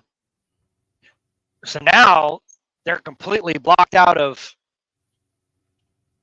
all of my pages. Nobody's in there. So, and I absolutely trust the people that I have in there right now. My inner circle is very small, but they keep trying. They keep on trying. Yep. I see different things that's happening that kind of tells you they're trying their best. Mm-hmm. Everything from phone calls to trying to, I guess the newest thing is trying to get me to take one of their loads so they can get my accounting data. Mm-hmm. So when you take on a load, you have to send accounting data to get paid, correct? Right. So that's what they're looking for. They're looking for that accounting data so they can get in there and somehow persuade it to give them money. Because they send you money, and then guess what? They reverse it. All right. You do the load. They may be legit loads, but they're third party or they stole it from somebody else. They figured out how to way to do it. They had to. So they come in there and they get your information. They get your accounting routing and all that stuff. And basically, when you finish the load and you send your accounting stuff to them to get paid, guess what? They got you. And then the next thing you know, your account's drained out because they sent you a payment, then they reversed it, took it all back. Before you can dispute it or find it, it's gone. Or they'll get you to do the load, and you won't even get paid. But you did the work for them. And they do that, 3 million times a year, right? Fool me once, fool me twice. But I've heard stories like that, Well, I got this load from this guy that called me up and said he had great loads, and it's $3.75 a mile, and I did it. And when I delivered, and next thing I knew, I couldn't get a hold of him. Oh, yeah? Is that right? You got to make sure that the companies are legit that are booking these loads.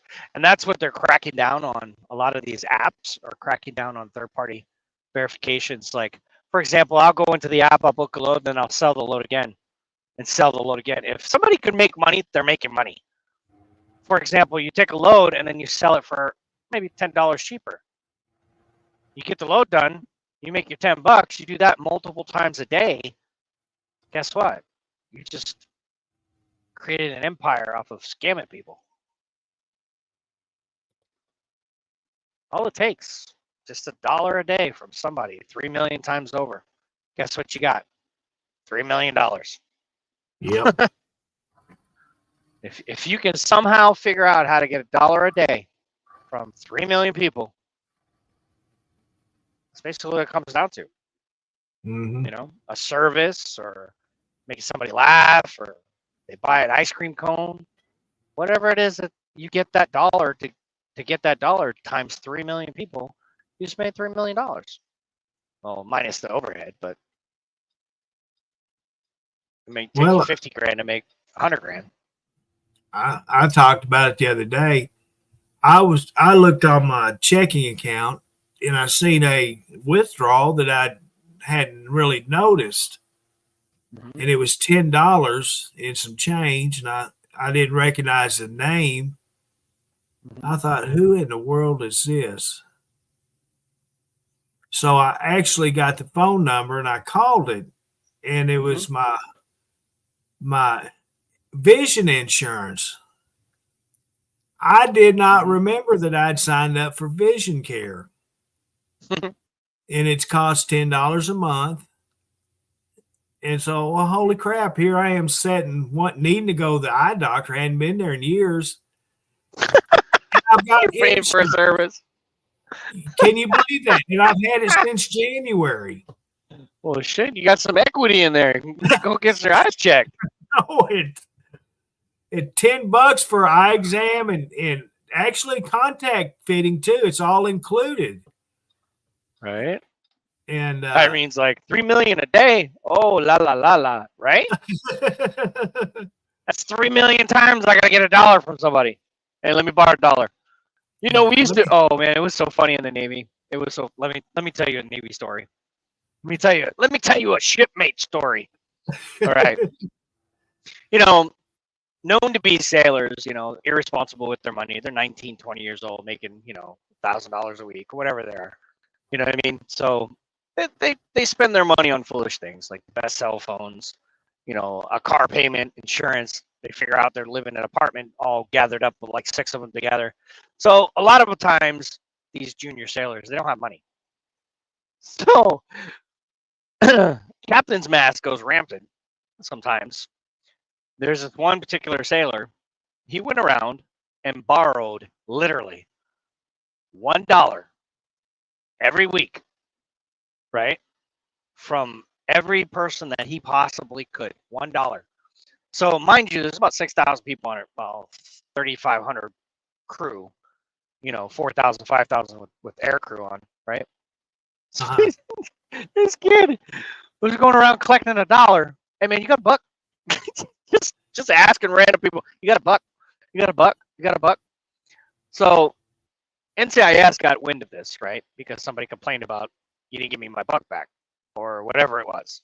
This guy's asking for money. So NCIS got wind of it, right? somehow somebody complained that this guy's asking for money all the time, wondering why, right? Yeah. So next thing they found out, they did an investigation on this kid. They followed him for like 6 months, and he ended up having like over $200,000 in $1 bills. I'm not bullshitting you. This Wow. kid, yeah, junior sailor, just, hey man, can I borrow a buck? Can I borrow a buck? No, and he Wow. Did he get thrown in the brig or anything? $200,000.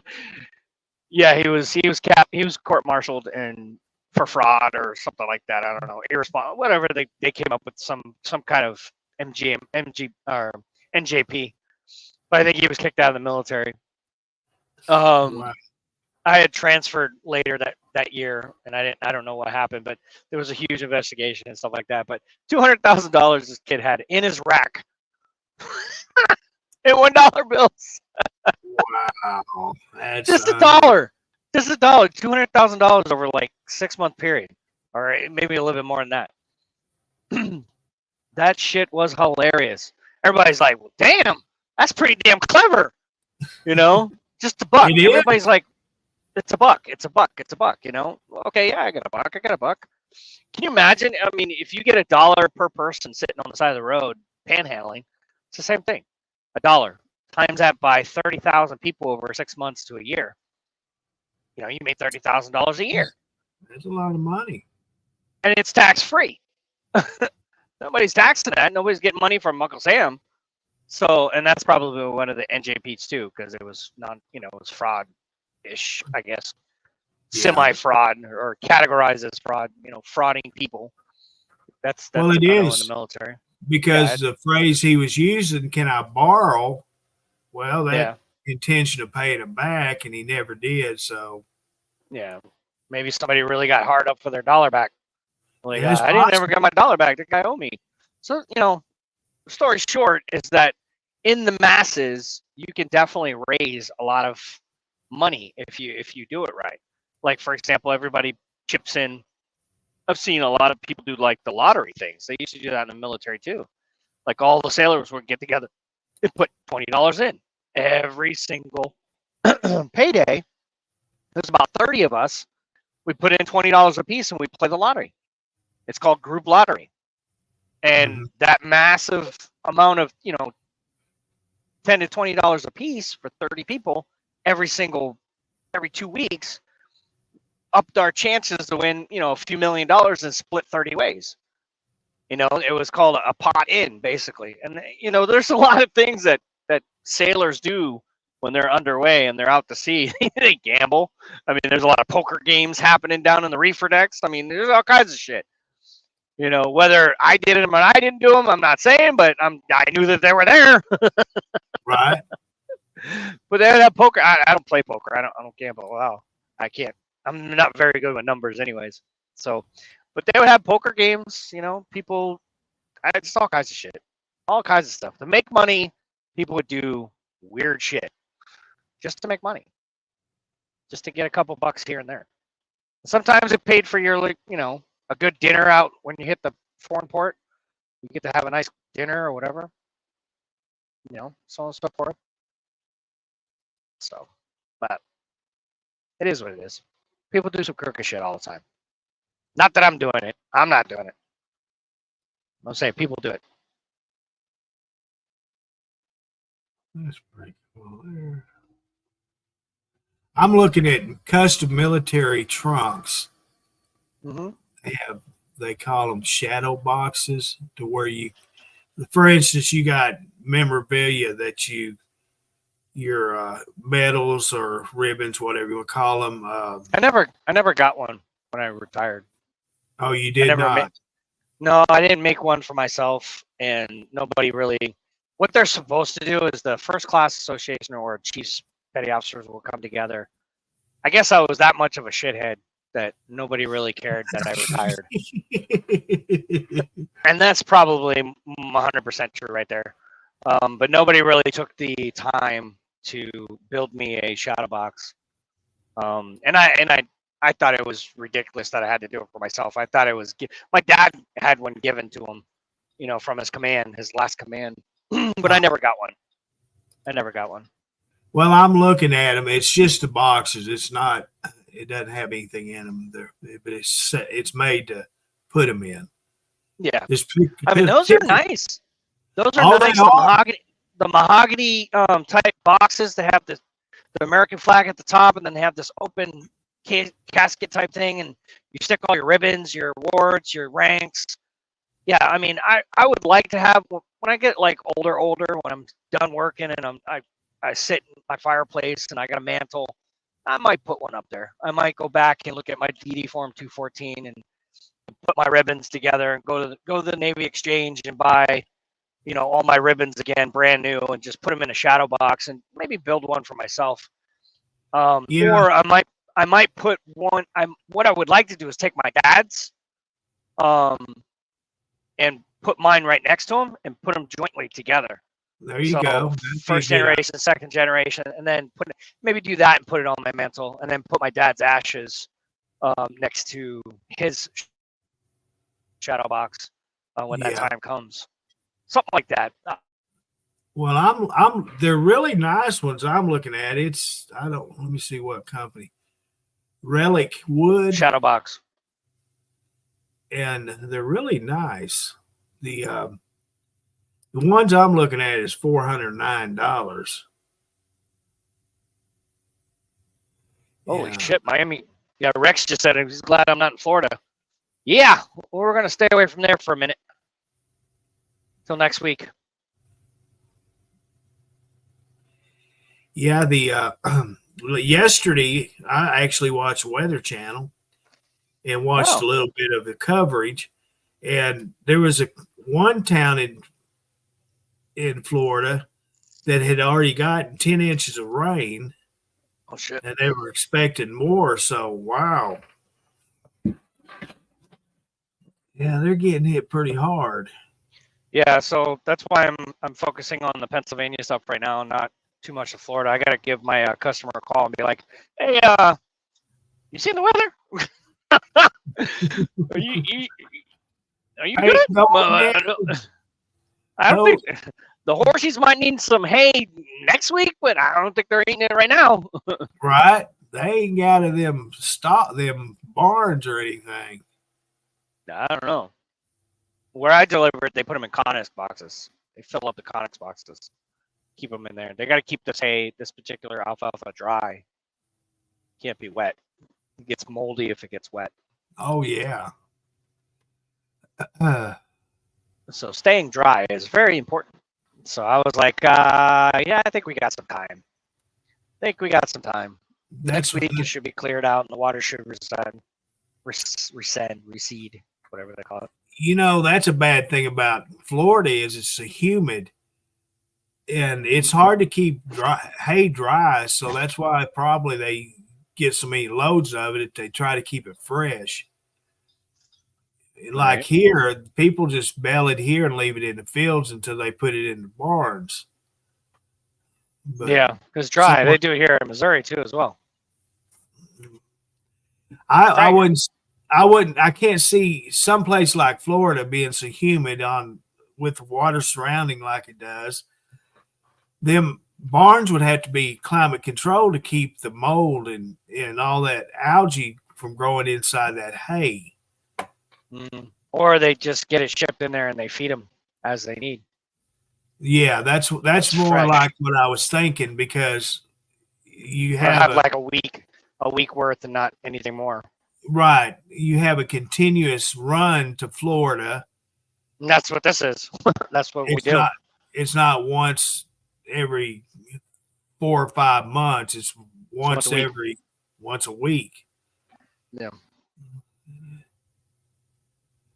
I don't know how often. So is this, you're taking it to a racetrack?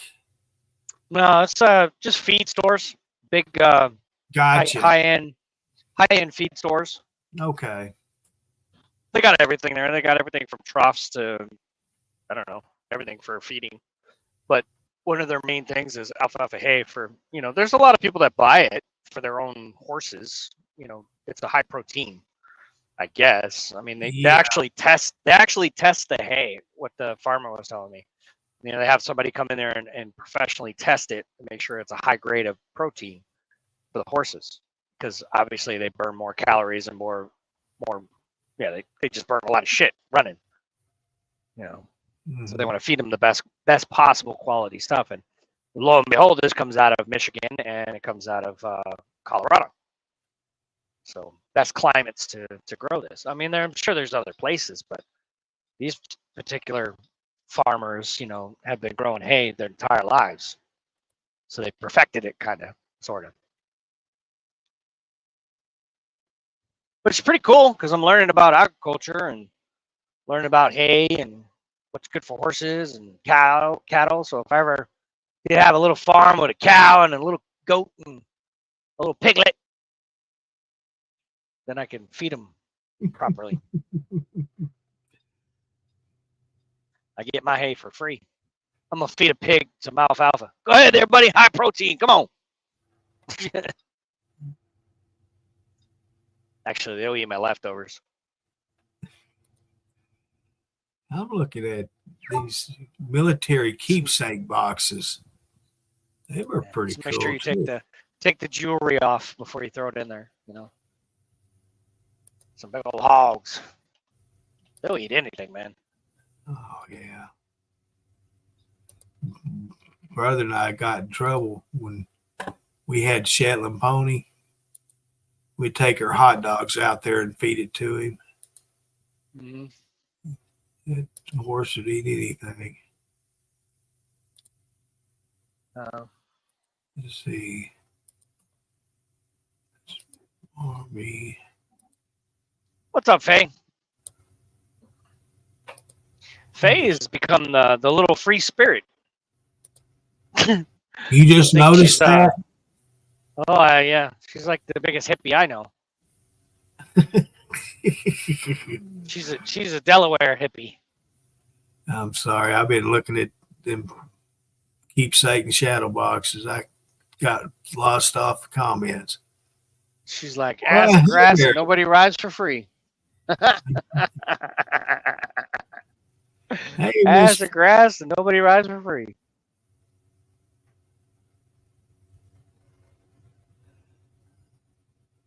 Yep. Anything with farming depends on the weather.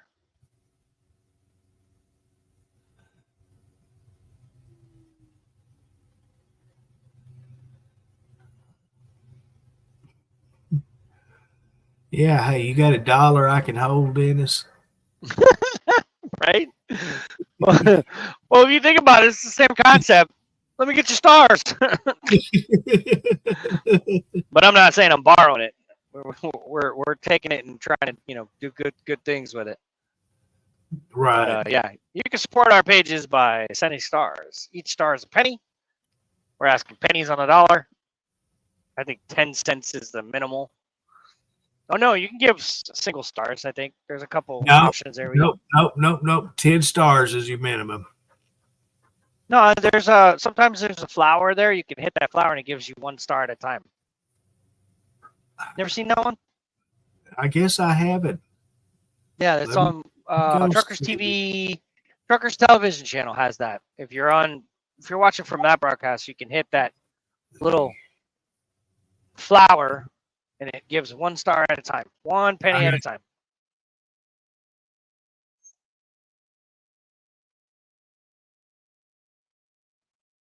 She made a cake for her boyfriend. Is it that happy cake?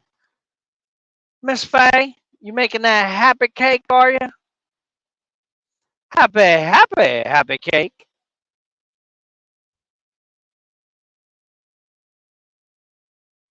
She got that free spirit. Where'd you go, Curtis? You leave me hanging? You run away? They ain't calling you too, are they? Just won't leave me alone. No, I was trying to see about them stars. I had to mute myself to get on that page. Oh. So it wouldn't echo back. Oh. The light bulb, the stars are 20, 50, and 10. If you go into custom, it'll let you send 10 stars, but that's the lowest it'll let you send. German chocolate cake is his favorite cake. I think everybody likes German chocolate cake. I love German chocolate chip cake. Without the coconut, that is. With it, pecans and coconut. No, I don't like coconut. You don't like coconut? Not like on a cake.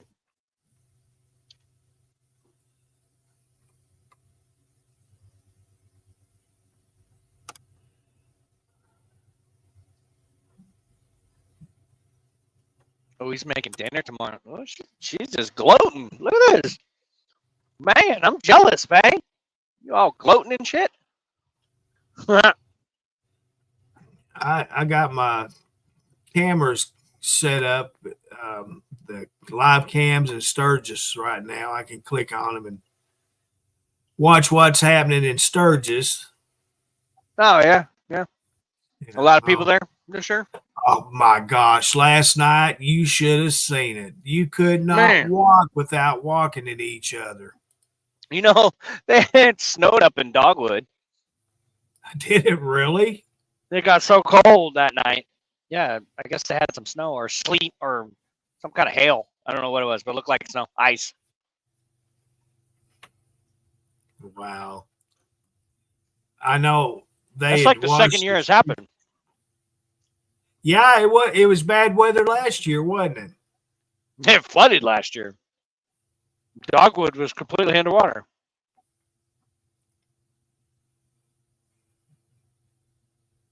Because I made that comment, it's like, glad it didn't go this year. Oh, That's the route going up towards Mount Rushmore, up in Dogwood. okay. Going up towards Rushmore, you go right through Dogwood.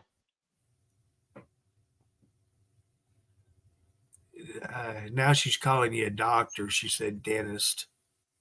I know, I saw it. I'm like, what? That's how she pronounced it. Dentist! Dentist! Her thumbs Watch are. out! She got big thumbs because she does that.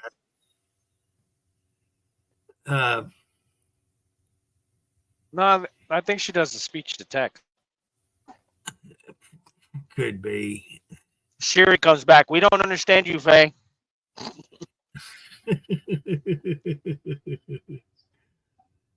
Your dialect doesn't match our 5,682 different dialects in the United States. Yeah. Let's see what's happening. She got that Cajun Delaware sound.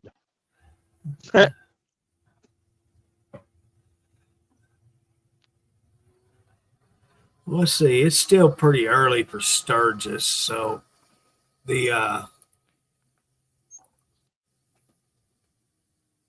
let's see here.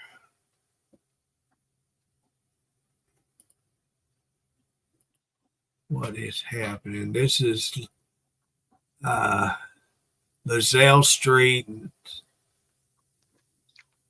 and Sturgis, right in front of Sturgis Liquor.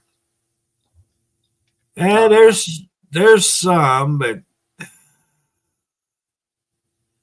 wasn't last night like it was last night. Like I said, it's early still in the day for Sturgis. There's a lot of bikes parked. This one here is a junction in Main Street. Really windy there, clouded up. It's not raining or anything, but probably nice weather to be out on a bike. Okay, this one is at Hotel Sturgis on Main Street in Harley Davidson Way. Now that's one something over by the saloon. What the hell they call that saloon? Biker, some kind of saloon. Harley Davidson No, let me go back because I just said it. Something Saloon. I forgot the name of it. Let's see. Sturgis Saloon? No. It's where they have all the concerts. Yeah, A lot of them. Who do they have this year? Sturgis Liquor is where it's at. Oh, okay. That's LaSalle and Sturgis Liquor. That's where your liquor store you're talking about. I don't know who the concerts are, but right now at Hotel Sturgis on Main Street, that's where all the congestion is. Yeah, right there at the four-way. 2 4-ways right there. Yeah, It's like Main Street, isn't it? right. That's what it is. Main Street and Harley. Everybody That's parks. the way. Yeah, everybody parks their bikes and walks around. And then you got the LaSalle Street and Sturgis Liquor. It's getting pretty packed. Still a lot of parking spots, but it's getting the LaSalle, the different camera view from LaSalle Street. Sturgis Liquor is a lot of car traffic there. That's open to the whole public. So there's a lot of car traffic, buses, U-Haul trucks. What's up, Roy? All right, let's get out of there and go back to normal broadcasting. You get back in your spot. So I've been eating a whole lot of yogurt. Okay. I don't know if you can eat too much or not. Why? Well, We're about to find out. I don't want to make it to where I have to wear a diaper. Yep, that's what happens. But man, it is so good. It's taking the spot of my little Debbie snack cakes. Really? Well, that's good. It's a lot better for you than Little Debbie. Well, I don't have the problem with But are you back- eating the ones without the sugar or with the sugar? 'Cause they the ones all, without the all- sugar kind of suck. I've had them both, and I like them both. The one without sugar is kind of bitter. Well, it does. That's because of no sugar. Yeah. And my life is, I've lived that life for several years. Everything I eat or drink is supposed to be sugar free. So I've acquired a taste for it. The artificial sweeteners or no sugars included. Yeah. So it's nothing new to me. So I'm used to it. I'm curious the long-term effect of this circle that I have because it's artificial sweeteners. Mhm. They say that it could cause some health problems. They don't know yet, but I don't know. You're drinking a lot more water, but you're still getting that artificial sugar in there. Yeah. And I've had all of my healthcare providers that I've seen so far, they'd rather me drink it than a soda pop. Yeah. The diet soda pops Mm-hmm. are more harmful for you than this. I drink the clear American water, which has artificial sweetener. Yeah. They'd rather me drink this water than they would a Diet Mountain Dew. Right. So I'm taking their word for it that it's better. I know what the consequences with this artificial sweetener are. I've had several years of experience with it, and it takes longer for your body to piss out the artificial sweetener than it does like a Coke, a real Coke. Right. Guess what I'm doing. Guess what I'm doing. Shaking the dew off your lily. No, I just applied for that Ozempic. Ha! Oh, did you? Yeah, I'm gonna try it. I'm gonna see if I can cut myself up. I mean, you not got a hurt myself, but doctor's prescription. yeah, it's coming. Okay, I can fill you in because I've dealt with it. That's how I'm dealing with it right now. I have a coupon, a $25 card, which you can apply for Ozempic, and but the qualifications are so dang strict that I did not qualify for that card. So I had to go to the manufacturer of Ozempic itself, the one that actually makes the drug, and apply for it there. And yes, I do qualify for it from them, which is going to be free. And I'm still waiting back. She told me I do qualify. I tell you what. The process. I tell you what. If I drop, all it does is basically blocks your neural. They say it blocks your neural for making you feel hungry. Well, it does. And I'm like, I know, but I'm sitting here thinking to myself, I drive truck. I'm always hungry. I'm like, what is this gonna do? I mean, I'm gonna sit here and just not. I don't know. I don't know how it will affect me. So we'll see. I just want to lose about 10, 15 pounds. I've lost that since I've been on. No. I've lost. Yeah. Well, 20 pounds. I mean, I'm at 200 and 200. I'm at 240 something pounds. If I was closer to 200 pounds, even, oh my God, I'd be all chiseled up, cut up. I'd have like cheekbones and dimples and look all real like husky man. That really good looking man. All cut up. My pectorials wouldn't look like boobies. Silver dollar nipples. Jiggling in my shirt. Well, yeah. Unfortunately, since I'm losing weight, there's a hangover in places it ain't supposed to be, and one of them is there. So I may be looking into purchasing a male brassiere. I think they technically call that a dicky do. No, you're going down south too far. I'm talking up north. Oh, okay. Man boobs, yeah. You got man boobs. Yeah. But it's all good. It's for man boobs and a dicky do. That's what kind of body I got. They don't like me being squishy too. They say that your diet drinks, especially for people that sit all the time, truck drivers, what I'm getting at, drinking diet soda pops will create a mushroom belly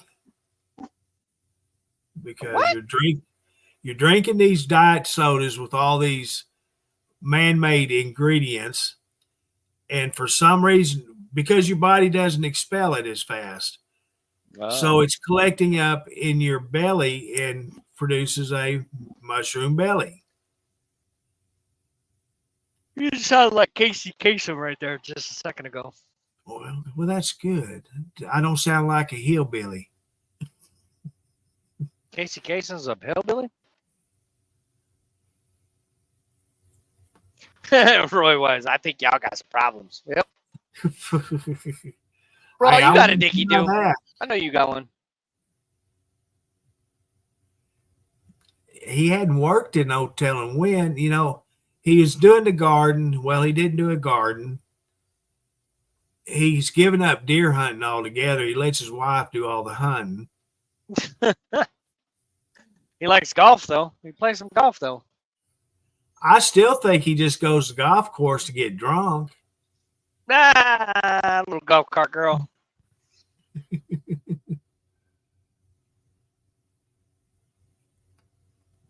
They got one in TikTok. Little golf cart girl. She goes around. She does TikTok videos. I've seen one. I was like, man, you keep coming around me. Shit. I guarantee. And she makes a lot of money, don't she? Nah, she makes decent money. Yeah, she gets tips. Yeah, she works a lot. The one I see, she gets a lot of money. Well, she's got the face. Well, yeah, technically she's got the Facebook viewings. She's got the commercials. She's got the stars. People donate to her, and then she does tips. I mean, yeah, she's making an income for herself. Revenue streams. Passive revenue is what everybody should be thriving for. Some kind of residual income coming in other different directions, like five times it, 10 times it, whatever. Grant Cardone, I've been watching his stuff for a long time now. I'm not a big baller, so I mean his big, put outs are like, hey, if you got $200,000 and get into real estate, and I'm like, well, I got $2. So I really don't think I'm a good contender, buddies, but I'll listen to you. I even signed up for one of his little webinar things, and I went in there for a minute. Just he was talking, about strategies and things like that, and I'm just like, and his biggest thing was that I took from it is don't be a Virginia and take the chance, do it. And all those type of platforms, they funnel you into this.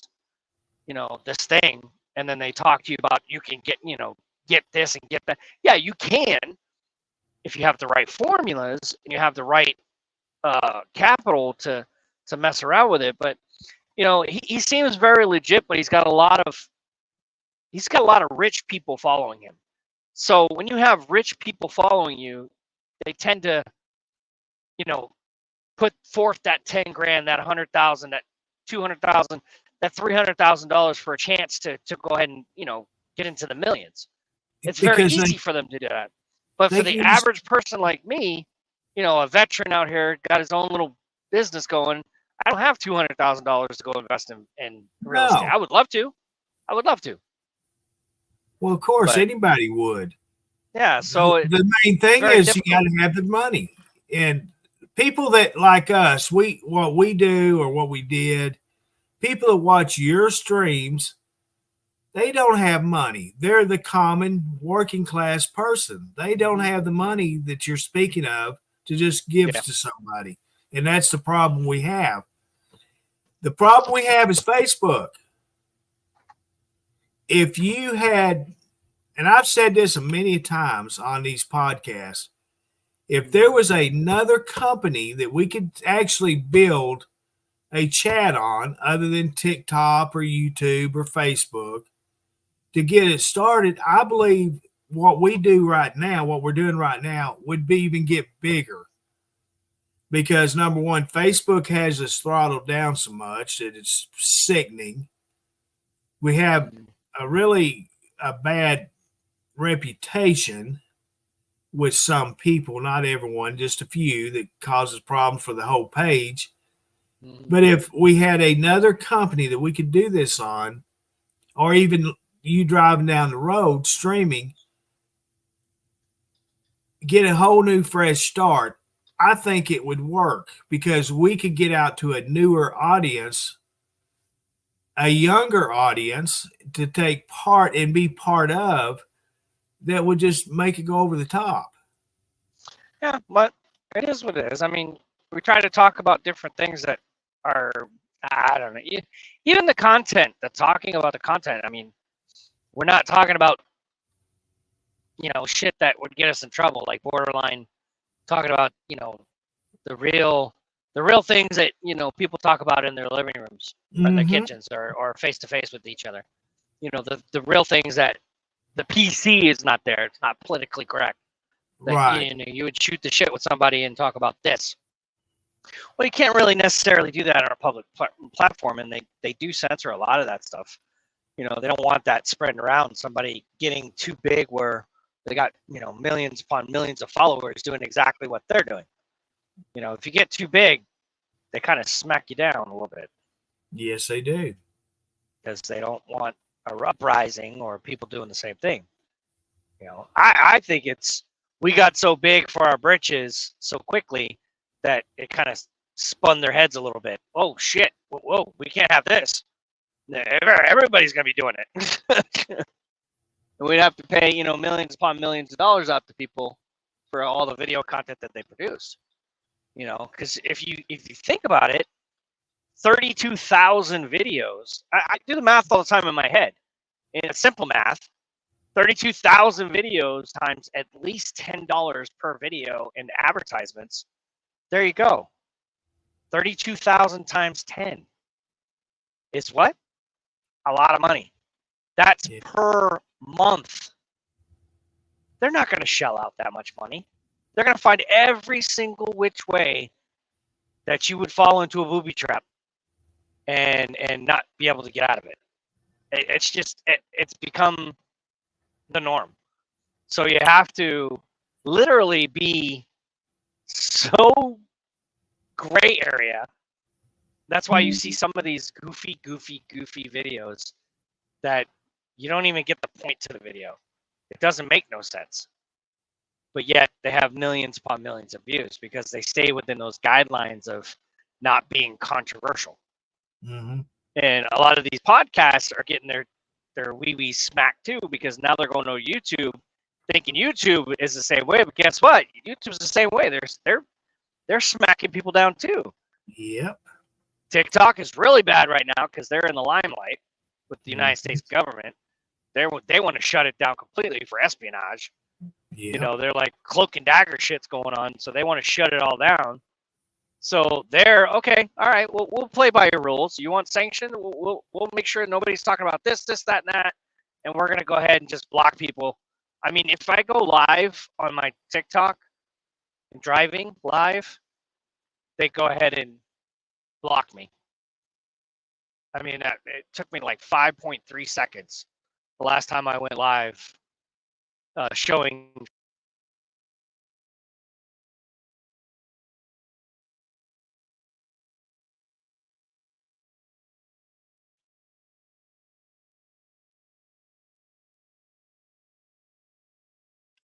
Ego. Yeah, it's really crazy. It's kind of like Dennis Adams is a branded man, and it doesn't matter what he does. It's always the wrong thing in Facebook's eyes, and it has to do with Truckers TV page.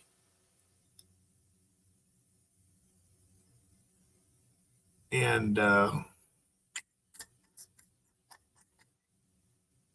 well, if you've been watching these podcasts the last month, you'll see what I'm talking about. There's been people that come on here in the comments and making trouble. These are the people that he has to deal with on a daily basis. Their stupidity. They don't let things go.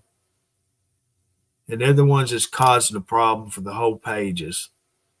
And that's why we try to deal with them promptly to prevent it.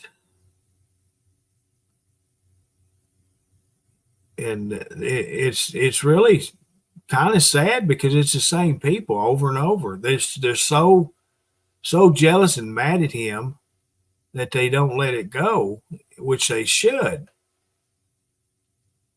You know, I've gotten mad at people on here since I've been doing this, but look here, they're still here, right? You know, forgive and let it go. I've had to learn a hard lesson by doing this podcast. I was told up front that you got to have thick skin. You got to be able to handle comments. You got to handle what people are saying about you or what they're trying to do. And it's taken me a long time to do it because you can't just change overnight, right? So, yeah, I've made mistakes. I'm not going to deny it, but we're here. And you guys got mad at me because I had to change how this podcast, chat room, whatever you want to call it, is handled. And it's not because I wanted to do it. It's because Facebook wanted me to do it. And a lot of people didn't like it. Well, I'm sorry. it was not me. And then some of them took it beyond and started taking it out on me, whether it was comments to me personally or on the streams, and it had to be taken care of. You know, Meta reads each one of these comments that everyone makes, so it's not like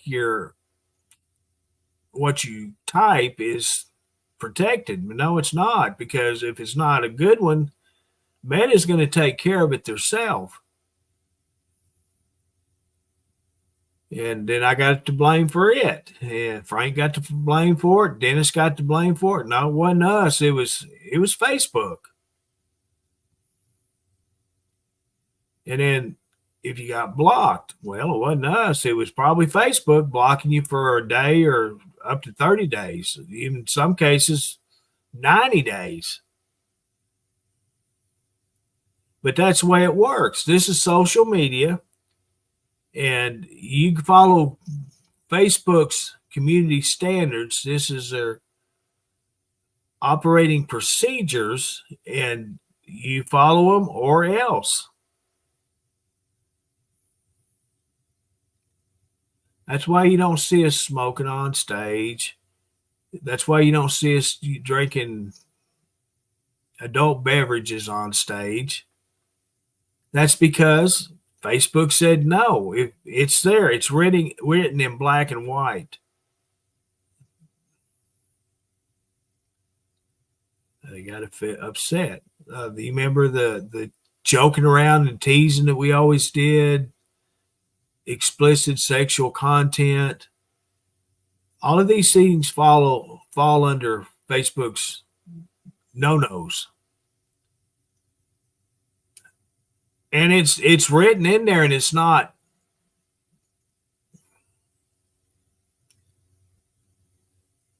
It is not looked at very often, but it is stated in there that you got to have a shirt on, male or female. It doesn't matter. You are supposed to have a shirt on. It's in black and white. I used to have these community standards on the fans page. I had them pinned to the top to where you could actually open them up, and they were all shortcuts. I made it so simple that anyone could just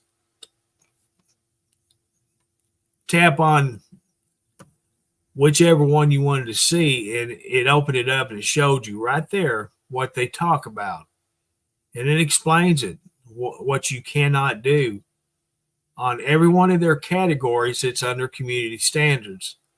And this is the reason why we had to change this chat room, is because of them. We were falling under so many of these things that we weren't supposed to, that we were being penalized for. That's why I went back and deleted all the old chats that we had in here. You know, you cannot see any of them unless they were broadcast on TikTok or no, YouTube. And if I done them, I didn't open up YouTube. If Dennis or Frank did, they would have been on YouTube. But any of mine I didn't do, because I got hammered by so many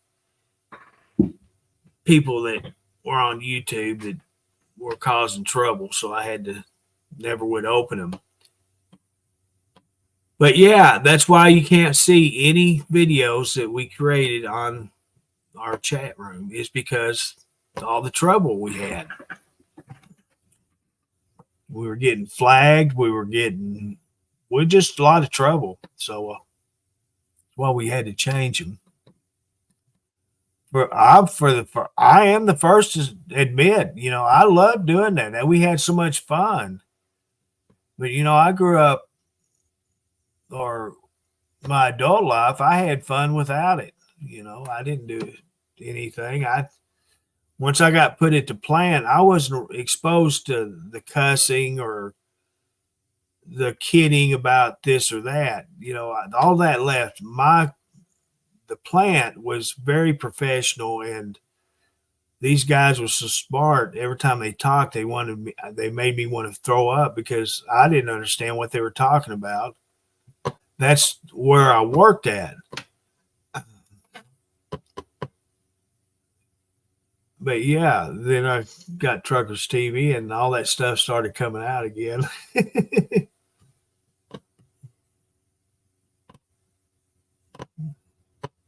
So I'm sorry, it came down to this, and I'd love to be able to get 50 to 100 people in this chat rooms again.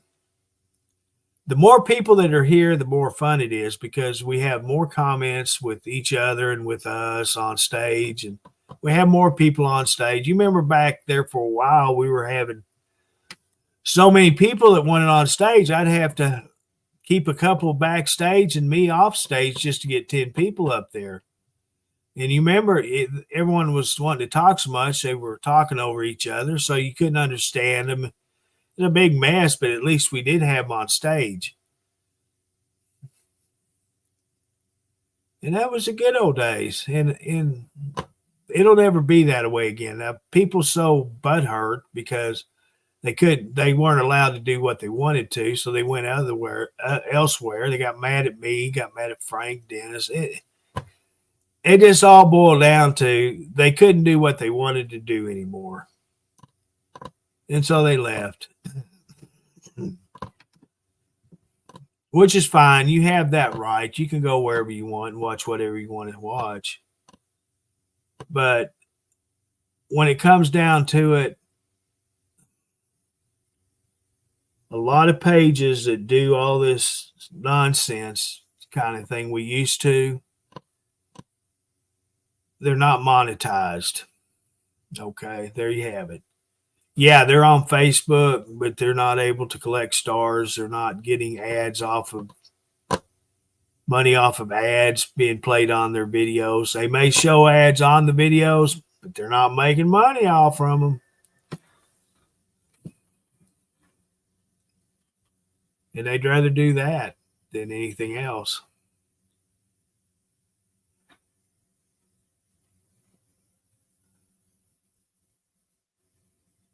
I don't know where Henry's at. He can't blame it on working. The guy don't work.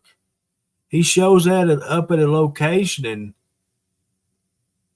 looks at Facebook and plays video games, and occasionally looks at a TV monitor of locations. I think that the only time he has to get up is if somebody comes to his window and wants to ask him for something.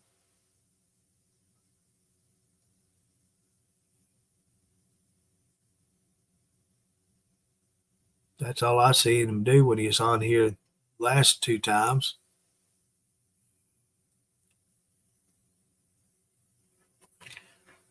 I have got to take a break for a couple seconds. I'll be right back.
Okay, we are back.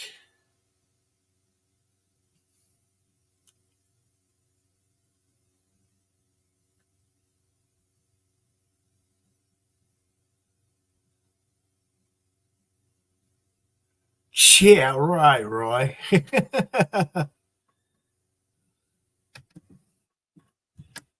He would have to call your wife to get what he needed.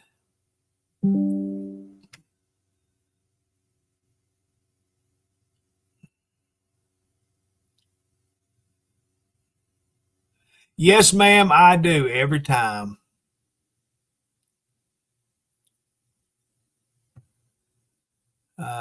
You remember I worked at a wastewater treatment plant. I know the goodies and the baddies about doing that. So yes, ma'am, every time.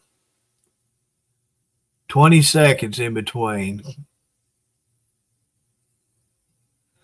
So if I'm gone for 2 minutes, that's a minute and a half of peeing and a half a minute washing my hands.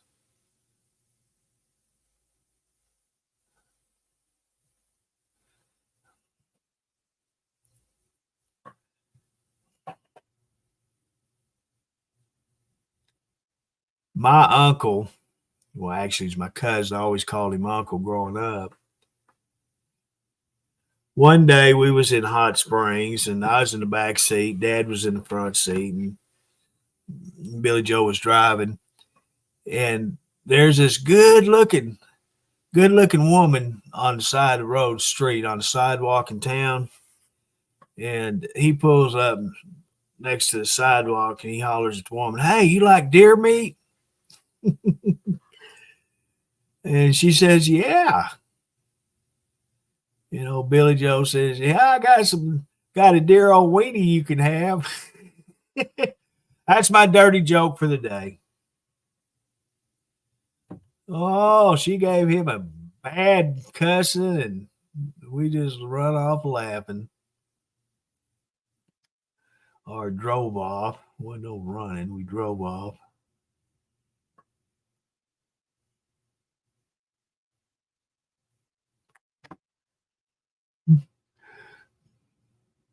But we was talking about deer and that popped back in my head.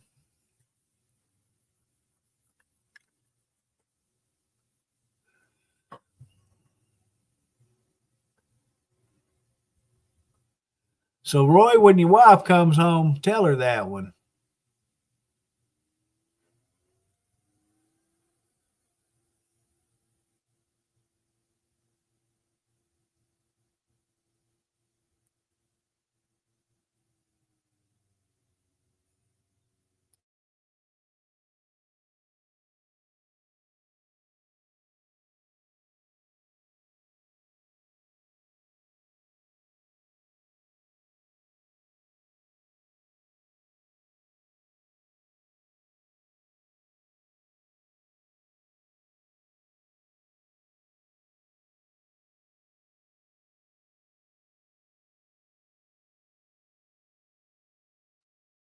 So, I got a friend that's a classmate, and I hadn't talked to her in a few years.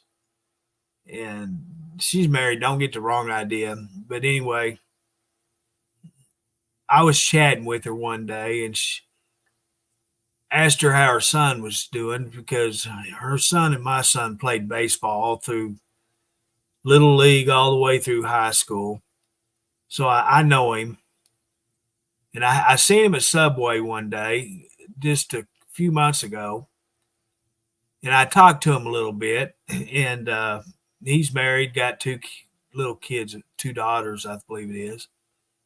Anyway, I asked how he was doing, and I didn't know what he did for a living. I had no idea. But anyway, he drives a dump truck here in town, local.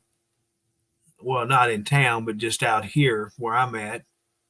He drives a quad axle. That's a 4-axle truck. Two of them come up, and when he's not loaded, two of them's on the ground.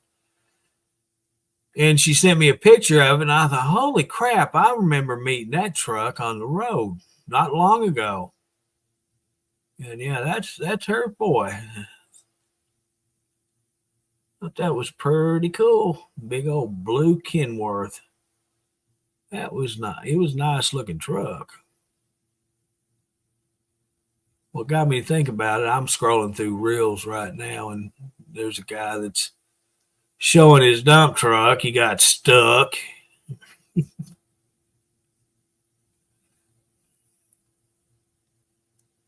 Big old maroon Kenworth.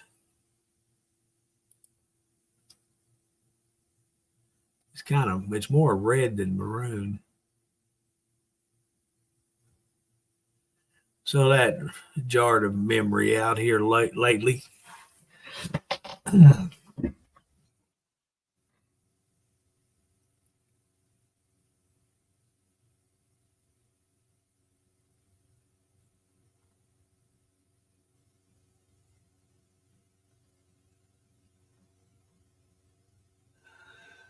Oh my gosh, meatloaf.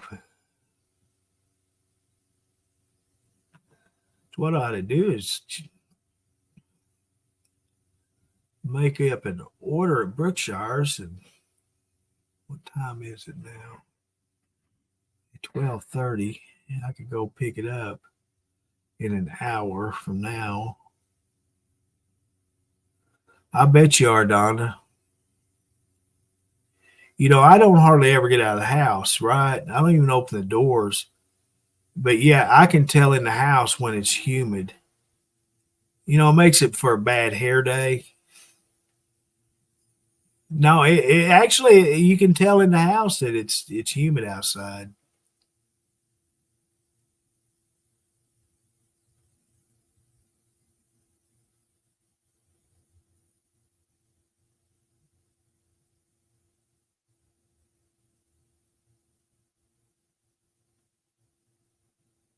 Oh, Cornerstone just posted a new video. DWI accident on US 67, Newport, Arkansas. That's in Jackson County. Looks like did a pit on him.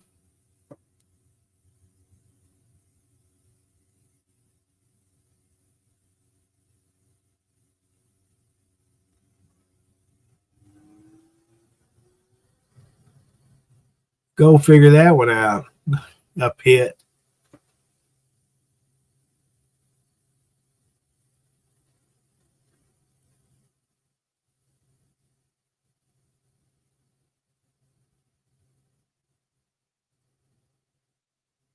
They have designed a new push bar for the front of them troopers' cars. That way they're not damaging the front of their cars as often. They've reinforced the frames and a big old dozer blades on the front of their cars. Yeah, because you don't stop, they're going to make you stop. It's guaranteed. Oh, look at them pretty dresses on them pretty girls. Kind of a tie-dye design. Miss Linda posted them. Shared them on her page. She follows a page, Mindy's MVP Boutique. And they have some pretty clothes on there occasionally. I like them dresses they got on.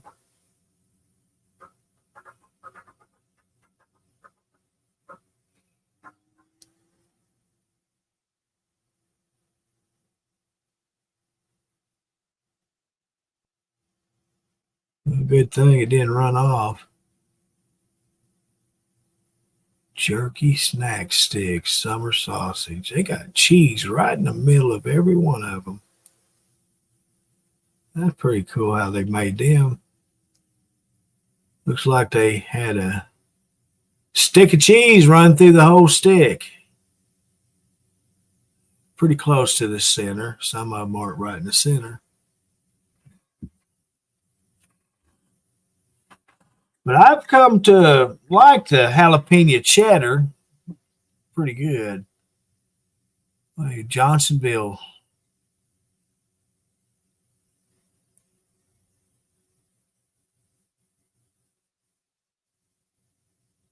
Oh, okay.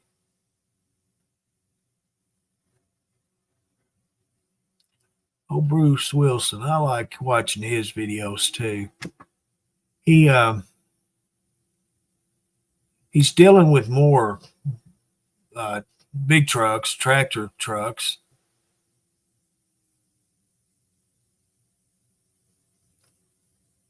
Expanding his businesses and all of that. Pretty good videos he makes.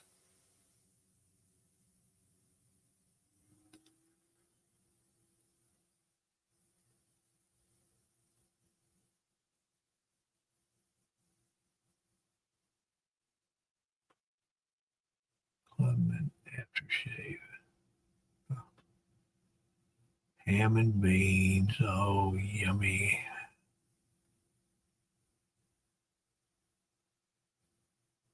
I ain't got no country store up here.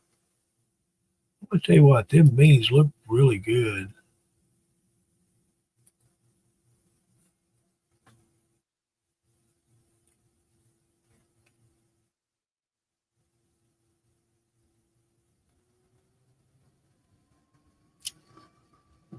Free shipping on your orders of $70 or more. Well, I don't even know where you're at. I gotta see where you're at first. Them can of beans look really good. Let's Vermont Common Crackers. What brand is that?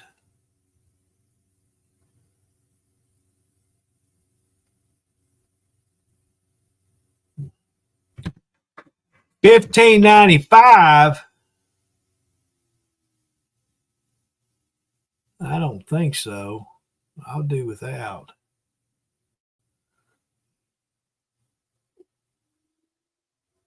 It better be a case of beans. In stock, ready to ship.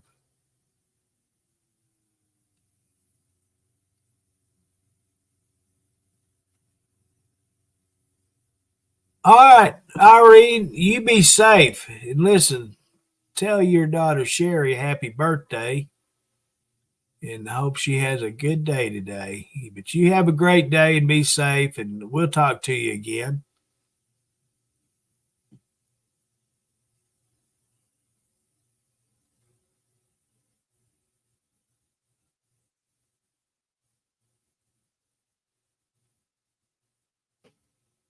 Well, you're more than welcome. Hearty stew-like entree is thick, rich, and satisfying, especially on a cold winter's evening. They go good any time of the year. Made from a recipe sure to rival the ham and bean dishes found at potlucks. Each can is filled with a quarter pound of lean, boneless, blue ribbon ham and Michigan navy beans. Just heat and serve. 28-ounce cans, 3 servings. Made in the U.S. of A. Exclusive to the Vermont County store, country store. Shipping. Let's see it. Ingredients. No. I want to see how many cans. If that's just for one can, you got to be freaking kidding me. $15? Let's get off of there. Yeah, it's too expensive. What is that? Oh, that's Reed's. Look like clouds, huh? Cola syrup. Pure cola.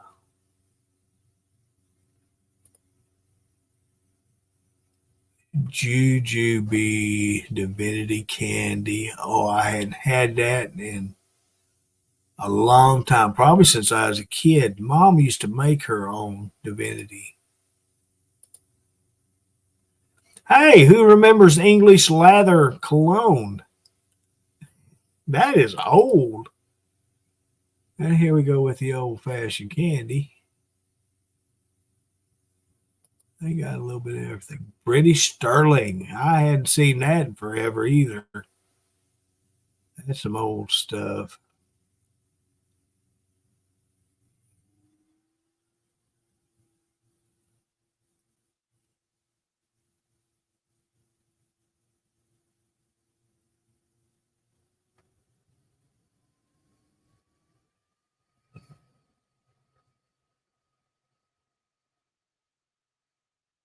Roy, you're not leaving, are you?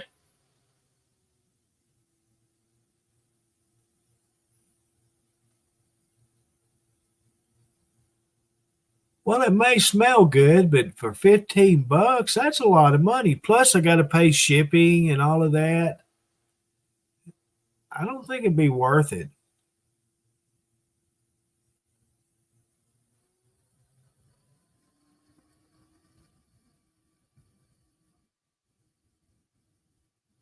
That's what I need to do. I'm going to do it while I'm thinking about it. While I am thinking about it. Okay. How do I want it delivered as usual? Never do it much any other way. Okay.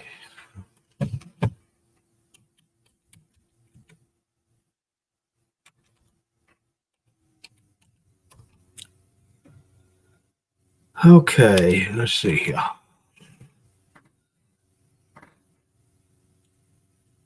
There it is. They have it still in stock. Good deal. Oh, I do too. I love Old Spice. Love it. I got some Old Spice deodorant in the cabinet right now. It's not that old. I just got it last year, so it's still good. It still takes care of the stank.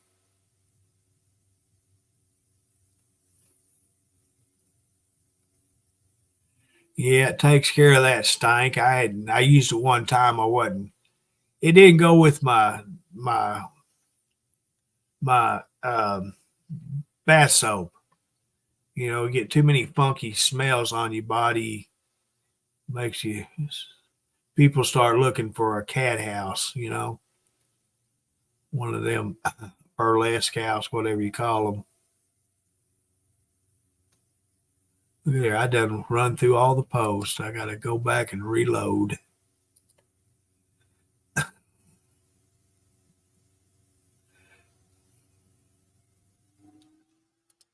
My favorite was K-Swiss. I used it for many, many years. And that stuff's expensive.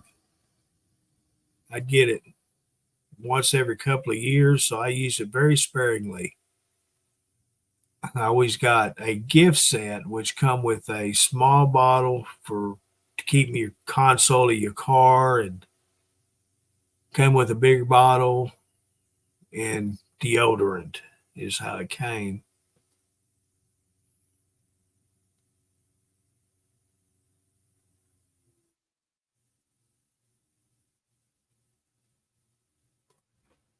In fact, I still have a small bottle of it. I had it at work.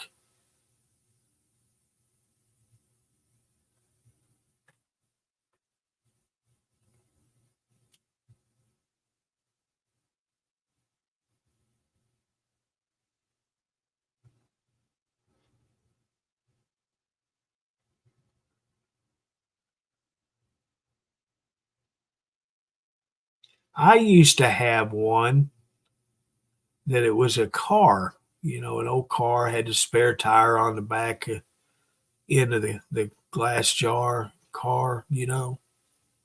My bottle was dark brown.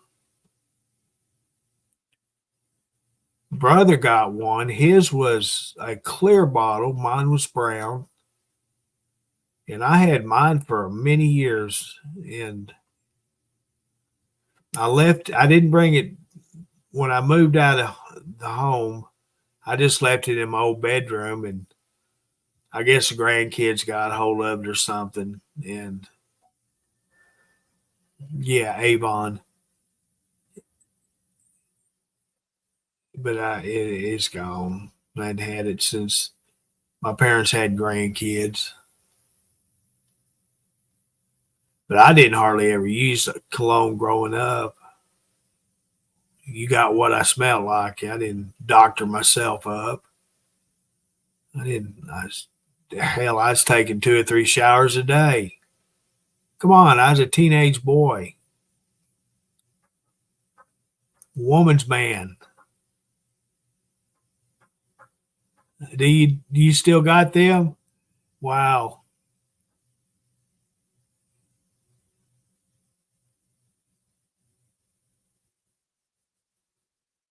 I'm lucky to have anything left. I truly am, because most everything to my name got destroyed. I only found a very few amount of my personal stuff left because everything else is gone. I had, when I graduated from high school, I bought this set where it come with thank you cards and, the little cards that has your name on it that we exchange with classmates, or we put them in our invitation cards to graduation. Well, I still had that. It had a whole lot of thank you cards left, just all kinds of things in it. Well, I don't know more. That got destroyed a few years back.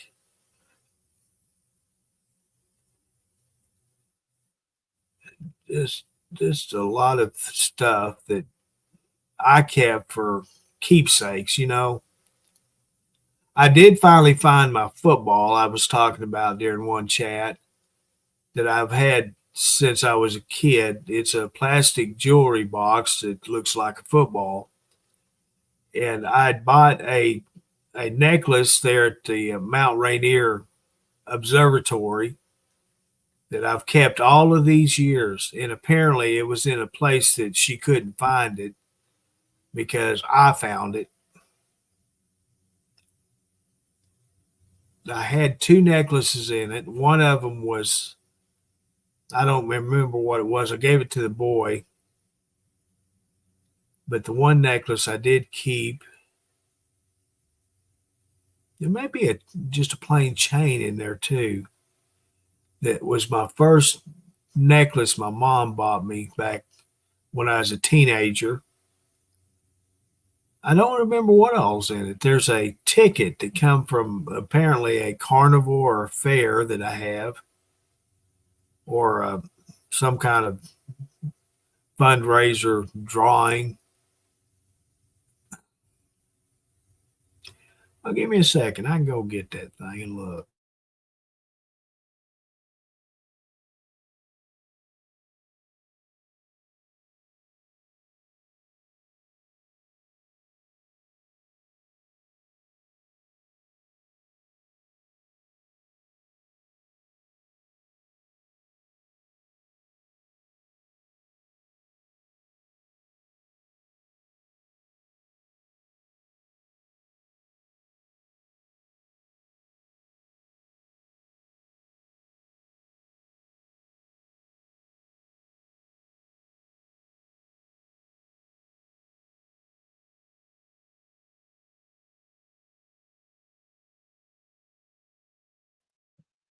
All right, I'm back.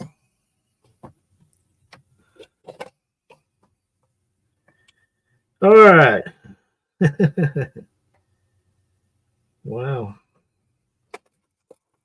I have some kind of spring that come off a motorcycle. Boy, then I have a Honda stick shift, Honda car stick shift, Honda emblem in here. Have a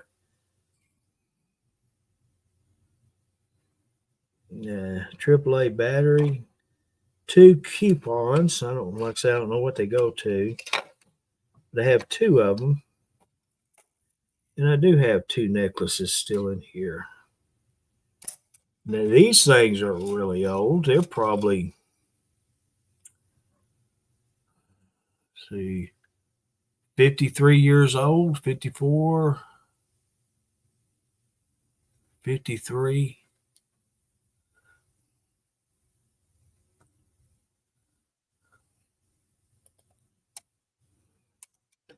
See, this is two of the necklaces that I got from Mount Rainier. Let's get in front of the camera. That's one of them. That's a ram's head on top at the bottom of it. That's one of them. That came from the observatory at observation deck, whatever you want to call it, off of Mount Rainier. And here's another one I got there. This one's pretty beat up. Get in the camera. That's a little birdie.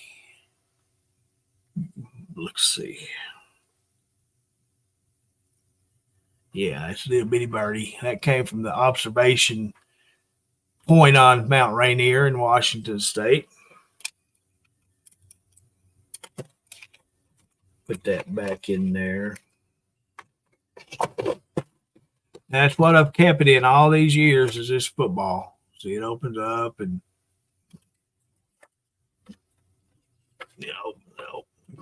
open it up and see, there it is. Right there. There it is.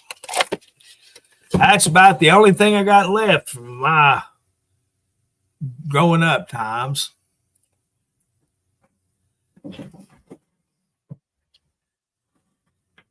Everything is gone. It's history. I have very few things from my last marriage or my first marriage left. If I've got it, it's destroyed. The only good thing that I got left out of this last marriage is these 3 cats. Yeah, I'm talking about you, boy. I'm talking about you, boy. You were a mess this morning, though. You kept jumping on me saying, hey, get your butt up and fill my food bowl up. What did it take? 15 times before I got up? You were determined to get that food in that bowl. Yeah, right. Just sit there like you did nothing. You big old hoodlum.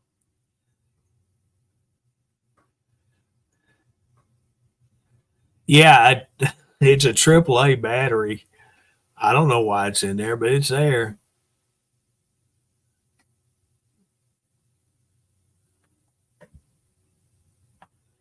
Oh, yeah. They don't give me problems most of the time, but yeah, I accidentally forget to put food in their bowl. And when it completely goes empty, I hear about it.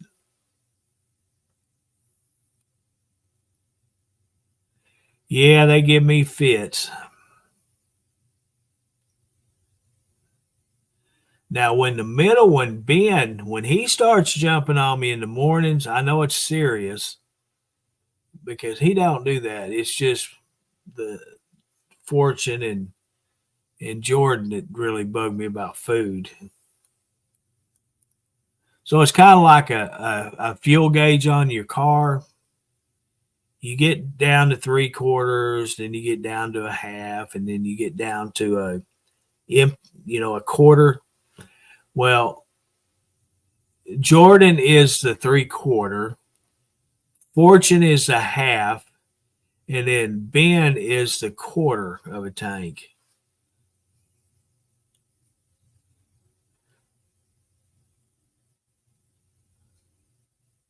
So that's what they are, is my fuel gauges for their food.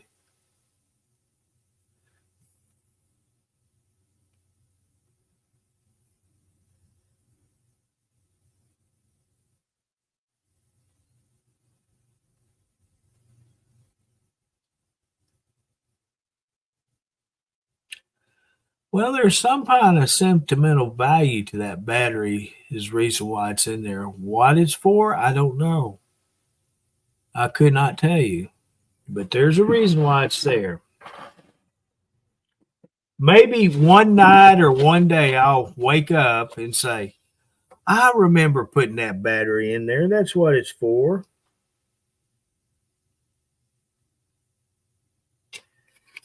And the Honda emblem, medallion, whatever you want to call it, it's stuck.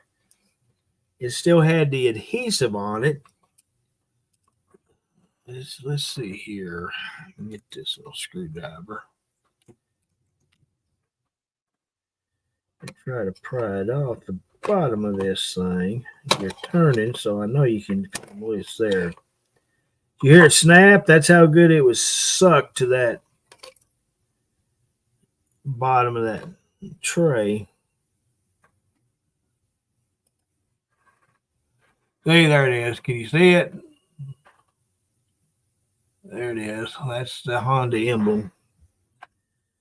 That came out of a 70, probably a 77 Honda station wagon. Orange with wood grain down the side of it. Honda station wagon. Civic station wagon is what it was exactly. It had a 4 or 5 speed transmission. It was Mom's car. And it's what I took my driving test to get my driver's license. And I impressed the state trooper so much because I could shift the gears so good that all I had to do is drive about 2 miles down the road from the station and drive back, and I passed. Because most of the time, the kids that he was giving a test to were having a problem with stick shift. But I just slicked right through them gears like they were nothing.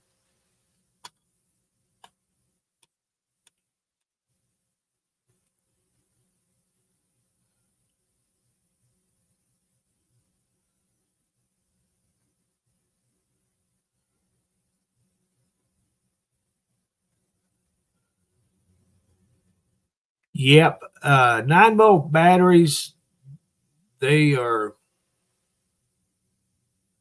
I'm not going to talk much about them because, yeah, there's reasons why they're used for different applications. Some bad applications, so I don't want to talk about them. Yeah, I know a lot about them.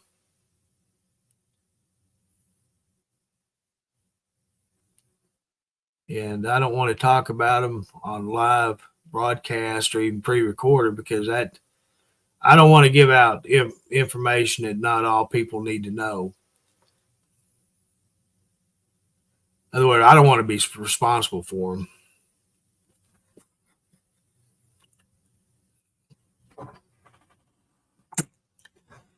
Yeah, I'll just leave it at that. Yep, that was the only thing I have left of my history right there in a box. And it's a football shaped box. Yeah, test them with your tongue.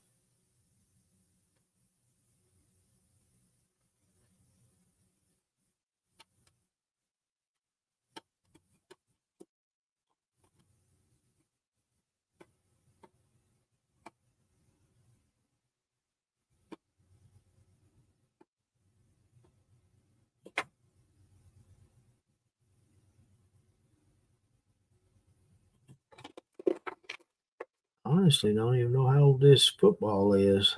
It's football. I guess I got it back at a time when I gave a shit about football when I was a kid. So it had to be before I graduated because it took a new car to keep me in school and play my senior year of football because I did not want to play football. I did not like football. I hated football. So it took my parents buying a brand new car to stick me in to keep me in school my senior year to play football.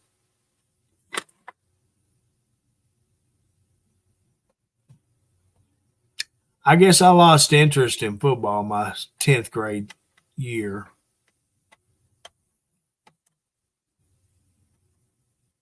I got kicked off the team. Didn't play my junior year.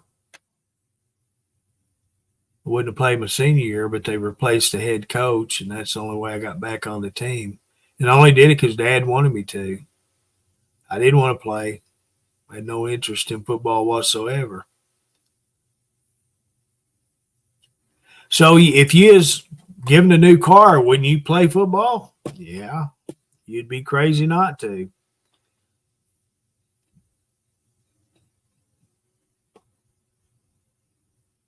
I had other things on my mind like girls.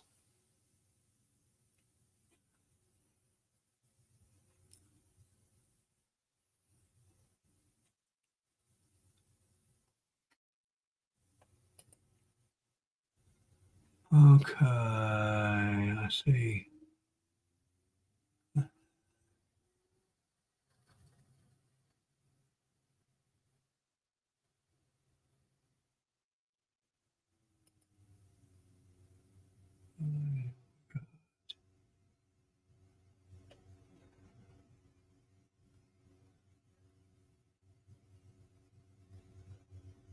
Well, we're still hanging on there. We got 3 viewers on YouTube. That's cool. Anyone that's on YouTube right now listening to my nonsense, you ought to share it out. Get me out there. Not just me, just get the podcast out, because I see that I will be broadcasting more on YouTube page also. I know it ain't like content you normally see on YouTube, but it is some kind of content.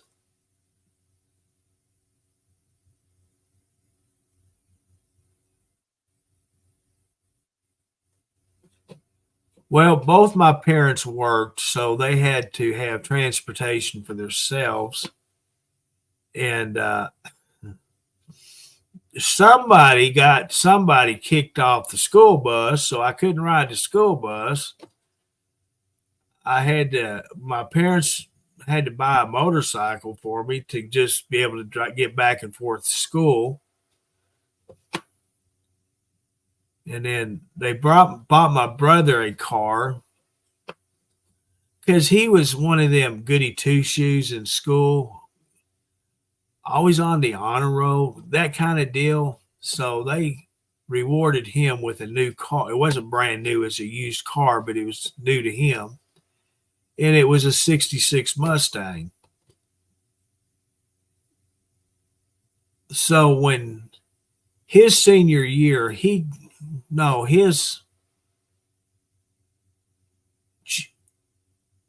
I can't remember if it's his junior or senior year, he decided he wanted a Camaro. So he got a Camaro. It wasn't new, it's used. And when I turned 16, I got the Mustang because Dad decided, well, I paid for and I'll be wanting a car when I get of age. And so they just kept it and gave it to me. And that's what I drove up until my last junior year. And that's when they bought me the brand new car.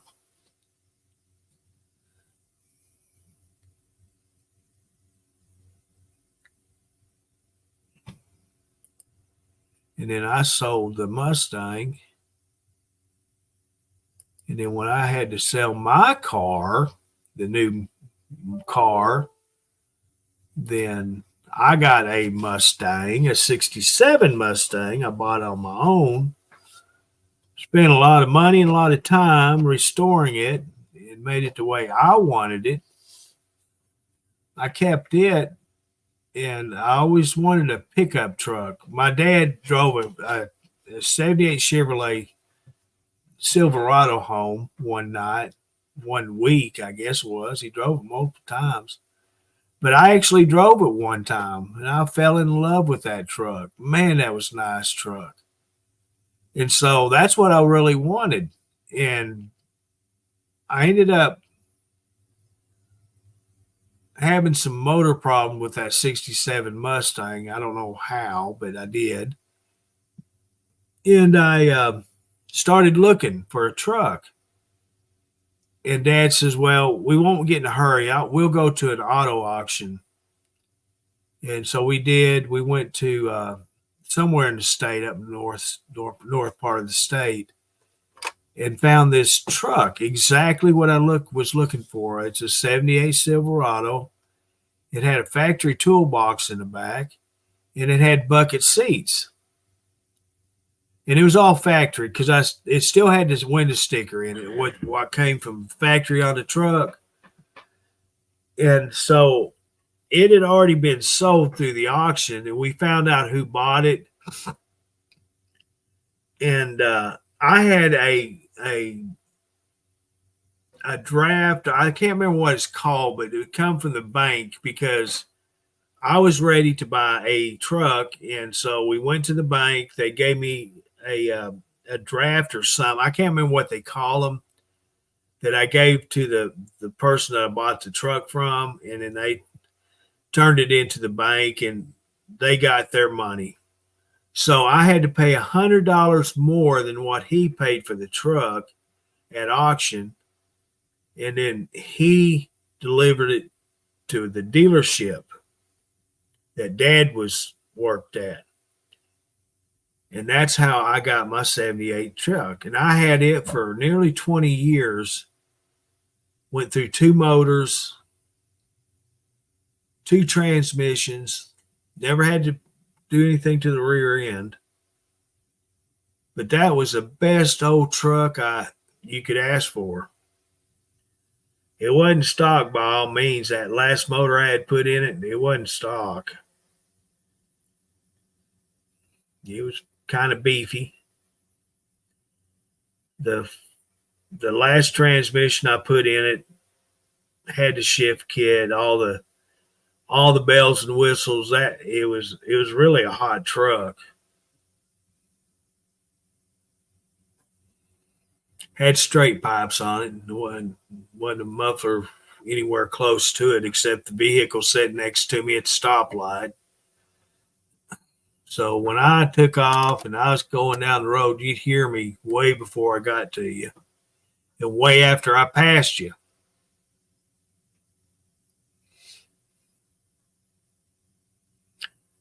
But I got married the first time, and she had 2 kids, and then our kid came along. So it's time to get a bigger vehicle because bucket seats, 5 people in a truck with bucket seats. And then they started with the seatbelt law. So I ended up getting a Cougar. It was the big Cougars, not the little sporty ones, the big family looking things. Big old blue one with white Landau top. Piece of junk, but you could fit all the kids in it. That's all that mattered. But I've had different cars, and I went from the truck to a Geo Prism. Now that was fun. Little car would get it. Had AC and all that in it. That's all it needed. Back and forth to work.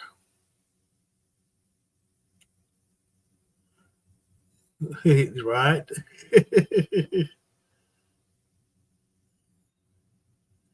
Yeah, that'd make a good country song. 5 people in the cab of a pickup truck with bucket seats.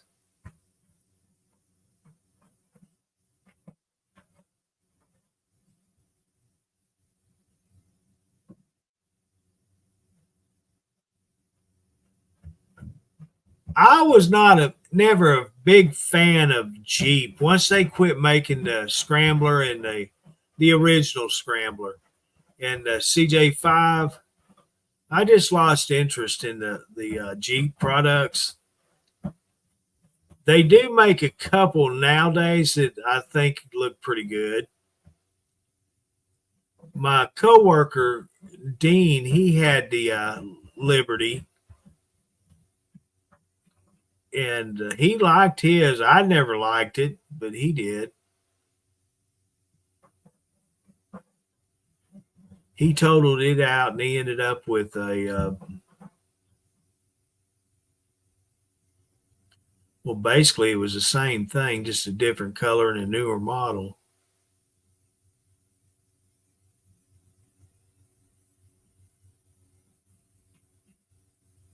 I had air conditioner in my truck for many years, and it went out.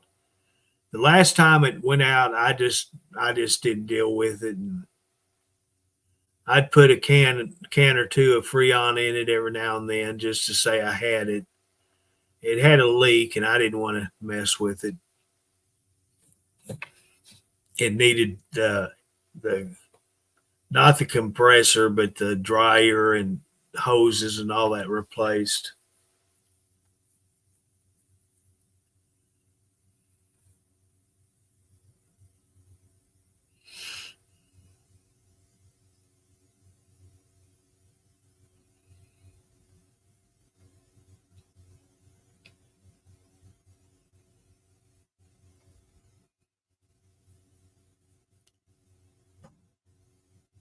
When I sold that old truck, the floorboard, both on the driver's and passenger side, right there against the door frame, where the whatever they call that thing. The old truck had carpet in it originally. In the last 2 years of its life, the carpet started rotting. I would come home, forget to roll the window up, and it would rain and the carpets would get wet. I never would dry them. I just let the weather dry them out. Well, it rotted that floorboard underneath the carpet. And so it literally rusted holes in the bottom of the floorboard so you could see the ground when you was driving. I just take a piece of wood and put over the hole. And it was on both sides, passenger and driver side. So the old truck, when I sold it, had what do they call that? Observation through the floorboard as you drive down the road. Didn't have air conditioning. It had it, but it didn't work. It did the windows. It just had the old cranks. It didn't have power windows. So the driver's side wasn't even hooked up. Had to use vice grips and grab hold of the top of it to pull it up. But I still got $400 for that old truck.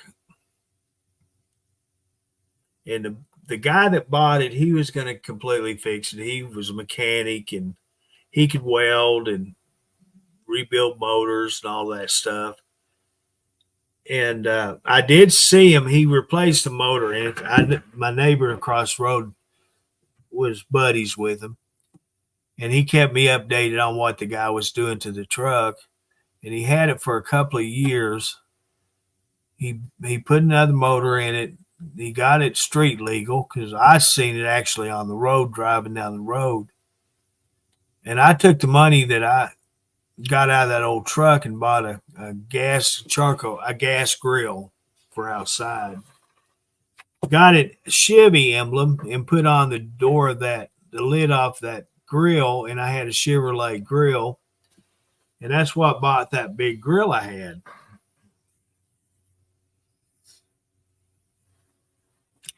Well, that thing got so old, I used it just about every day when it's good weather and even some during the wintertime when it's ice cold outside.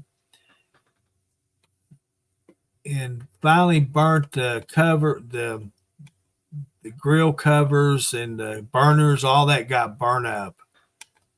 And I threw the grill away. I didn't know you could actually replace all that stuff at the time. So I just threw the old grill away. Didn't keep this Chevy emblem or nothing. I threw it all away.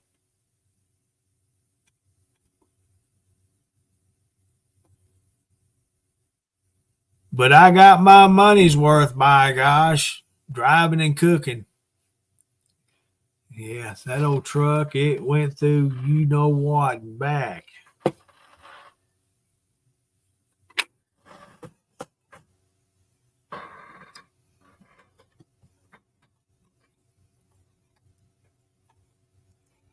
And then cooked a many grills on the grill that it was bought with.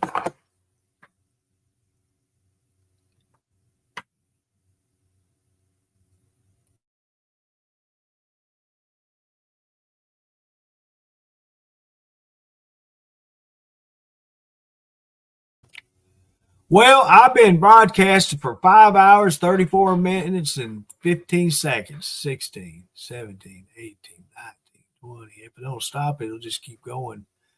But I'm going to go ahead and end this podcast. I really need to go down to the pharmacy, get my meds. So I need to get it done while I'm still spiffy. And get that taken care of. But hey, guys, I thank you very much for being along for the ride for the day. I appreciate each and every one of you. And like I say, if you have not went to it yet and checked it out and followed it, liked the page, go to the Veterans Life Corp page here on Facebook. I posted a link in the comments. But that is the name of the page, Veterans Life Corp, C-O-R-P, excuse me, C-O-R-P, a Veterans Life Corp. That is a page Dennis has created for veterans. And it's not just for veterans, it's for anyone that's interested in. You go in there and like it and follow it. It's going to be a good thing. You can be part of it and follow it also. So keep that in mind when you got a chance. Go check him out. He's been posting a lot of posts on here in the last day. So you can go check it out at your convenience. What in the world is that? Oh, all right. I'll see you guys later, and y'all have a great day. And thanks again. I appreciate it. And catch me on the next one, hopefully in the next day or two. But thank you very much. I appreciate you guys.